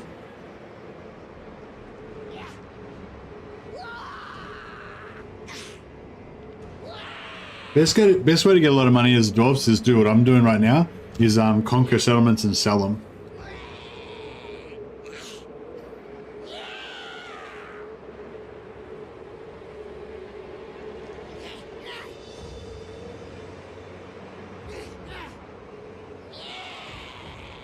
Well, when you say best, I don't know. It depends what you mean by best. But you mean, yeah, if you want like the quickest and easiest way to make the most money as fast as possible is what I'm doing right now, which is just take settlements and sell them. But the dwarf way, I guess, like the proper way to play dwarfs, is that you occupy settlements and like slowly build up your growth, get heaps of trade goods and all the other bonuses and everything, and then yeah, you end up making heaps of money that way. But it takes a long time to get it going, and you can't like lose anything, because you're like, when you get up to tier 4, tier 5, you know, all your buildings cost like 10,000 gold each, and if you lose that settlement, then you potentially have lost like if you lose a maxed out tier 4 settlement or a tier 5 settlement, you know, you probably lost like 150,000 gold worth of upgrades, you know. So it's like, you know, so you gotta like slowly build everything up, and then it starts just churning out money. But if you lose anything, then it's like a massive setback.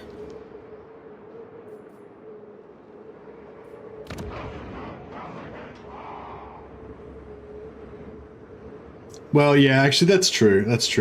But the growth is shit. Like, so yeah, you can get free buildings with the traits, but your growth is generally not very good with dwarfs. So yeah.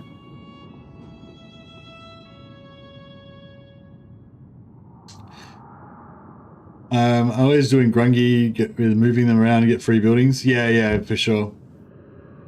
Yeah, use the free buildings for sure. Yeah, I like in this campaign, you might have noticed like almost every lord that I've recruited has been a grungy lord for exactly that reason.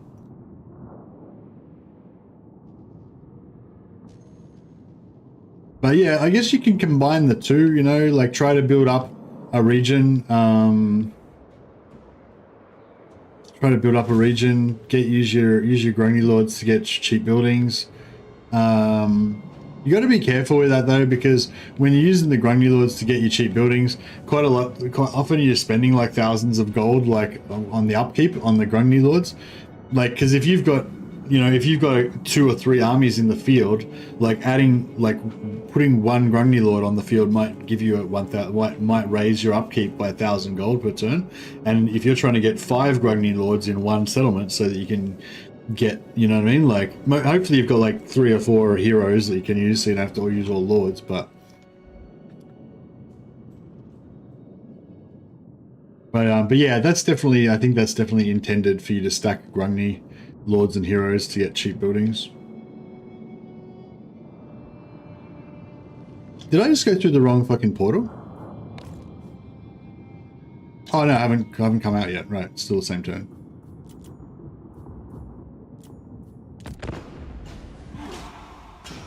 Your death will be Hey, Linksy, how you going, buddy? my glorious sagas. But yeah, I don't think dwarves don't get a huge amount from fighting. I think dwarves get like a reduced amount from post-battle loot, or they just certainly don't get as many bonuses as other factions, especially evil factions like Chaos Dwarves, Dark Elves, stuff like that. Those guys all get like heaps of money just from fighting, and certainly from sacking and raiding, sacking and looting enemy settlements. Whereas dwarves don't tend to get, you know, like you fight a massive battle and you'll get like 800 gold or 1,000 gold or whatever, you know. Whereas you fight a massive battle with the Chaos Warriors and you get like 8,000 gold or something, you know what I mean? Like you've paid your upkeep for 3 turns and stuff.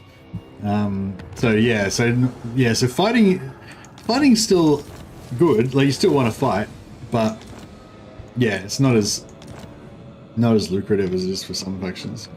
All right, here we are in beautiful Empire now. We've jumped around. What time is it? It's turn 18. So we went from here up here. We killed Malekith in about 6 turns or something, or 8 turns or whatever.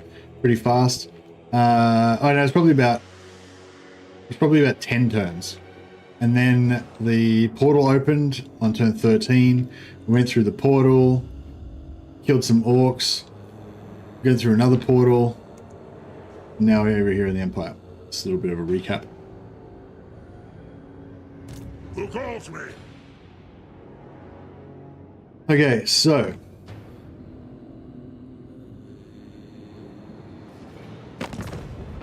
now remember our main mission is to peace out with the dwarfs.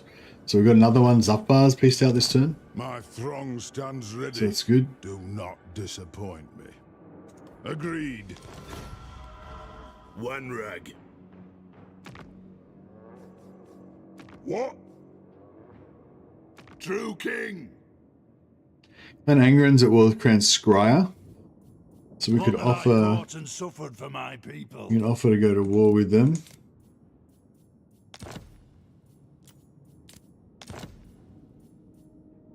Ready.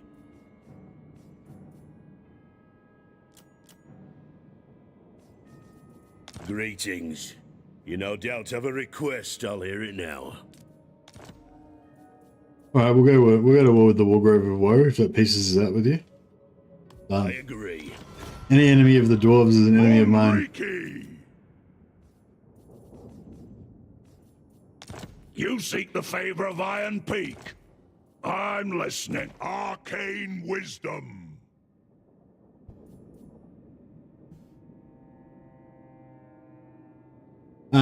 Yeah, I usually don't bother with completely free buildings either. I usually just, yeah, pop up, you know, pop whatever I can do conveniently. Like if I've got a lord there already, then I'll just replace that lord with a Grungni lord temporarily. I'll temporarily recruit another Grungni lord into the region, and hopefully I've got like a couple of Grungni lords in the army. So that's like 4, you know, that's enough.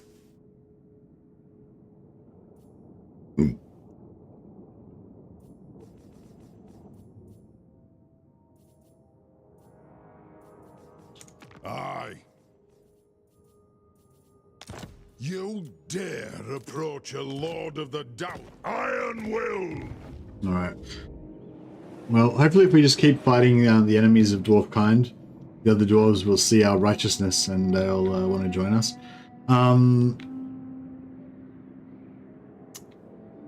Oh, these dwarves are wiped out already.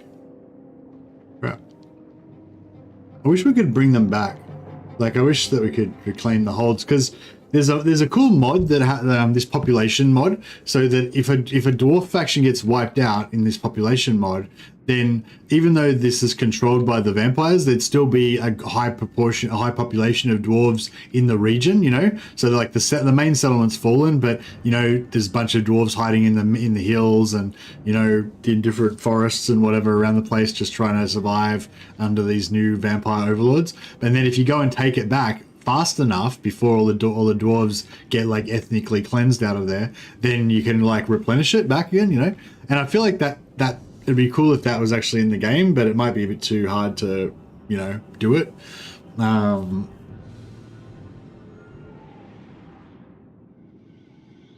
I'll see it done. Approach and make your offer, but I make no promises to my assent. On it. Unfortunately, I'm gonna be trespassing on these guys, so they may not like that, but Well met, dwarves. What are your yeah, demands? there's nothing I can really do about I it. hope you will be more accommodating than usual. Yeah, the only thing I can do is actually, fuck, I shouldn't have done that. I should have declared war on them. Because if I took Marienburg, that would have helped us out a lot. Yeah, that was a mistake. Now I'm just gonna like piss them off by trespassing on them when I could have just, yeah, I could have just attacked them. That would have been much better. If you say so, beardling. On my way. I am the White Dwarf. Yeah, I probably should have been camped, but alright. I suppose so. Heading out. Did I just cross a border then? Fuck. So I just trespassed on 2 different people. It is time. You know who I am. God damn it. Now I've trespassed on Caribberg as well. No. Oh, well, okay, it's done now. I do. Alright, hopefully his vamps aren't going to gank me here, but that's alright. Not too bothered. Alright, how are we doing on settlements? So, Blasted Wastes, we got 1. Going to go down this turn. We got 2 here. That should hold for a while because it's capital.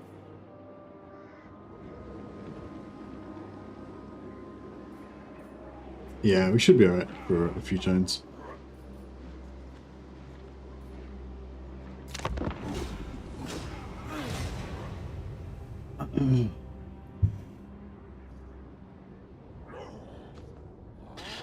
If you've done the Confederation trick, then you're probably rolling in cash anyway, so you don't really need to be too concerned, then I'd say.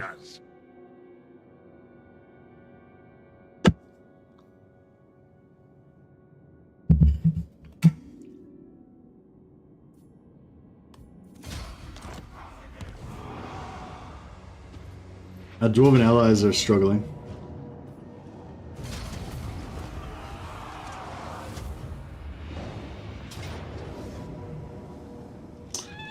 Fuck.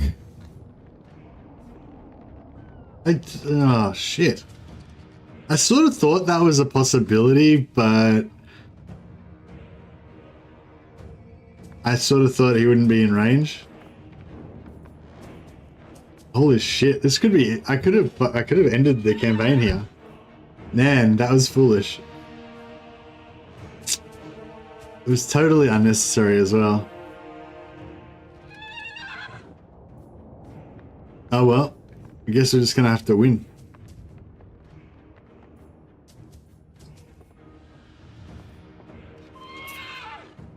Shit.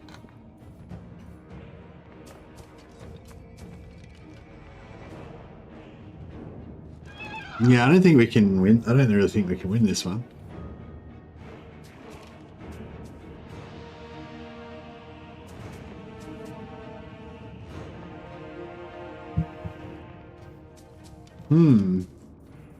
This is interesting.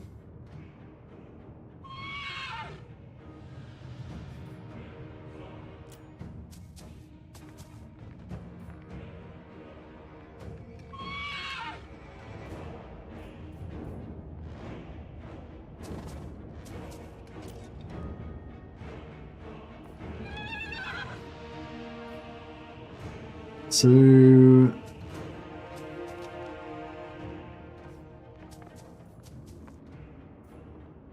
I don't have much in the major magical attack really, apart from Himmler. But yeah, I might put the wood save on him anyway.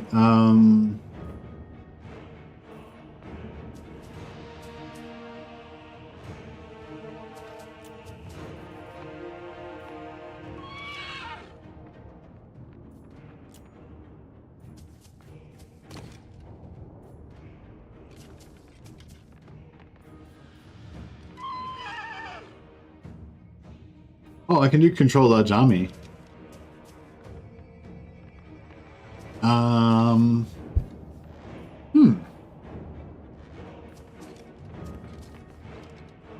Yeah, I should definitely do that. It's not the best, but it's better than not doing it.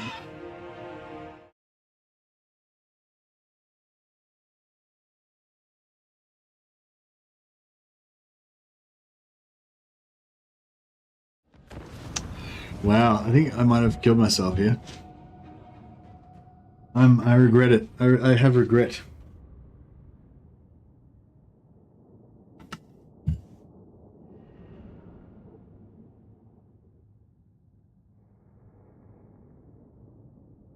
Yeah, we're definitely going to be trying to corner camp.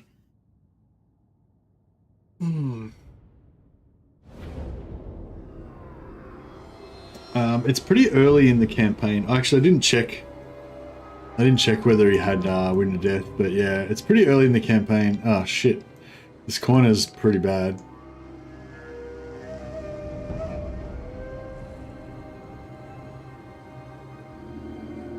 we could move to there.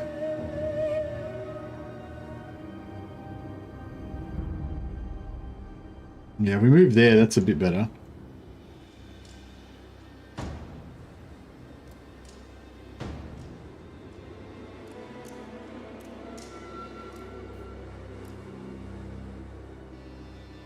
Man, we are so fucked.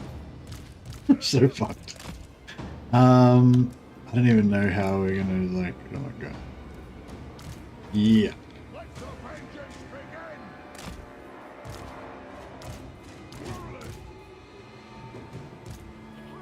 What happened to our,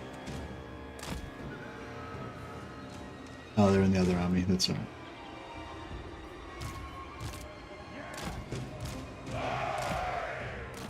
Gush out, boys! Dwarf warriors! Killers! Oh dear.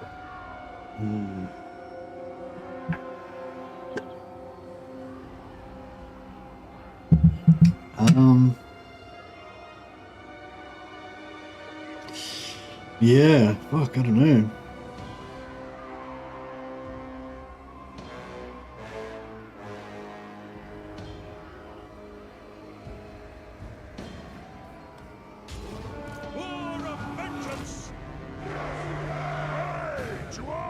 Hopefully we can make it into this little nook here. The sort of thing, if we can get some high ground here, you know, blah blah, might be alright, but it's gonna be a fucking nightmare, really. Our missile troops are gonna just get fucked up. We're gonna have to put these guys on the missile troops to try to kill their flyers and everything. If we can do that, then we might be able to start using the missile troops after that. Go! Rage far, rage fast! Range far, range fast! Charge! Strike out!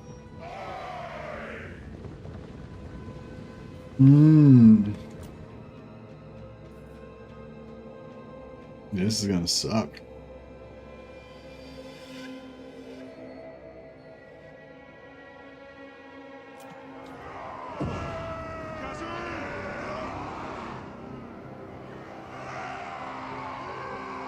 Satisfy the grudge!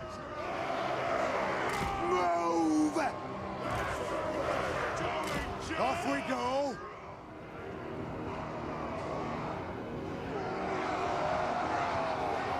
Iron Drakes! Blow through! Move! Nothing can stop us! Move now!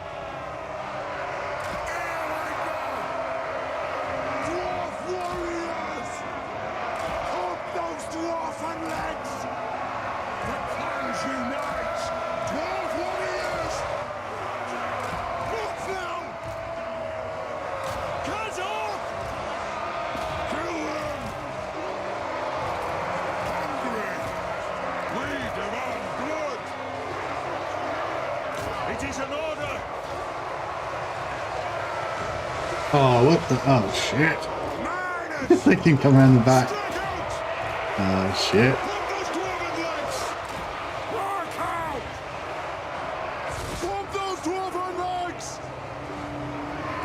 Smiting upon them. The runes are cast. Some magic damage on there. We need these shooters.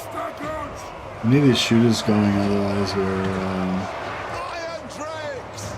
Strike out! Is it time? Cut their spitting tongues out! Aye!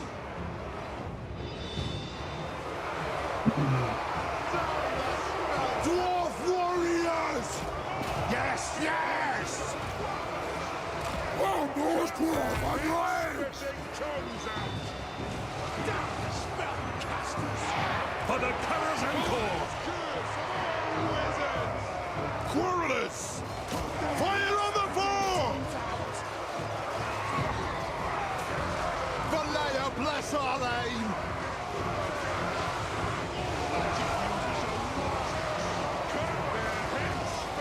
The fire's doing good work, It is a reckoning. but They have wronged us.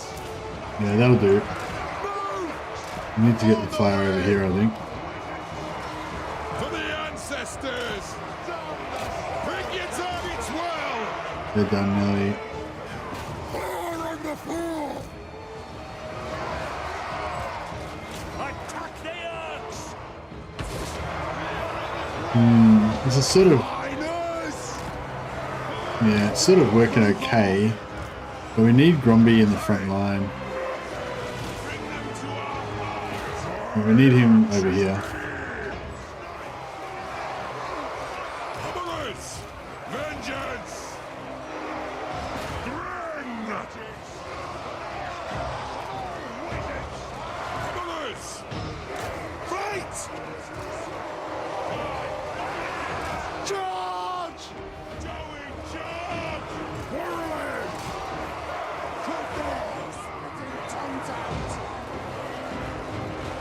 More challenge for the dumbass. Guess what? Only manling could create such a living hard rust.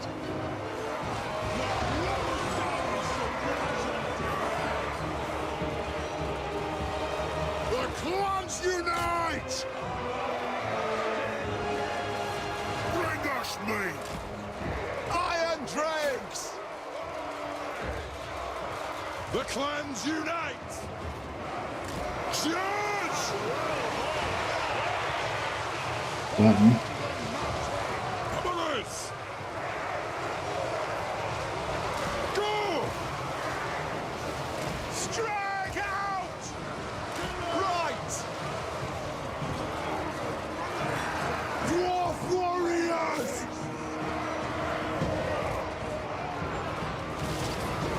Will do! Let's turn the tide! Gromby's killing this knight pretty good.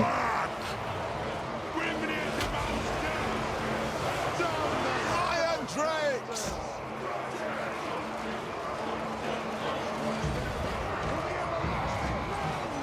Move now! Miners! We're gonna kill this first army, but then it's not gonna be, you know. Ready! Blow through!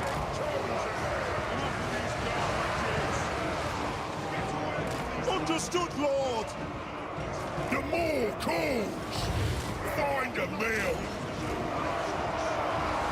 Come on! Cheers!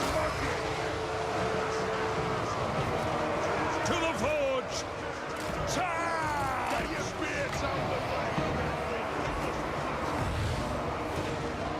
Obey me! Shine like gold! For the Karaz-a-Karak! Maybe you should. Oh, we can't. Oh, we can't retreat. For the Karaz-a-Karak! No, we can't retreat because we're in force march. That's okay though. Nothing can stop us!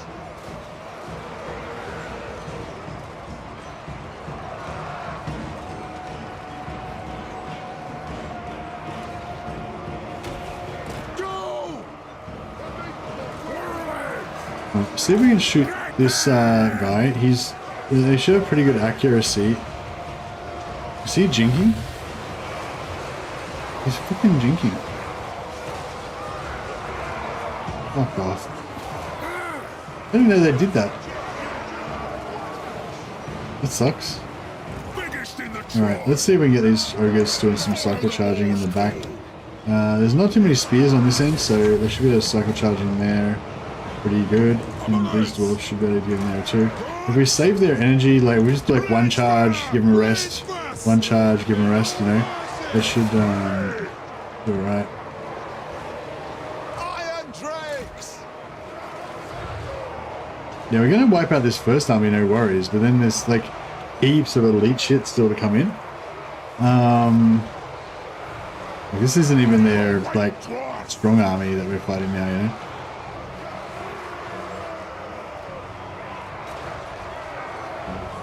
Withdraw! Oh, he just got wrecked. Withdraw! He just got hit. Commoners! Cheers! When do we eat? This way. Come there, spitting tongues out! Iron Drakes! Strike out! Rage beyond reckoning. Alright, he needs to have a rest. He's getting killed now.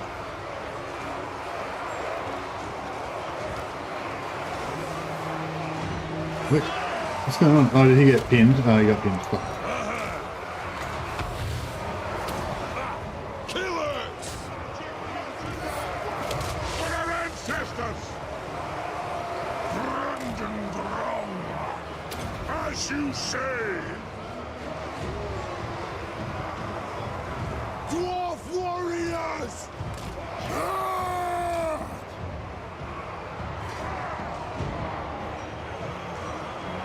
Yeah, the Undrakes on the left flank would have been better probably, but it's alright. I mean, they've got high ground bonus here, so they do slightly more damage, but yeah. Withdraw! Move to attack! Give me vengeance. I will do it. Pull out! Commoners!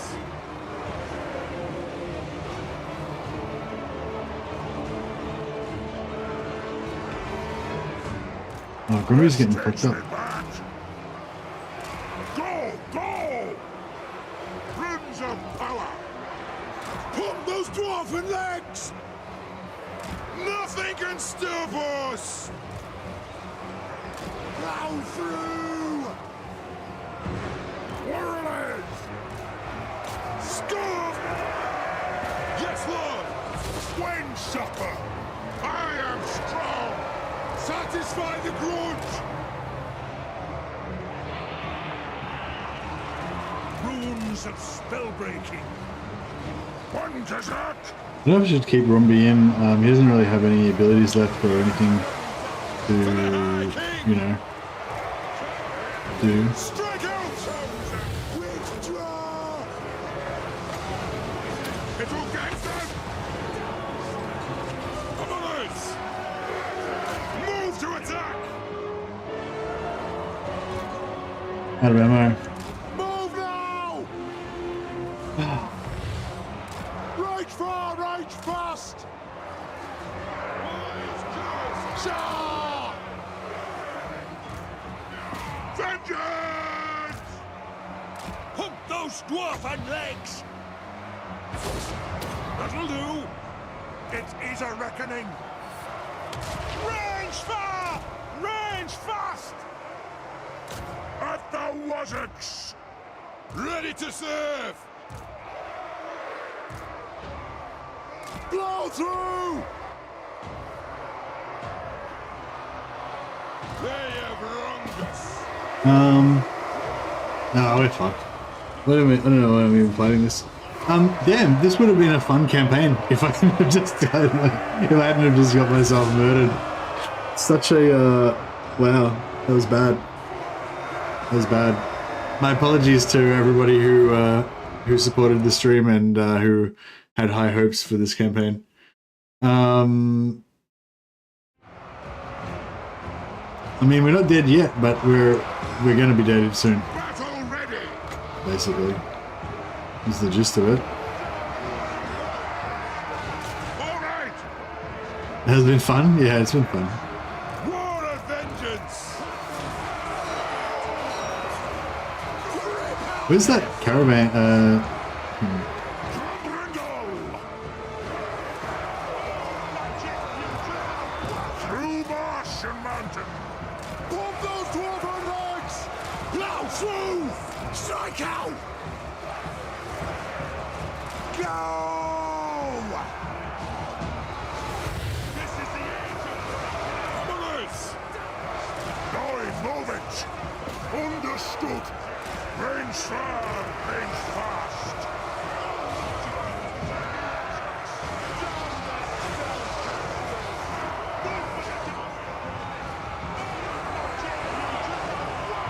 Warriors!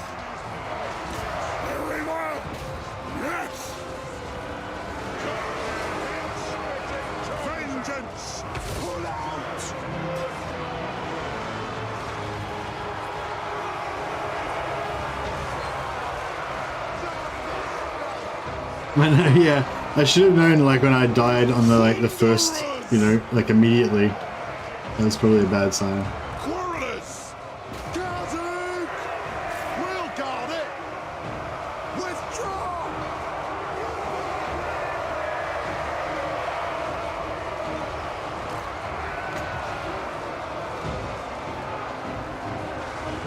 Alea's blessing on us.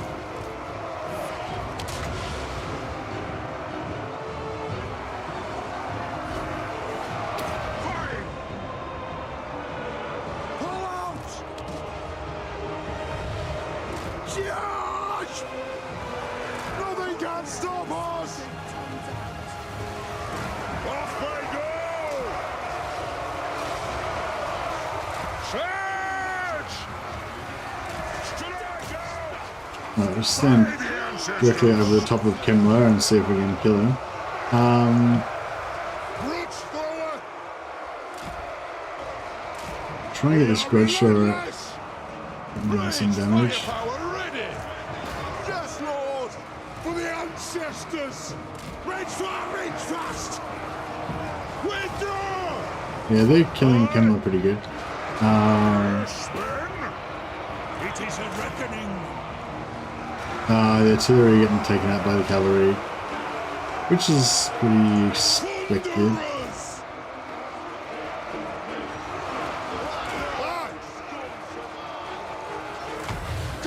Karaz-a-Karak! Cut their head-spitting tongues out. War of vengeance! Move! Pull out! Thunderers! For the ancestor gods! Did we get Kemler? Oh, nearly. Right. Go! Pick your targets well! Iron will! Power of the ancestors! I will not rest until my action! It is a reckoning! Sir! Move it out! Move now! Move it out! The White Dwarf! To battle! I am ready!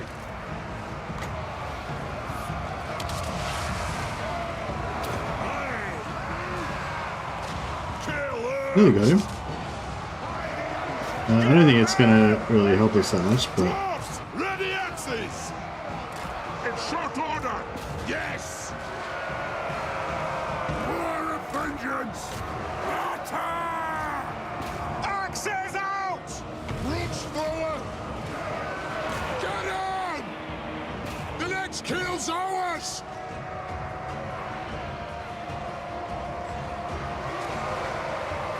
Grombrindal's dying, bro. We're getting wrecked. Getting wrecked. The runes glow. Rage far! Rage fast! Yes, Lord! Move now! Yes, yes! Honored! Understood, Lord! Take him down! Oh, Kemler's still alive, that bastard. I need him dead. Warlords! Bring him down! Move to attack! Move off! Yes! Should try to get him, like he's so nearly dead, just fucking die already. Over here! Over there! Fast as you're able! That way! No faffing about!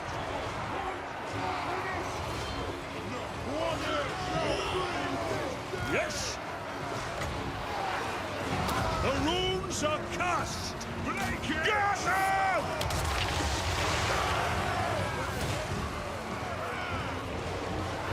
Move! Gromby's down. Nothing can stop us! Ready! Yeah, we're done. They've still got like heaps more, a few more units still left to go. So we'd like to kill Kemler at least, but I'm having trouble getting in there. Runesmith! Nothing can stop us! Tidal copter! There we go. Thank you, Kemler. Hit your targets well! Good lord! There we go. Whew. Really? Oh man, that was so... If I just hadn't have done... Like, I didn't need to go into Force March then. I don't know why I did. I was just greedy. I just wanted to get there faster. I could have just not Force Marched. It's always the Force March that gets you. I did, yeah, that was actually the second or third time that I'd done that this campaign, where I'd been like, I know something bad could happen, but I'll just do it anyway. Oh yeah, when Grombrindal got ganked as well. Like, I knew that there was a Skaven army there. I knew they were going to try and ambush us. I knew they probably would be successful. But yeah, and then when I got into the combat, I knew that Grombrindal would probably die if I let him get caught in combat. But I just didn't. You know, I could have run him away, but I didn't, and so he died. So, unforced errors. Yeah, there's at least three serious unforced errors in this campaign. Luckily, Grombrindal's immortal. He's the immortal champion. Look at this. We just annihilate. Like, we punished them pretty hard. I wonder if we can still come back from this. Maybe. I mean, Lizek is not coming back from this one. Sorry, Liz. Grombrindal did not live, no. But he took Kemler with him. So a grudge was avenged. Valiant defeat. And all of our non-immortal lords are all dead. Oh, he rose from the dead anyway, the bastard. Well, think of the huge wages savings. Yeah, I think we're dead because our enemies are all closing in on us in the north. Like, I was planning on just leaving that area and not going back there, so I didn't worry about. I didn't make any effort to defend it or anything. We're making 3,000 gold a turn, so that's pretty good. We got Willock and Bonadondron. Oh, actually, that's cool because yeah, they were both like somewhat leveled up. But they're still out for 2 turns. Be you mindless or foolhardy? Fuck.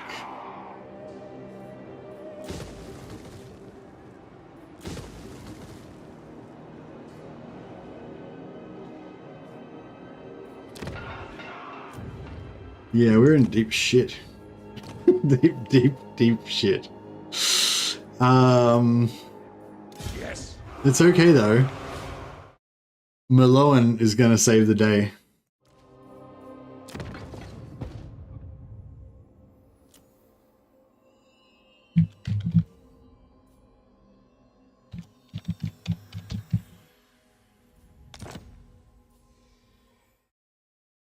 The mighty runesmith Mur Lowenson will save the day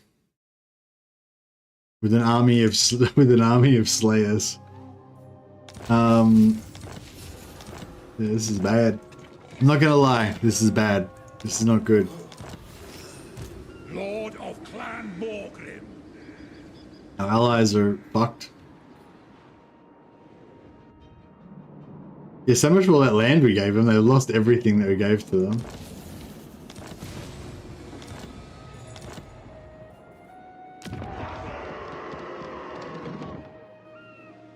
Yes. Armed and ready.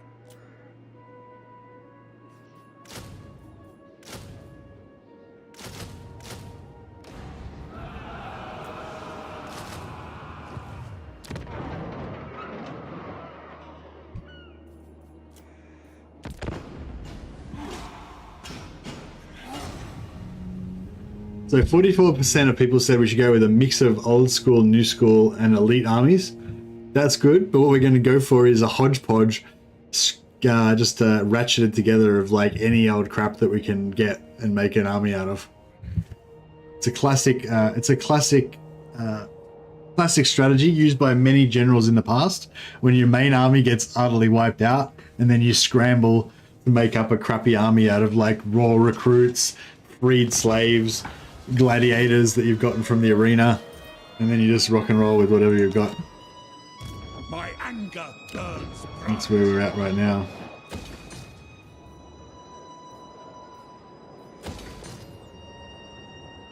Alright, hopefully we can get one of these. Vengeful Rune Lord.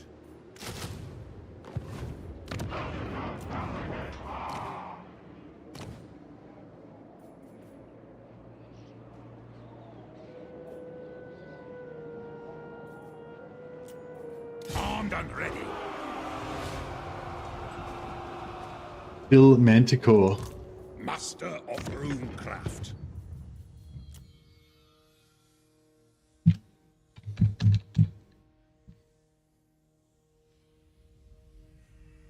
Billick.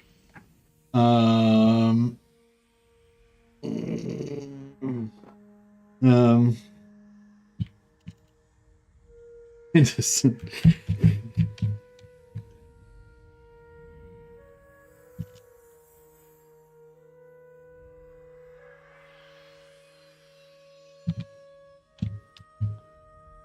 Philic Madicott? No. Fildred.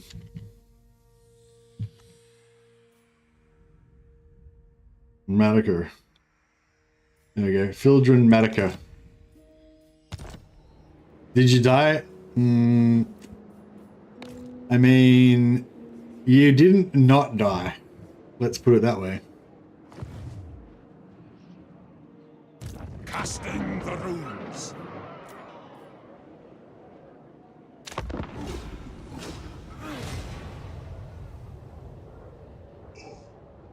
Alright, so our mission now is to try to build up a little force, and then we've got to try and bust out of here. We've got... Shit. Yeah, we've got Ketep coming from the south, we've got Valkia coming from the north.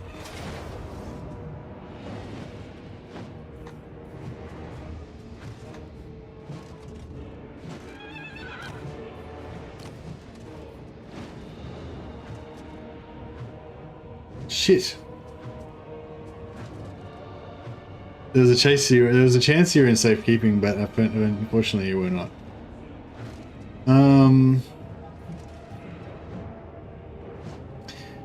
Which army was it that just retreated? I'm not sure if it was this army or this army. Hopefully it was Fielder and Matica that retreated, and then we can maybe still keep this army. We'll see how we go. I don't know, does anyone remember which army it was that retreated just a second ago? If it was the single Lord army, then maybe we can still get away with this.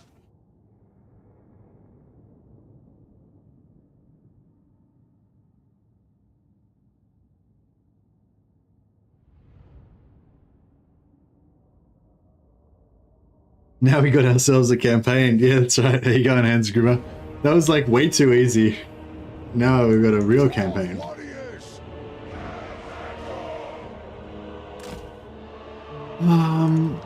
So what I'm thinking is if these guys, if we can like get them to retreat off the field, then maybe it was Phil that retreated. Okay, cool. So maybe if we can get these other guys to retreat, then maybe we can Dwarf warriors.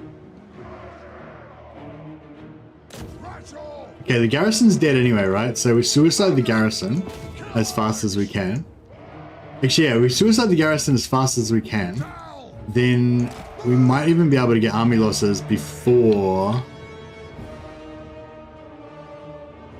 Oh no, the game won't let me... The game won't let me, yeah, the game won't let me quit, I don't think. Like, if I was the attacker, then I could be like, yeah, that's enough, let him go. But,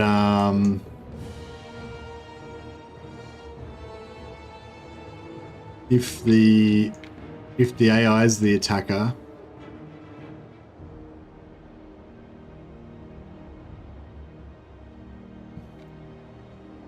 Yeah, if the AI is the attacker, then it won't For the ancestor gods. do it. So yeah, so what I'm saying is we sent the garrison's going to die anyway, right?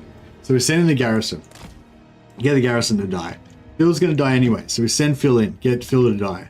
Then when this army comes on, hopefully they're close to getting army losses already, so we put them right at the edge of the map, and yeah, hopefully they can retreat, and then hopefully we'll have enough movement to be able to just run away. Like champions, like absolute champions.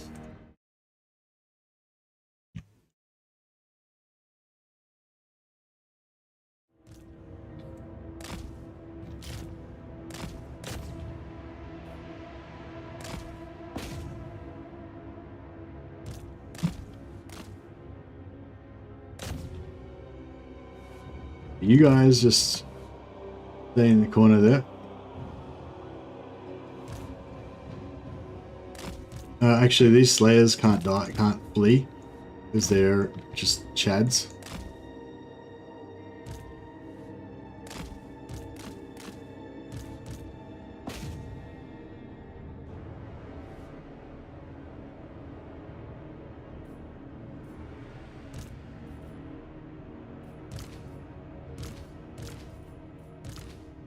Yeah, so it's basically just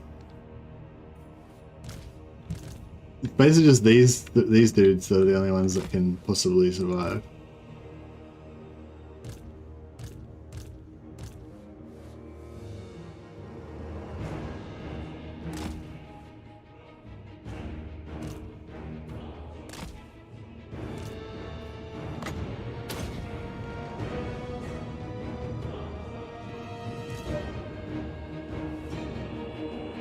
Put him in the corner by himself. These guys should route first, or like easiest, so we'll put them at the front. Let them route the quickest.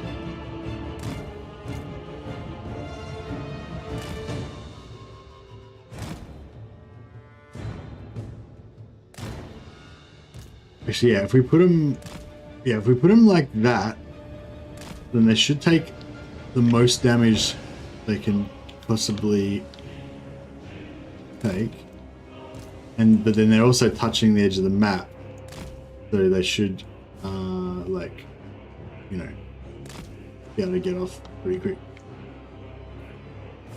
All right, here we go.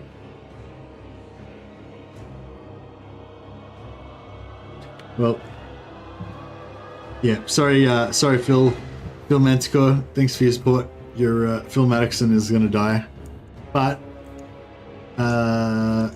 his sacrifice will not be forgotten.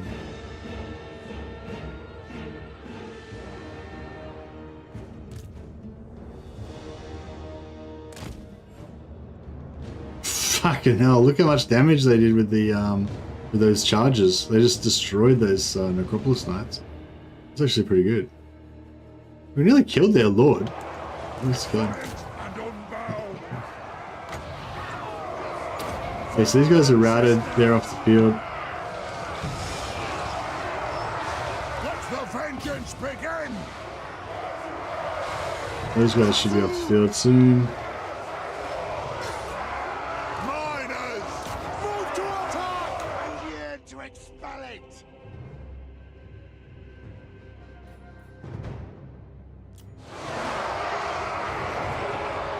You're cursed. Oh no, you aren't cursed. You're just we're led into battle by a crazed madman with no thought for his soldiers. I am strong.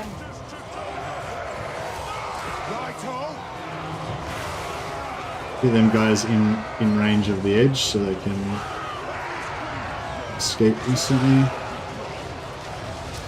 These guys should escape instantly as soon as they route.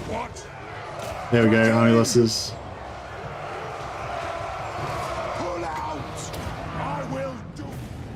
Alright. What is the half-life of your typical rename? Yeah, I know. Like, as soon as they not get renamed, they just die instantly. Man, oh well.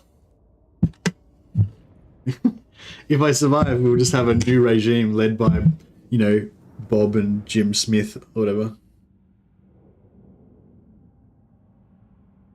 Hope the dwarves get a replenishment boosting hero in the future. Currently it takes ages to recover losses. Yeah, I kind of like that in a way. Like, I like it from a role-playing perspective. But, yeah.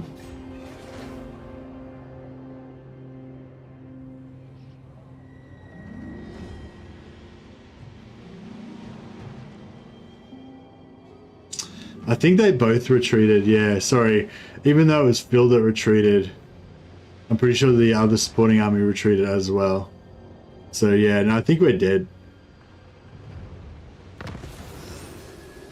Oh no, they're not dead. They lived. Cool, alright, that's good. Alright, well maybe we can flee into the lands of our good friends, the incantations are wrong.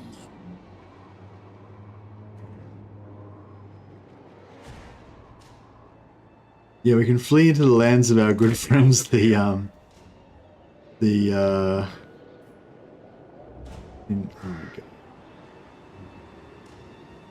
Maybe can we peace out with them? No, we can't peace out with them. Run to the hills, yeah, that's right. I'm gonna run to the hills. The thing is, we've got to get back to that portal to get the fuck out of here. Like, this area is like really bad for us. I mean, everywhere is bad for us because the end game just triggered and we're at war with everybody. But like, this area is particularly bad for us. All right, I don't think anyone's in range this time to get us, so hopefully this time we won't die. Heading out. I might replace the Lord actually, just so we're not in forced march. I've learned my lesson finally, just to like never put us in forced march. We get Willek Sayatson back in there again. It's as good as done. Lord of Clan Morgrim.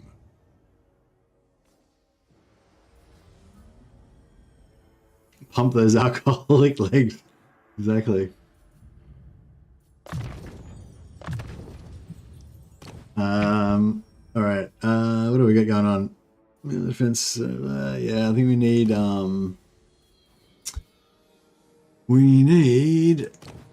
Rune of Spite.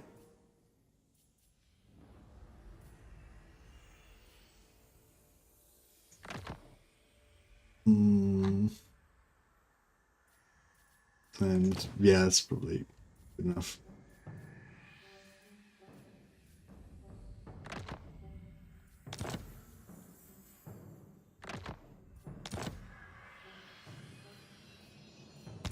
All right.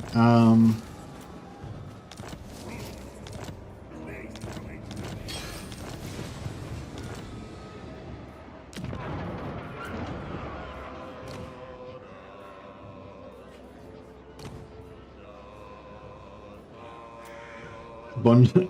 Oh, Ninja Jim, you're still alive. Oh wow. I thought. Oh no, it was. Yeah, that's right. No, yeah, you're still alive. Ninjon Jimison, he lives. That's right. Sorry, I thought you were dead for some reason. My anger burns bright.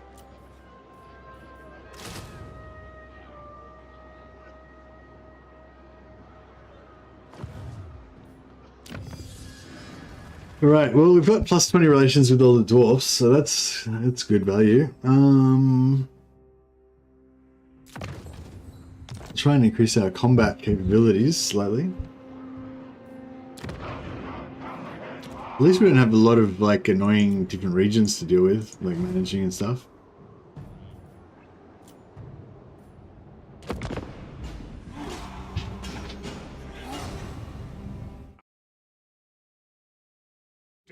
No, you're ready. You're still awaiting your glory.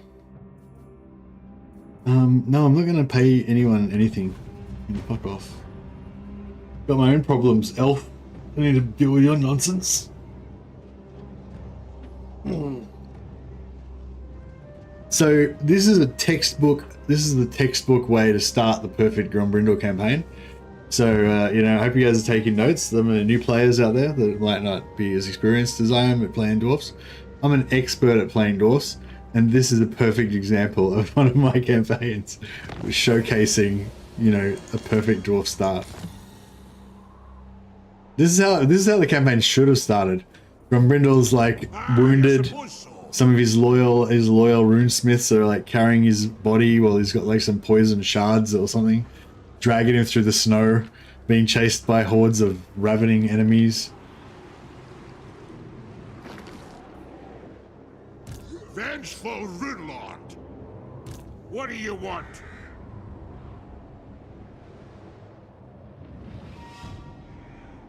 Like, I kind of want to get around them, but oh man, fuck, I don't even know.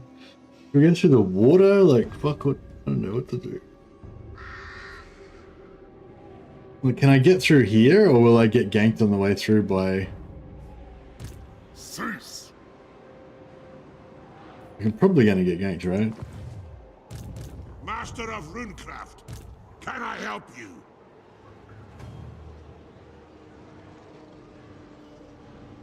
I'll get on it.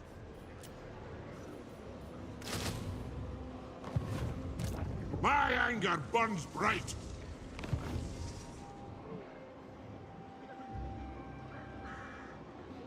Yes? Casting the runes. I'll cast the runes.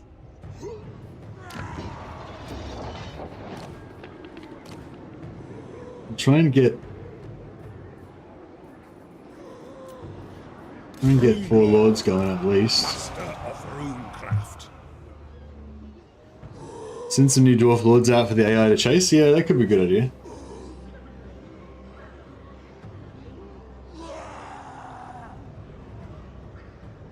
Yeah, the elves are supposed to be a dying race too, so it's kind of strange, but from gameplay's perspective, I'm fine with the better replenishment. Yeah, I think the answer to that is that the high elves, basically they press their captives into service as like slaves or whatever.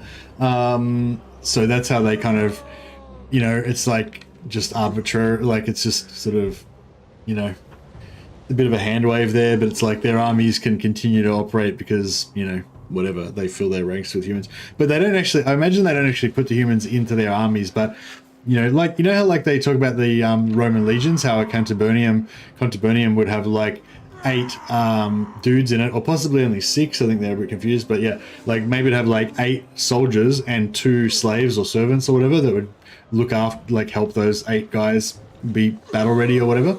So it's like, yeah, maybe it's the same with the elves. Like normally there'd be like, you know, 8 elves in a tent plus 2 more junior elves that would come and help clean their armor and carry their shit or whatever, read them poetry at night or whatever. And then if they take some casualties, then, you know, those 2 like servant dudes would get replaced with, you know, some humans or whatever. Or whatever, maybe. I imagine high elves are all really rich as well. So it's probably a lot more like for every like 5 high elves, there's like 20 support staff, like, you know, personal chefs, like dudes to polish their boots and all that stuff. So that's it. That's how it works. All right, let's see if we can get out of here.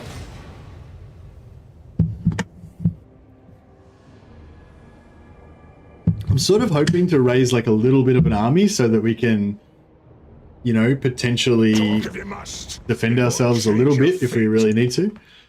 But yeah, I don't know. See, I feel like now everyone's piecing out with me because they just feel sorry for me. They're like, oh, you're so pathetic, it's not even worth being at war with you anymore. Having a post-battle replenishment option makes such a massive difference, it's not even funny. Yeah, I agree. And in terms of gameplay, I feel like it's just so much more fun and satisfying. It just feels like you can actually do stuff, you know? I suppose so. I don't know if I should go through... I kind of want to make a break for it through here, but I don't know if that's going to work. I do. Setting off. Got.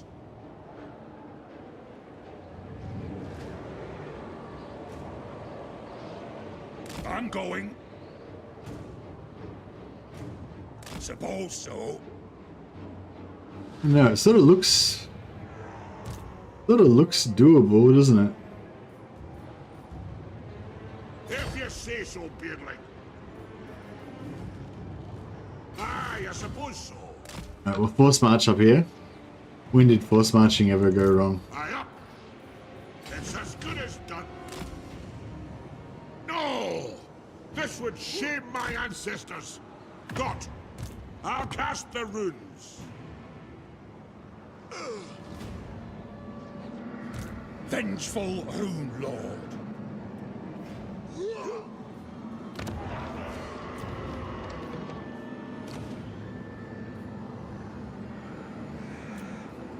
I'm ready. Master of runecraft. Aye. Rune Lord.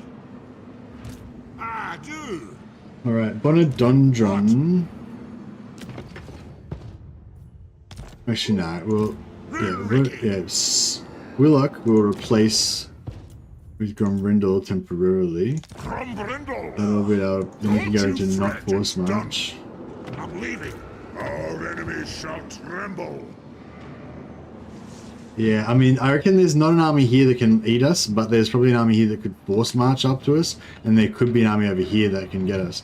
So we could be in deep shit, but we might not be. I mean, this is a highly luck-dependent strategy, but there's a chance that we could get through here without meeting a serious army.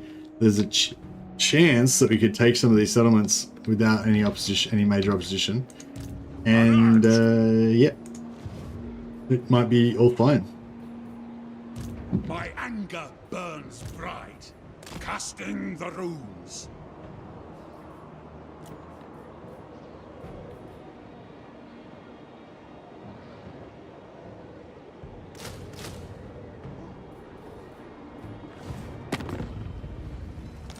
Come, kin. Aye.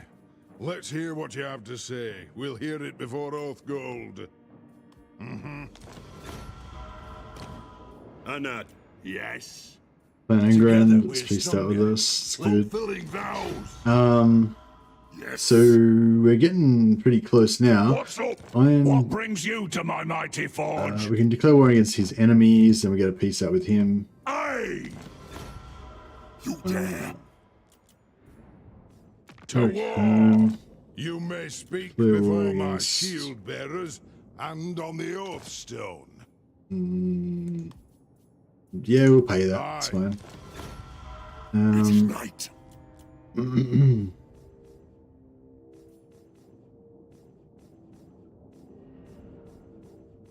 Oh, alright. I think we've pieced out with all the dwarfs. I think with Empire right now, my movement is bugged. Can't move my character anymore. Is there, if you look at your character, is there a hero underneath them? Like, is there a hero character kind of like inside your army character, like on the map? No, I don't mean like a hero in your army. I mean on the map. Is there a hero? Yeah, but he's not in the army. He's on the map, but they're both occupying the same location on the map. Yeah, if the army and the hero is occupying the same tile, then yeah, you have to disband the hero, or disband the army, or wait for the AI to assassinate the hero, maybe.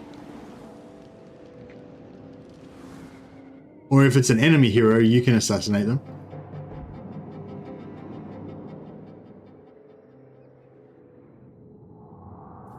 Yeah, it's just a weird bug that's popped up in the game recently.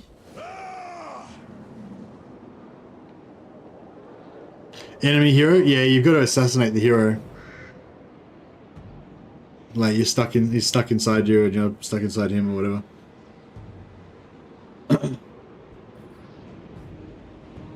Vengeful Rudlord. What do you want? Alright. I think we could be about to die this turn. But maybe we'll last one more turn. You never know.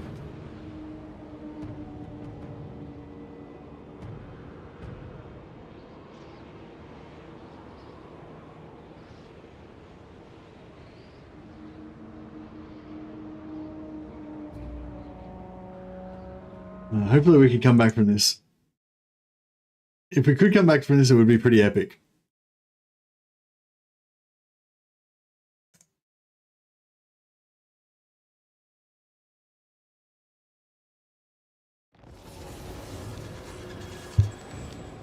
All right, we lived. Now,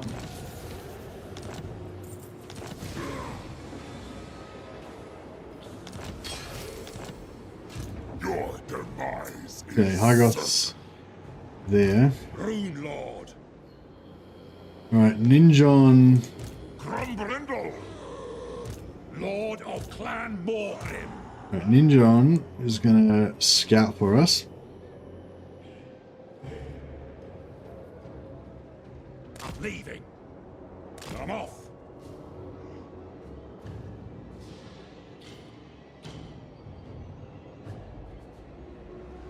Who calls me?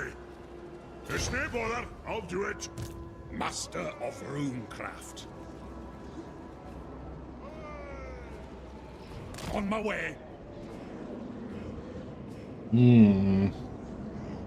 Well, Iron Weld. Casting the runes. I'm off. I'm ready. I go where I'm needed. Vengeful Rune Lord.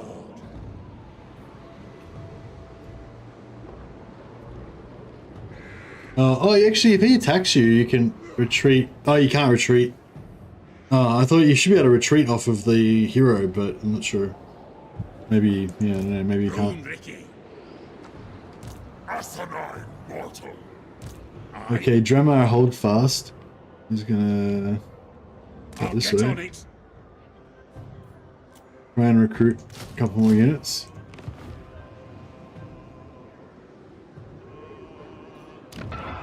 Getting one more Lord going as well. I'm done ready.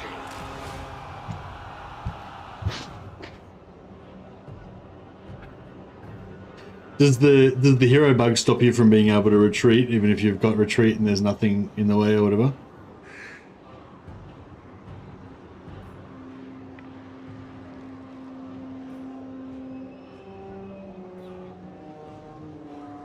That's right. It's these type of these sort of unforeseen events that make for the best stories, brother. Yep. It's like some sort of evil spell's been cast on you that nobody expected. Just at the last minute when you thought that your heroes were going to save the day, they get betrayed. But it gives you an opportunity for a return arc, you know, for a comeback.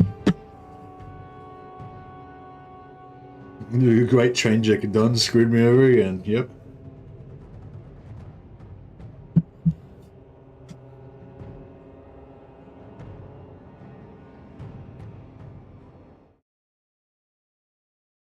All right. So thanks for your feedback on the poll there, guys. We'll have to come back to building our ultimate army at some point later on in the campaign.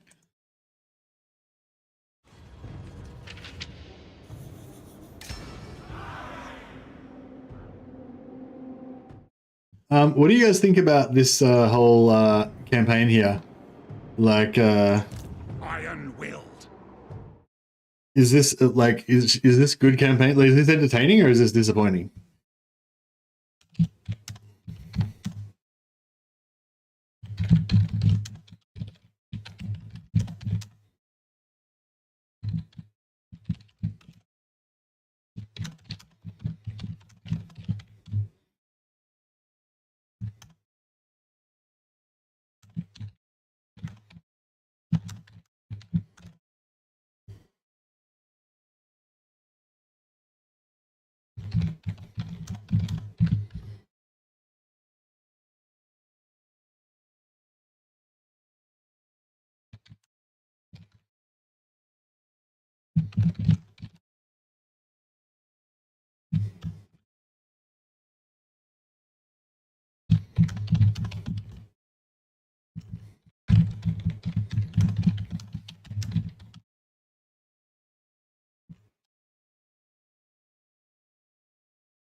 Okay, so this is the poll.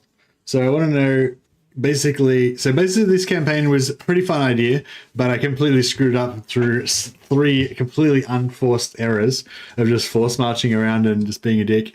And so now I've basically destroyed the entire campaign. But there is a slight chance that we're still alive. So there's life, there's hope, right? So there's a slight chance we could come back. So basically what I want to know from you is, were you looking forward to seeing like a really well played, good, well executed campaign, and now you're disappointed because I screwed it up? Are you amused because of the disaster and disasters are fun? Or are you, whatever, that was a disaster, but as long as I fix it and come back from that, then it's all fine. So yeah, I'm just interested to see what the general consensus is on that. What? Screw it up even harder and send it to Legend. I know, actually, this disaster campaign would be a pretty fun one to send to Legend, actually. I wonder if you would enjoy this, just in the middle of all this bullshit and have to try to come back from it. I'm done ready. This is my brand, making your own disaster campaigns. It's very, very on brand for Mercy the Mad. Yes. Alright. I'll cast the runes. Okay, Ninjon's got... Onward. Lord of Clan Morgan. I don't have vision down here, though, so I don't know what, I'm here. like... My anger burns bright. Oh, there's no... Alright. Lord of Clan Morgrim. Okay, Nagaron does have a garrison. And does not have any army inside it. Okay, so that's good.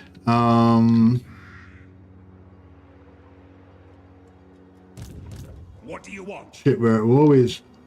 Can we peace out with Hargonath? No, we can't really peace out with Hargonath. I feel like your lord is dying in the next 2 turns. Well, I don't know, maybe not, because before when we had a really powerful army and everything was going great, I was a little bit overconfident, But now that I'm hyper vigilant, and paranoid, Anger burns it might bright. actually be better.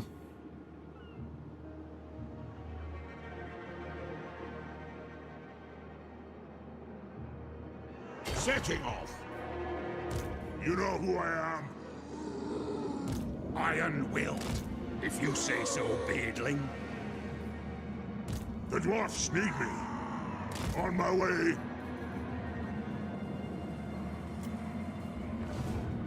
Master of runecraft. I'm here now.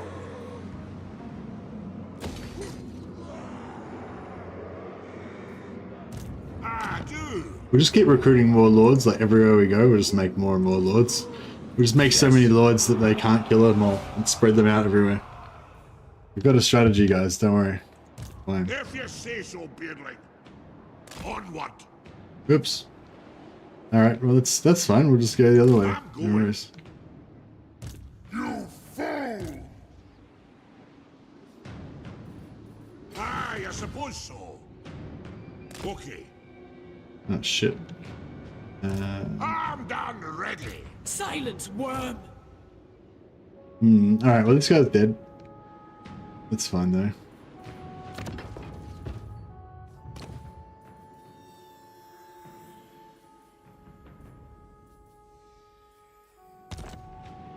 Deploy the decoys, yeah, exactly. What do you want?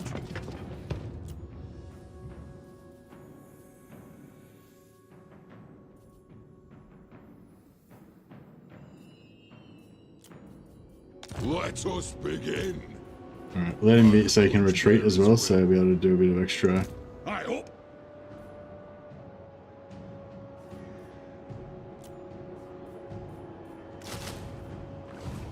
Remember, Holdfast is doing fine. He's just recruiting away there. Vengeful Rune Lord. My anger burns bright. We can't recruit anything here.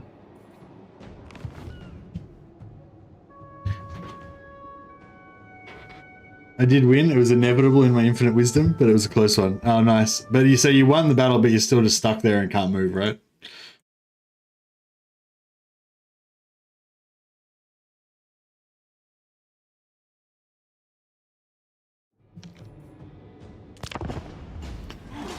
Oh, I shouldn't have put my army inside the settlement. I just realized because we won't be able to retreat. Like, if they manage to catch us. I need a,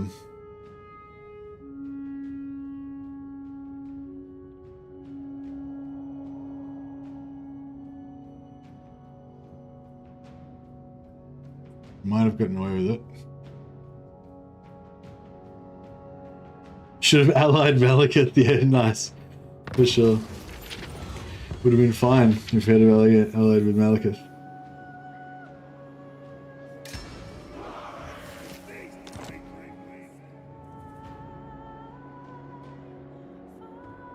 Can I help you? They didn't kill my army. Time for a reckoning. These guys are still alive. So... Beards in belts.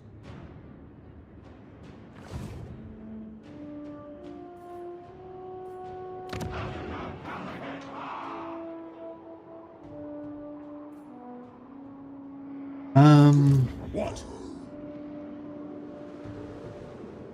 Got? We're gonna try and get to the water.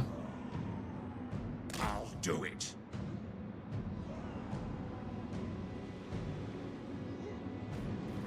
I suppose so. I'm going.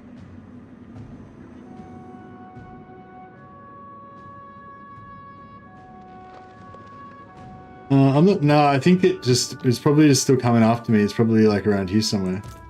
I should have moved him up to try and get vision. Grudges will be settled. No, I don't know where he is.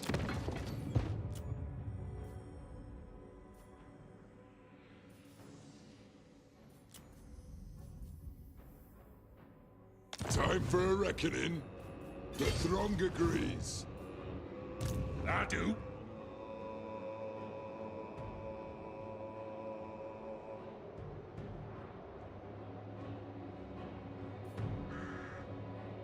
I don't know if I should keep recruiting there because it's not really helping us that much.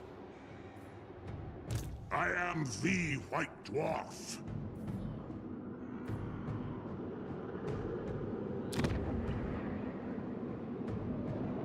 Military presence 2, so that could potentially be 6 or 8 units. But they could be in any settlement. I think I need to make the. I think we need to make the rush here. And You're not Hope right for at the the head. best. Headed out. Vengeful Runelord. On my way.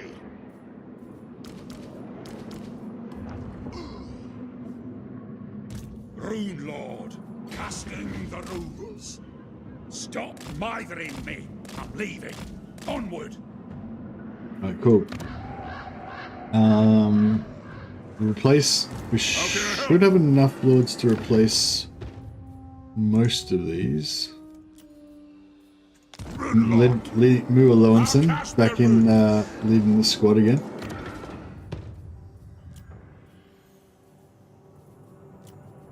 I'm ready. Casting the runes.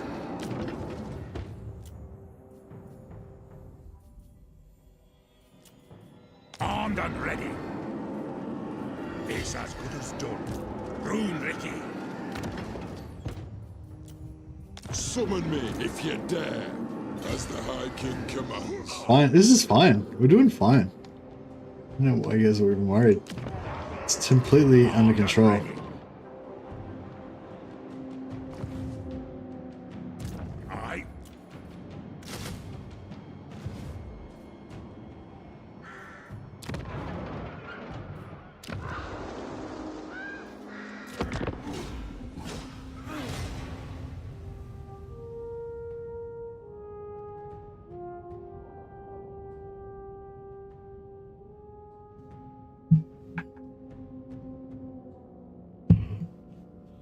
My Wait. axe yearns to be plunged into your skull. Peace treaty. Alright. Since I'm feeling generous. Hey Dave, how you going, buddy?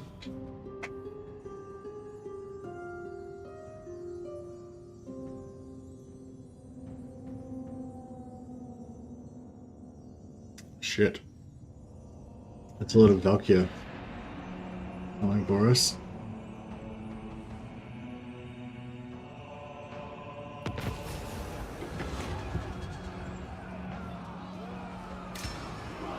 The chase is on. The chase is on indeed.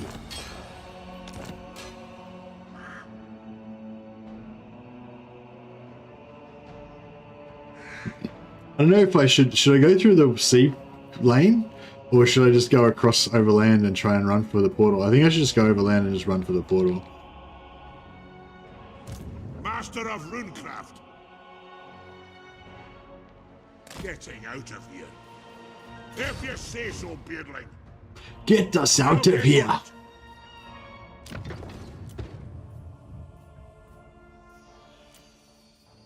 Yes. It's as good as done. Lord of Clan Morgan. Armed and ready. I'll cast the runes. Lord of Clan Morgan. Getting out of here. The axe thirsts for war. Shoulder axes, lads. We move. What? Summon me if you dare.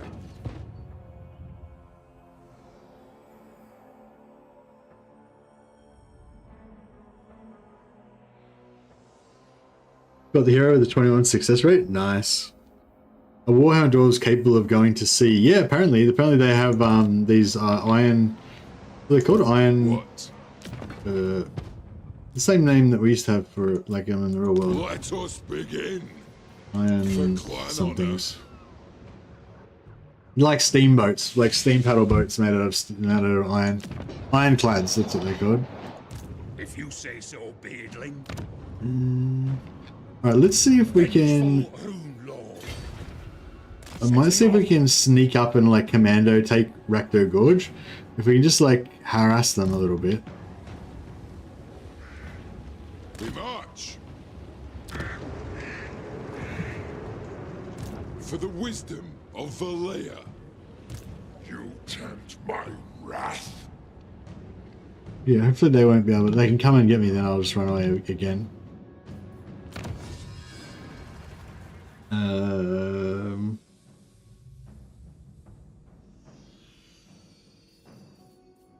It might be useful if we survive long enough to use it. Right. I think we might. I think it's going to take a bit of luck, but potentially we can get across here and get into the portal. We can get back over here, and then this time we won't go through the portal. We'll just go straight down here and come across here and hang out with Karaz-a-Karak. If we can get there, because our mission is still to save Karaz-a-Karak, right? Our primary mission, and save as many of the other holders as we can. So yeah, if we can get to Karaz-a-Karak, they've only got 2 settlements left, I think. Welcome. So, oh no, they got 5. They got 5. Well, 5's not too bad. But anyway, so yeah, maybe they can protect us. We can, you know, re-establish our oaths to the High King and all that. But in order for all that to happen, we need to survive the next 3 turns. Aye up. And then once we get over there, we need to survive our numerous enemies, because we maybe pissed off a few people when we were over there last time. Let's be honest. Ironclad, yeah, but I think it's I mean, there's a chance we could still survive. Not just survive, but prosper. Potentially. Maybe. My axe yearns to be plunged into your skull.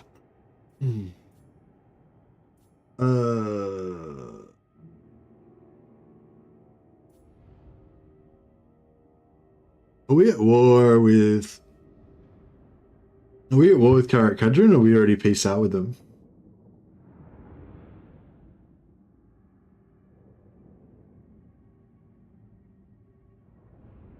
I think we already peaced out with them.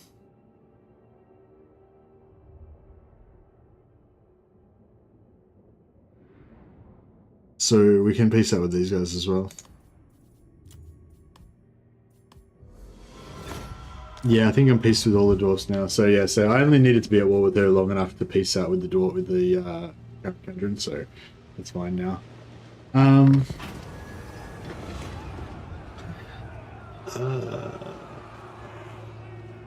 I think, yeah, I think we just still go with the same. I don't know, now that his army's so crap, maybe we should just go with the buff for Grombrindal. No, I think we'll just keep going with that. Did we have a disaster? We did have a disaster. I mean, we did not have a disaster. Oh, we had a few disasters. Yeah, we had a few disasters. Let's be honest. Casting the runes. Aye, I suppose so. I'm leaving. No, we're not going to fight the battle. Iron-willed. If you say so, Beardling.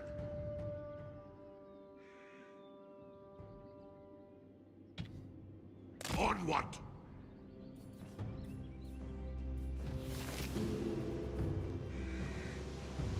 Okay, this looks pretty good. Okay, sort of. Ish. It's as good as done. Casting the runes. Aye, I suppose so. Alright, well, we'll just replace...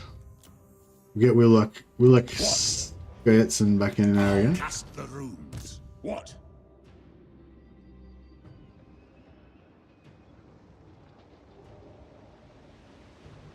I'm off.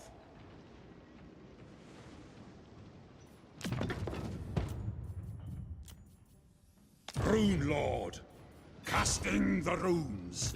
Can I help you?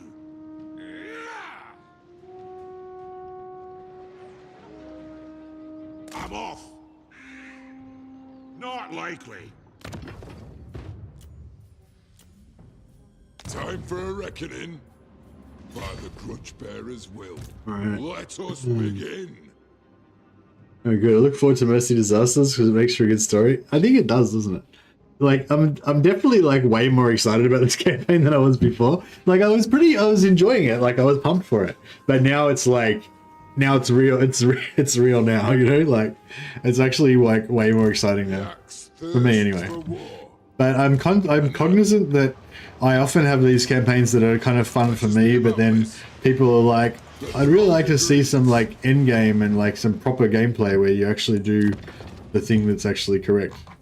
It's like, yeah, that would be good.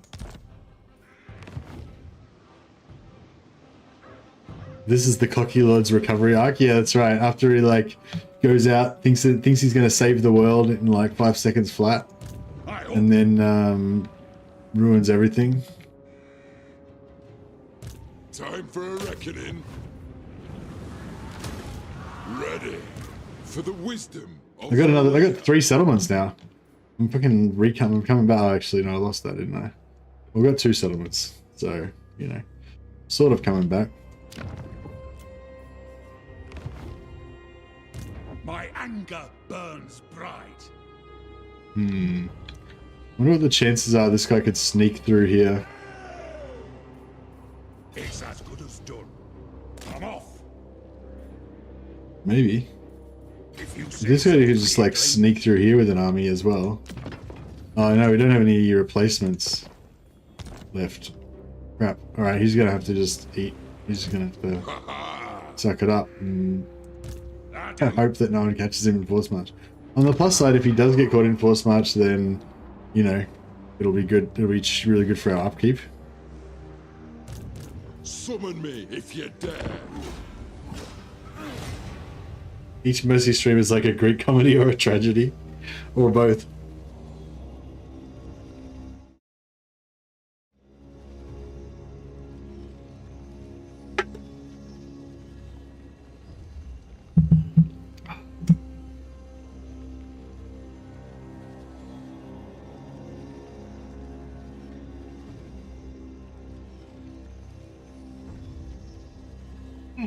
Fucking Valkia's right on our ass.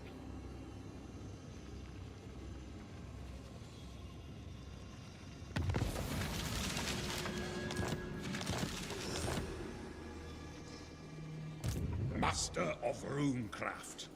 I suppose so. I'll cast the runes.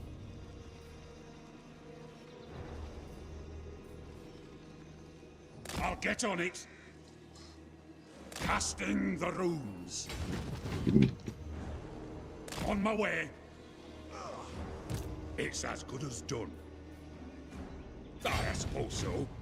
Heading out. The axe thirsts for war. Moving. To war. Move. Okay, there's a chance. Look how close we are. If we don't get ganked by another army, we might make it. We might survive this. Rune Lord. Maybe. Yes. If you say so, Beardling. Lord of Clan Morgrim. I'll cast the runes.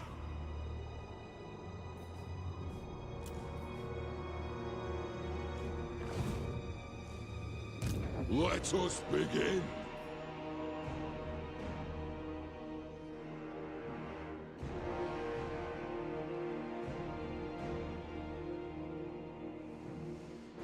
Sure.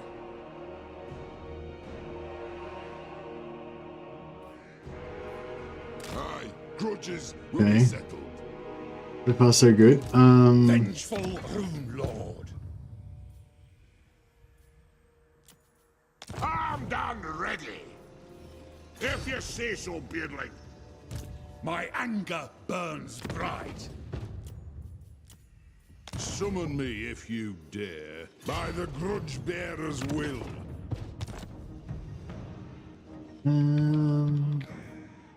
We could sell that to these guys potentially. Maybe.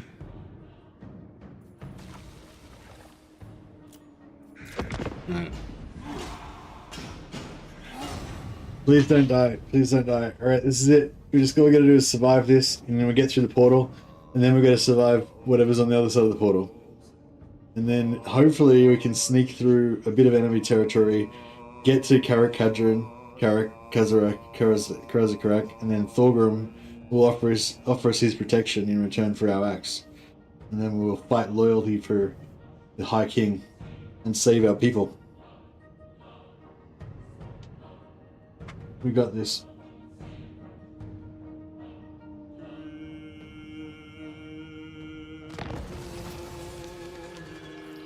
Alright. Step 1 complete. Master of Runecraft. I'll cast the runes. Heading out.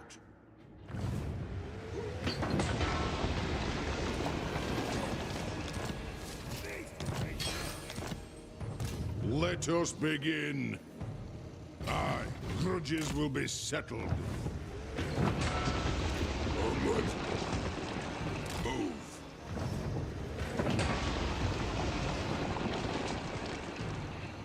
Yes. I blame the chocolate sugar rush for Grumpy's rashness. Yeah, that must have been it. It wasn't my foolishness. It was just the chocolate. Chocolate that done it. I guess we don't really need this guy here anymore, do we? I mean, I could send him through the portal as well, but Forwards. I don't know if there's much point. For clan honor. Rune Ricky. Casting the runes. By the fort, father! Thumni! Master of Runecraft. Alright. Can I help you? We've got a few regions, so my thoughts Lord of Clan my Morgrim. thoughts are that we can potentially sell all this stuff to those guys. Force march that random lord to glory? Yeah, he's getting force march to glory for sure. He's a distraction. It's like red flag to a bull.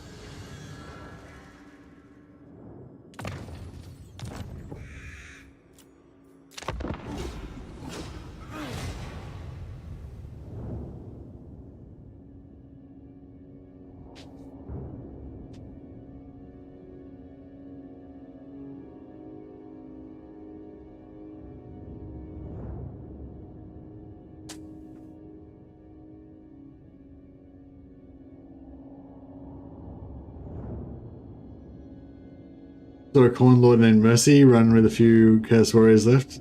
That you must have that? Might be, yeah. But yeah, Mercy's always been a Chaos Lord name, which is pretty cool. I hadn't really noticed it because I hadn't really noticed that because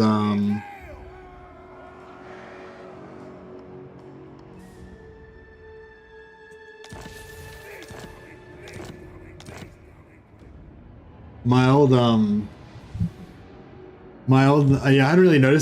old kind of like gamer tag, it was actually like Merci, like French for thank you, you know, and then and so I didn't really notice it at the time. But then when I started doing YouTube, I changed it to Mercy. But some people used to call me Mercy anyway because, you know, it's phonetically. Iron-willed. But yeah, I never noticed it until like after I just started doing YouTube.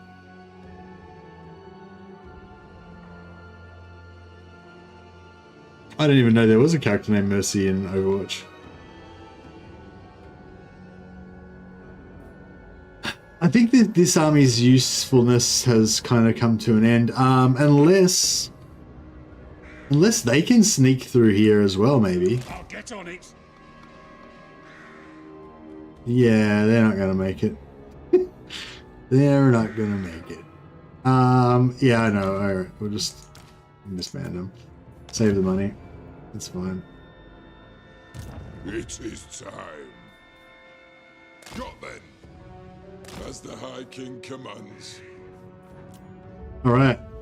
We made it through. Now time for us to cause some more carnage. Fuck. We've got to make it to Karaz-a-Karak before we get wrecked.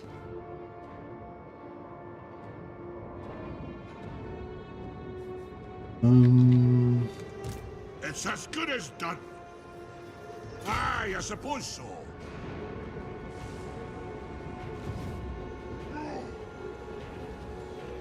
My anger burns bright.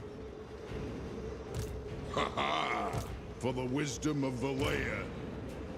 What? Summon me if you dare. Ready, axes? Clang! Alright. I'm done ready. I'm going. One rug. The throng agrees. Time for a reckoning. Move it!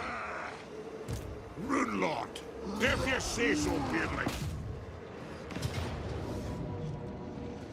I don't think we need to really fight it. Nah, it's fine. Oh shit. Yeah, we really did need to fight it. Or Asquith.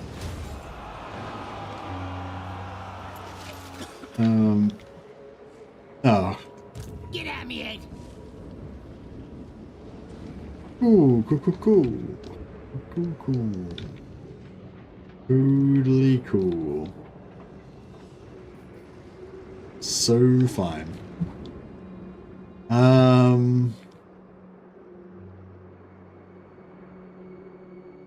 We could. I mean, I was hoping we'd be able to just somehow sneak through Skarsnik's lands and then just, you know, occupy the high place or whatever, and then just fight back to back with Thorgrim. But I don't know if that's going to happen now.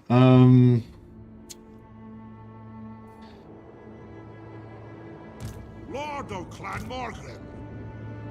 Aye. To war. Let us be about this. By the grudge bearer's will.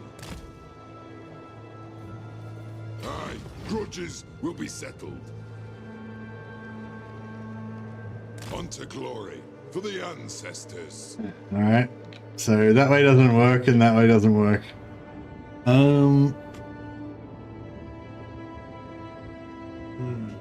Problem as well is that there's like in-game armies fucking everywhere because we've got all of the end-game, well, not in-game armies, but like the end-game factions like are everywhere because they've all had their end-game triggers. Shit.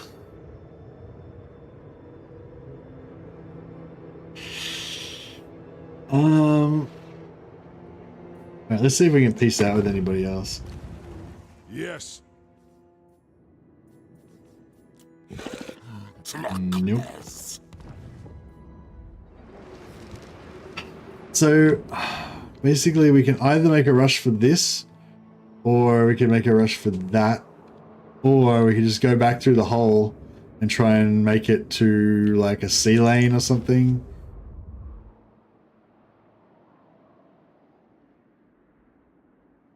That's these guys, right? These guys over here, they turned around. So if we come back out of this portal and then we go to there, then we could get into here. Yeah. Or actually, we don't even need to go there. We could just come out through here, and then we're peaceful with everyone here. So we could walk through here. We could try to set up like a new land in set up a new land in Ulthuan, maybe. Get the Sword of Cain. It'll be fine. If you dare. Valkia is also close to the Mag portal. No, I don't think she is. Is she? You reckon she is? I don't think she is. I think she was there, and then I don't know. I didn't remember the names. Like, was it? Were those two armies that were there? Was two armies here. Was it these two? Was it Valkia and somebody else, or was it two totally different armies?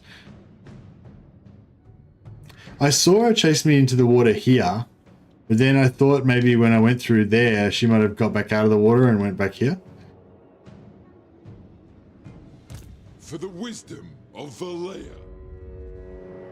Well, I feel like, I mean, I could like put this guy in force march like there, and then move the rest of our armies over here. But if I do that, like, there's no guarantee that we'll not die. Time for a reckoning. Let us begin. The axe thirsts for war. Do you reckon we could jump across from there to there? I don't think you can't jump across from there to there, can you? And I'm getting really tired. I don't know why I'm so tired, but yeah, I don't know. This is taking it out of me. My brain's struggling. I might have to have a sleep on this one. Yeah, thanks for hanging out, guys. It's been a very crazy stream. But yeah, thanks heaps for all the support tonight too, guys. They've been so generous. There's like, I'll quickly chuck out a few thank yous to everybody. I can get this stupid thing to. Yes. So yeah, special thanks to Liz for being a patron of the Sciences now for 23 months. Benji's been a member for 7 months. Thank you, Wiley Coyote and Scott Bonadonna, Gary Gudgerson for his super chats. Ninja Jim has been a member now for 22 months. Thank you. Merloan, thank you for the super chat. And Phil Manticore, thank you for the super chat. Thanks everyone for hanging out and being funny and entertaining and laughing at my misfortunes. And thanks to the 77% of people that said that disasters are fun. And thanks to the 21% of people that said, if I manage to make a comeback, then it's okay. And thank you to the one person that said, you are bad, campaign is bad. I appreciate you all. Thank you. All right, I'm going to check a host to somebody. Looks like Radiant Ash and Ragnarok might be both streaming. I'll just double check. Oh, okay. We got Anton B Gaming, got Radiant Ash, got Ragnarok, got Teapot Tom Total War. I'll just see if there's any new people that I haven't done before.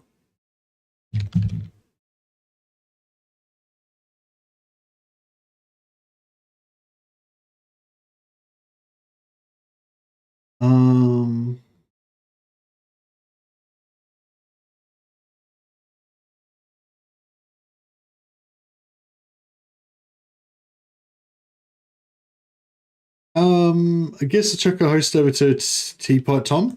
Teapot Tom's playing the Fey Enchantress tonight, and yeah, so go and check that out if you want to watch some more Warhammer action. All right, thanks guys. Have a good day. See you later.